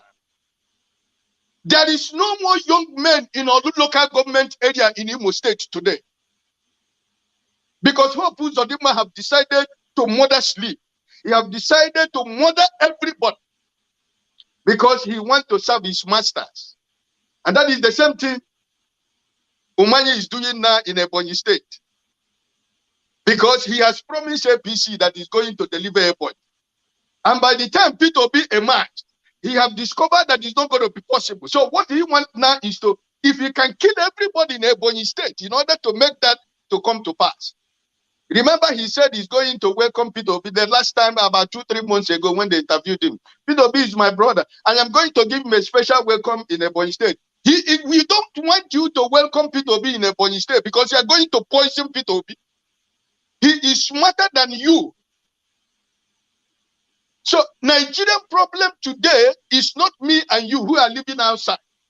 Because some of us, we say, carry gun. You are in America, you're going to shoot your gun from America. You are in England, you're going to shoot your gun from England. You are in Sweden, you're going to shoot your gun from England. Who is going to shoot the gun? Those lives in Nigeria, the people of EndSARS, they were like, they said, they were only carrying flags, but they were murdered in a broad daylight. Nothing has happened. And somebody is saying, let us carry gun. This is always what always all of us who are living outside say, well, let us divide this country, let everybody go. We just say it because you're comfortable where you're living. Nothing is disturbing you. You can decide. Most of you now who are living in America, you have American citizen. You have American passport. But I have refused to take the passport of the Dutch people where I live. Because the blood of Nigeria is still running in my veins. Because I still believe that Nigeria we can overcome. But most of you have American passport. If you go to Nigeria tomorrow, anything happens to you, the American embassy is going to come for you because you are an American citizen. But somebody like me, I refuse to take the Dutch passport up to today. So anywhere I go, I am only defended by God himself and for my truthfulness and honesty. And I am ready to die defending Nigeria in whatever way. When it is God's time for us to go, it is and you no took more my going time to to talk. You are ready to defend Nigeria. I gave you my time. No, Please, I'm coming. please. I'm coming. Alexi, hold on. He already started. What I'm saying, defending Nigerians is this. I gave him my time and he's using it to defend Nigeria. No, sorry. Alexi, Sorry. There is Just war hear me in out. Biafra. it doesn't Just matter. hear me out what I'm trying to say. Just hear me out. I You said just it last time. interrupted the flow. Yeah, go ahead, Ike. I used to travel. I travel all over. I travel most of the time. And I meet Nigerians and Africans on the tarmacs, on the airport, and the rest of them. What I say I fight for Nigerians is whenever, anywhere I am traveling, I know how many times in a year that I lose my flight because trying to defend an African man or woman or a Nigerian that I see at the airport that are being treated like an animal. I don't care that I miss my flight because God has blessed me that even though the airline refused to pay my ticket, I can buy my ticket back. But I do what I think that is normal and honestly for me to do, because when you are having that passport as a Nigerian outside Nigeria, you are treated like an animal, even though you are not a criminal. Some of us have decent business, decent job. We live an honest life. But as long as you put your passport on the immigration point, Nigerian green passport, they say go this side. That is the truth. I'm not saying that I'm going to defend Nigeria in Nigeria because I'm not in Nigeria. What I'm trying to say today is that the only thing that we Nigerians have, those that are living in Nigeria, is for them to use 2023 as a starting point. That 10,000, 50,000, 100,000, 1 million naira that they give you is going to finish in 2 months or 3 months. And you go back to square one, just what Adewala just said at the beginning. But if we can decide that this is the time that we can change Nigeria through the PVC, we can do it. Nigerians can do it. I think it's time up, please. Time up. Who is speaking? Alexi, let me determine yes, that. I mean, no, it's okay, Alexi. Don't worry. No, don't worry about that. Let me determine that. Go ahead, Ike. I will let him speak. Ike, go ahead. I'll give you your time, Alexi. Sorry. Sometimes when we talk about Nigerian thing, I get emotional because I know the journey I passed through. I know what I went through. From Lagos to Mali, from Mali to where I am today. Most of us that are outside Nigeria did not want to plan to leave Nigeria, but sometimes circumstances and situations will force you to leave Nigeria. But I want to tell all of us here, all of us are fighting the same cause. We want a better Nigeria or a better nation, whatever you decide to call it. But we have to start from somewhere. The season that we are right now, nobody is perfect. Nobody is a sect. But we know that we can start from somewhere. So let us stop blaming everybody. But let us begin to look for solutions to make Nigeria a better place. Where all of us, like CM said, and a Shakiri man, and a Urobo man, somebody from TV, all of us will see ourselves as Nigerians and have equal right on the table to discuss about the affairs and the way forward for Nigeria. So please, this is my own honest submission. I want to thank you for giving me the privilege. I hope that I will join next time because my battery is almost down. And I want to pray that God will bless all of you, give you the wisdom, the strength, and the power to continue to make the change that you're making. You might be thinking what we are doing here is not doing anything. But I want to assure you, everything we are doing in this platform and in other platforms, God is using it to do better work in Nigeria. For your family, for your friends, and your colleagues. God bless you, and everybody have a blessed week. Thank you. Thank you so much, Ike. And I will pass my... Hold on. Oh, okay. Go ahead, Ike. I will give you my phone number. I don't know how I'm going to give it to you because just email it to drdamages@gmail.com. Okay, yeah, you use Gmail. Okay, I will do that. Yeah. So you give it to CM, okay? Yeah, I'll give it to CM, yeah. All right. Let me say this. Thank you, Ike. Let me say this. Despite everything we're doing here, I want everybody to always understand that everybody's story is valid. Your story is different from my story. Your experience is different from my experience. You cannot make your experience my experience. I can't make your experience my own. So we have to respect that. People come from long distances, not just about physical distances. The experiences in life, their encounters in about Nigeria, it's different. And that's what builds people's reaction. The way you see things is valid. I agree. Any position you have is your position. We have the right to question it, but it's your position. The same thing with the next person. But to assume that because this is your position, that's the ultimate, that's the right one, the other ones are wrong, or terrible, or shouldn't be heard. No, they should be heard. And every position contributes. The people saying, no, Nigeria cannot work, I accept their position. They contribute. They are forcing the people who are saying that it is going to work to make it work. The same way, the people saying it's going to work, that's their position. If you think it's not going to work,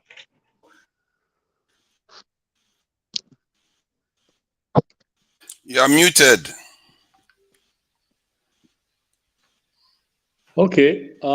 Prove them wrong. Have you called me, Dr. Damages? Will make them to do better.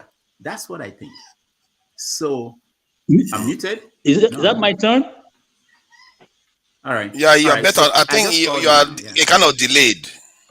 You can't hear me? Can I speak now? Are you hearing me? Yeah, it's you. Nobody can hear me. Oh, okay. No, we can hear you now. Good. You're good now. Doctor, you're good. The audio is Oh, delayed. hold on. Yeah, All you, right. you can. All right. I salute everyone. And I'm coming in late, but I've gotten enough, built up in me to come out and spew them out. Anyway, the thing remains that we are asking for solution. Are we asking for a temporary solution or a permanent one? That's where the difference comes. Temporarily, I still see problem. The one that I see as problem with the Constitution, which if you swear anybody in with it, will be locked in to do what that Constitution is saying. So you're talking about your PVC and voting and winning without changing that Constitution. You are not solving the problem that we have on the ground. We talk about local government, this and that and that.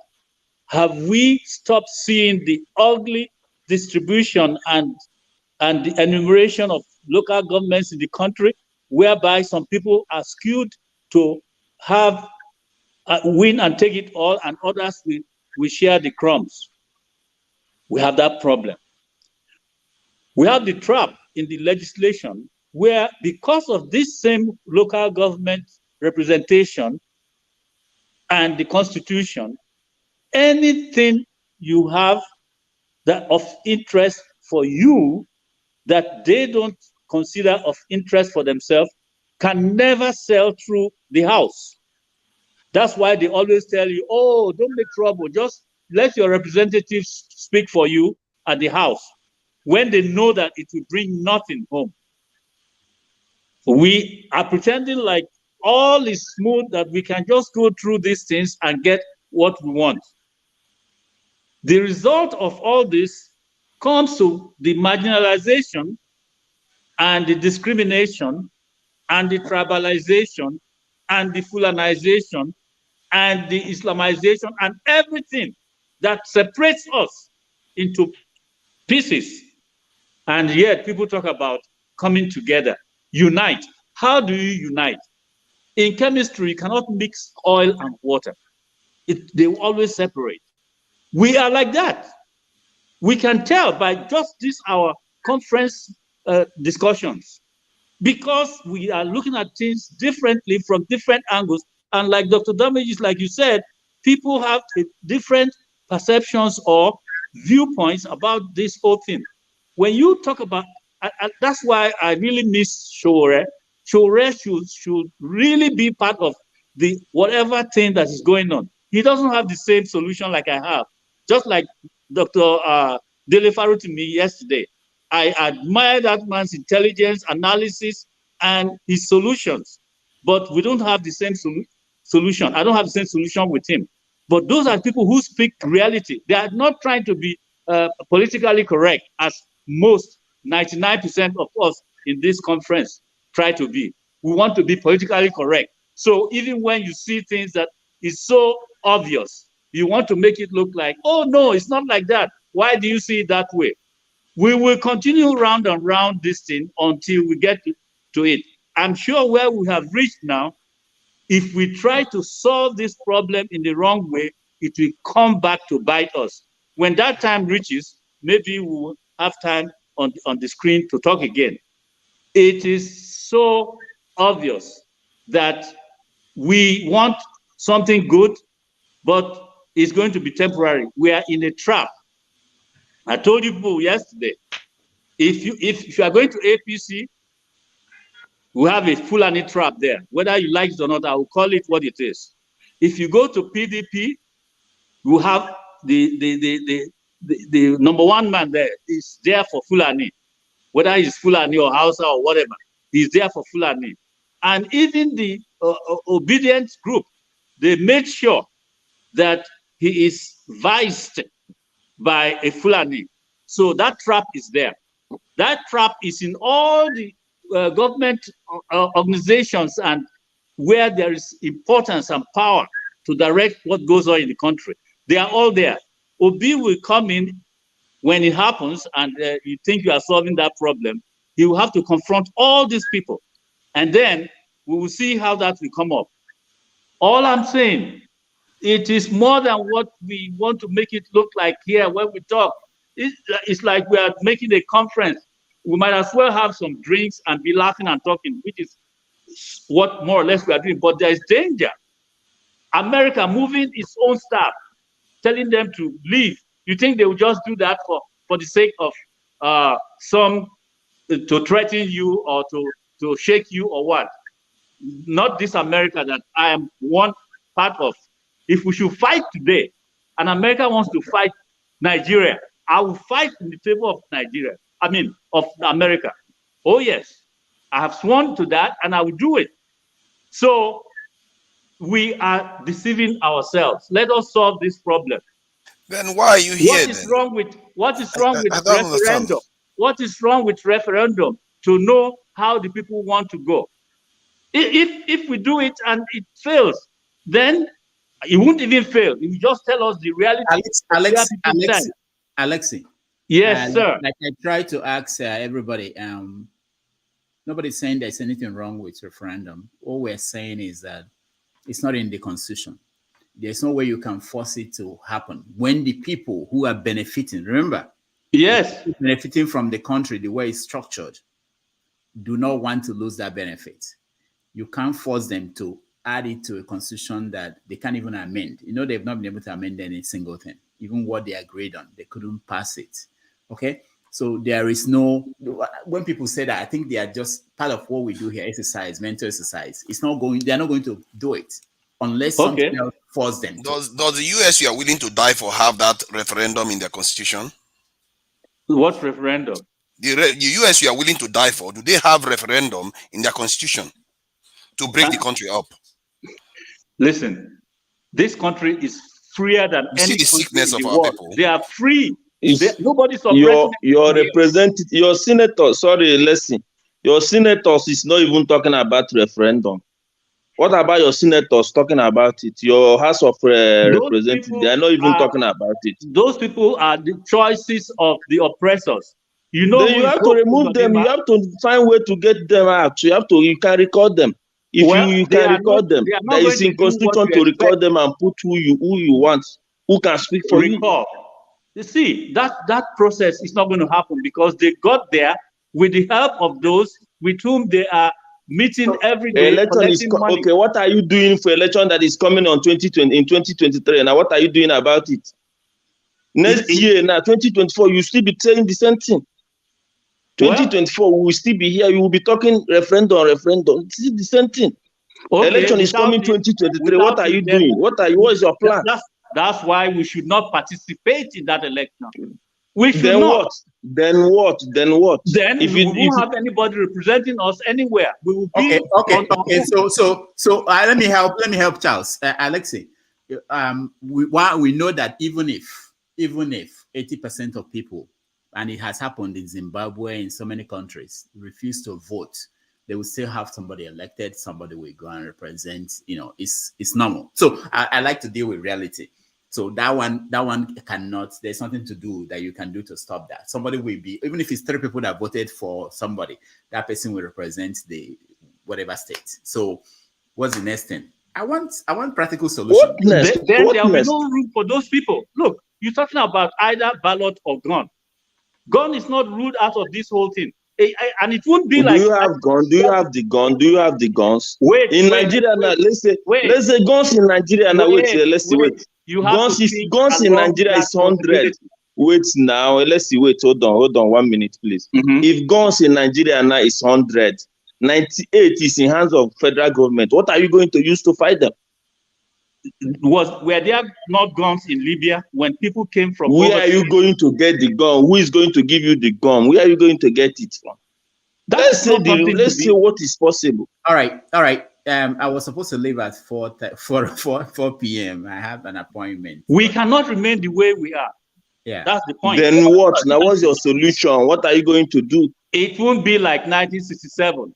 For your information. But you see that most of the argument is hollow. He's willing to die for a country that doesn't have the referendum in the constitution that he's arguing that Nigeria should have. This is the madness we live in. This is the madness we live in. Of course. Mr. Alexis, Mr. Alexis, let me lend you one minor small solution. This is what Ojukwu said when Ojukwu traveled to trade fair in Lagos to campaign and see what the Igbo invested in Lagos. Ojukwu said, must you bring all these things to the hands of these people to come and sell? Why don't you go back to Aba and Onisha, keep everything there? If the Yoruba man don't know how to do spare parts, they don't know how to do pharmaceutical in Nnewi, they don't know how to do anything, and they need it, they're going to travel from Lagos, wherever place, to come to the east to buy this thing and every other thing. This is one aspect. Well, you are talking about Lagos. What about the people in Sokoto? You are talking Lagos is close. I just use it as a Lagos case study. Is close. You didn't talk about Sokoto. You are talking about Lagos. Lagos is close. Because it is the Igbo man that will travel to China, to Taiwan, even to Singapore, Lagos is to close. Dubai. You understand? To anywhere to bring these goods. Where it in the east? Let these people travel down to come and afford it. You understand? That's where you use that medium to develop yourself very well. Let them open the solution for me. Why do you keep other people under your own oppressive regime? And say Mr. Alexis, every Nigerian suffer that same thing. When you said so, Mr. Alexis, for me, the solution is getting involved in politics. Okay, me that came from the oil region, that they are taking everything, like I asked Ruan yesterday. You understand? The gold in North, how much revenue Nigeria make from gold? How much revenue Nigeria make from gum Arabic? How much revenue we are making from granite? We are making from all these things. We don't make nothing. You understand? And they weaponize it. They tell us to our face that, oh, they give you 13% derivation and they take 87% off but your own is owned by you people, we shouldn't go that place. And then for that, so we see all the things that we see why the governor of Zamfara State cross carpet when they started talking about this gold thing. So everybody suffered this same thing. I understand the Igbos are overprivileged. They have the numbers. They are very, very educated. They are very everything. You understand? It's just time for them to say, okay, let us go and develop the East if you feel the East is behind. But I will tell you, my brother, this problem is everywhere.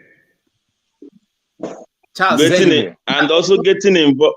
Let's hear from Charles. That's the final word. Go ahead, Charles. Yes, you have been getting involved in politics since. What has it brought? My solution is the person in Abia State. The person in Abia State is, if that man use 30% of what is coming from Abia State to develop Abia State, we will not be talking what we are talking here.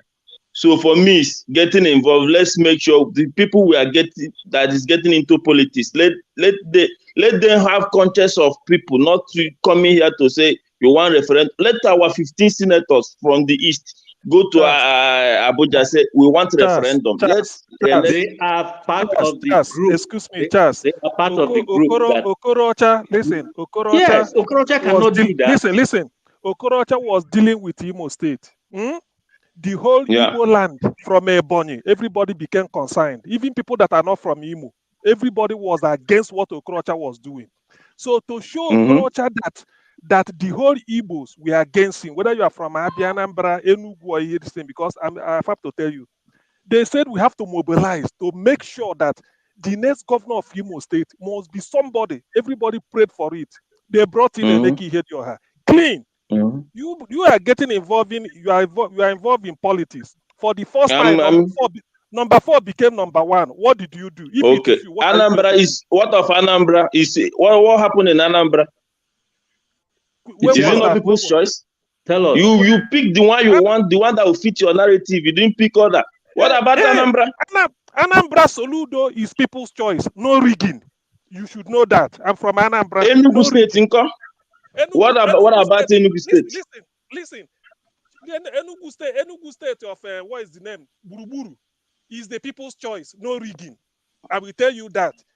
So what about Ebonyi State? Ebonyi State, Dave Umahi, when he was in PDP, was elected as PDP governor. Everything was that is the people's choice. Is he not people's choice? He's the people's choice. Okay. So you think people's choice is what is reigning? Is the choice of Ihedioha is the wide choice of. So why did they bring Opus Odemwa? Why? Okay, let's say that Ihedioha's own happened. Let's say next election. Okay, we will take because of Ihedioha because no. Listen. Same weight now, same weight. So we will take the same weight. So we will take because of we have headache, we cut off our head. Are we going to take because we have headache, you cut off your head? Because of wait now, let's say. You misunderstood so me. the Imo State won't happen. So for that, we should not participate. When you say get involved in politics, Okorocha, what he that is what I'm saying now. Does it mean that if that Imo State won't happen, so we should forget about politics because of Imo State won't happen? We should say no politics. Emeki Ihedioha didn't win that election. Opus Odemwa win that election. Let me tell you something why. You see let me tell you why. Let me tell you why. Do you know why I say so? If Imo State people really vote for Emeka Ihedioha, they could have revoked. They didn't do nothing. They didn't do nothing. They didn't do nothing. They could have bring the person that voted for election. Listen. It doesn't matter. It doesn't matter. The people who voted for Shibus, you are going far. Let's say that one happened. So after that one, we will not vote again. Okay, guys. No, we will still vote. Hold on, guys. I want Doctor, wait. Didn't you see it, Doctor? Didn't please 1 minute. So because of hope. Okay. What I said, they could have bring that regime down. But it's after everything. No, don't be disappointed. Okay. Hey, no, don't get me disappointed because I hope for Imo State people that voted for who they voted. Hold on. It's easier said We than have to have done. others. We have to have other law and order. Charles, finish up your thoughts, okay? Okay, so what I'm saying, look at what happened in our two states. They took away their mandates last 4 years. Did they kill everybody in Osun State? They waited for him. Next 4 years is coming. How long? 4 years came. They did their job. So you take because of what happened in Imo State, we should start no election, no this one, no this one. It happened in Osun State or in Osun State. You have to get yourself together first. Who is representing you in the Senate? All right. Is it not your choice? All right. Thank you. What are you doing about him? You will chat from here, no referendum. How will you get the referendum? 2023 is coming. After 2023, we will come back here June, July. We will still be talking. No, if we want referendum, you can't get referendum in Dr. Damage's page. People have to talk about it. People have to go to National Assembly and talk. People are talking about People have to. Don't say somebody who is representing you have to talk about it. All right. Not me and you here. We don't have the power to talk about it here. Buhari has more guns than you. You can't shoot Buhari. They have more guns than you. Okay, Charles, thank you so much. Remain there now. Thank you, Doctor. I don't want to end it here this way. CM, finish your thoughts, but I want people to be, respecting other people when they are speaking. Go ahead, finish your thoughts, and the point. First of all, this is the first time I'm hearing somebody saying Hope Uzodinma won an election. This is there are plenty of them. They are the saboteurs. Please. This is the first time. The duty of conducting every election is INEC. When you dispute any result given by INEC, you, the person taking your opponent to court, INEC is involved because INEC will come and give witness that the election they announced met their minimum requirement. INEC went to election tribunal to say that this vote they are adding to Hope Uzodinma so that number 4 will now overtake number 1. That this vote, they weren't accredited. How come from those polling booths, it's only Hope Uzodinma they voted for? The whole 11 or how many candidates, nobody got not even one vote from a polling booth, where they have up to, I think, 6 or 7, let me just put it this way, that contested for governorship. And the INEC, who conducted the election, announced the result. Then they now go and manufacture, say these are the people they didn't add. They say from which polling booth. They mention them. Mostly from Olu area.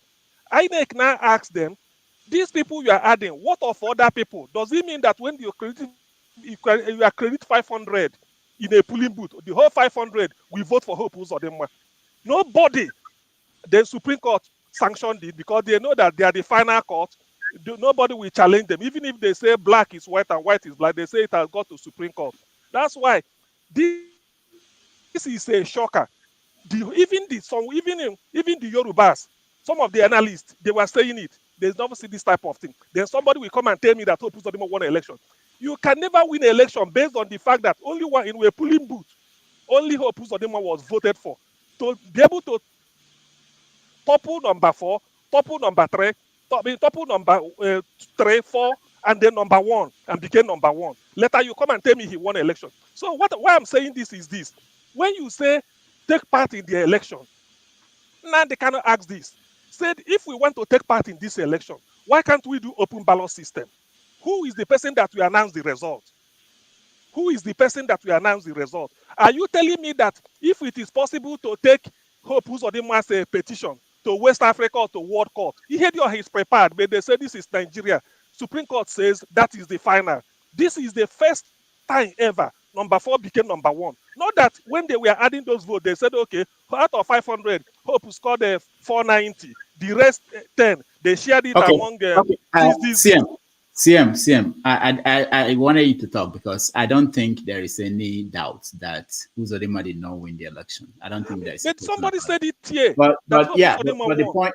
I will keep on saying that because hold on, Chibuzo, hold on.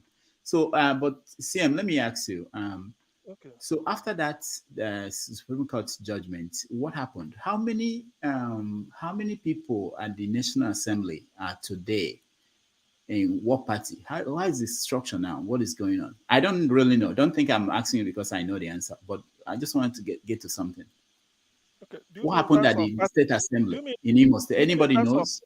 Do you mean in A terms of party I representation? know that people switched parties after Hope took over. All of them decamped. All of them decamped. All of them Yes, decamped. I think Okay. I know of. I heard of one senator, either of Kigwe area. I think one died. They did. I don't know whether it's under who. They died. Then they No, did a by-election. State House. All of them decamped in State House. And in the State House camp, all of them decamped to all Hope. of them decamped. Yeah. So this is the point. This is the So point. APC. Yeah. This is the point I'm making. Okay. This is the point I want to make. Thank you. So let's say Hope is a bad guy. You know. He has a paper. So many people in the political class in Imo State, they are bad. They are in cahoots with the federal government, and this happened, which is outrageous. Now let's say people are afraid of coming out to say this cannot stand, because people can rise up and say this is not acceptable to us, even if the Supreme Court said so. But let's say people were afraid of that, and then what happened? They were afraid of Hope Uzodinma, and the people they elected, local areas, they elected to their state assembly, all switched to APC. And that was okay. That was okay. So why they did not wait and impeach Hope? Charles, they control, we're not going further. I just want to point that out. Chibuzo, say one last Okay, thing. sorry. Yeah, let me tell the Nigerians in this platform. You see, there is a study just came and said that, listen, in this very election, if at all, because Tinubu will win this election, but he will emerge as a winner. But there is a problem. If Tinubu manages to win this election, there will be a war in Nigeria, because he rigged the election to become to claim power. But the person who's supposed to win and clean the shit is P2B.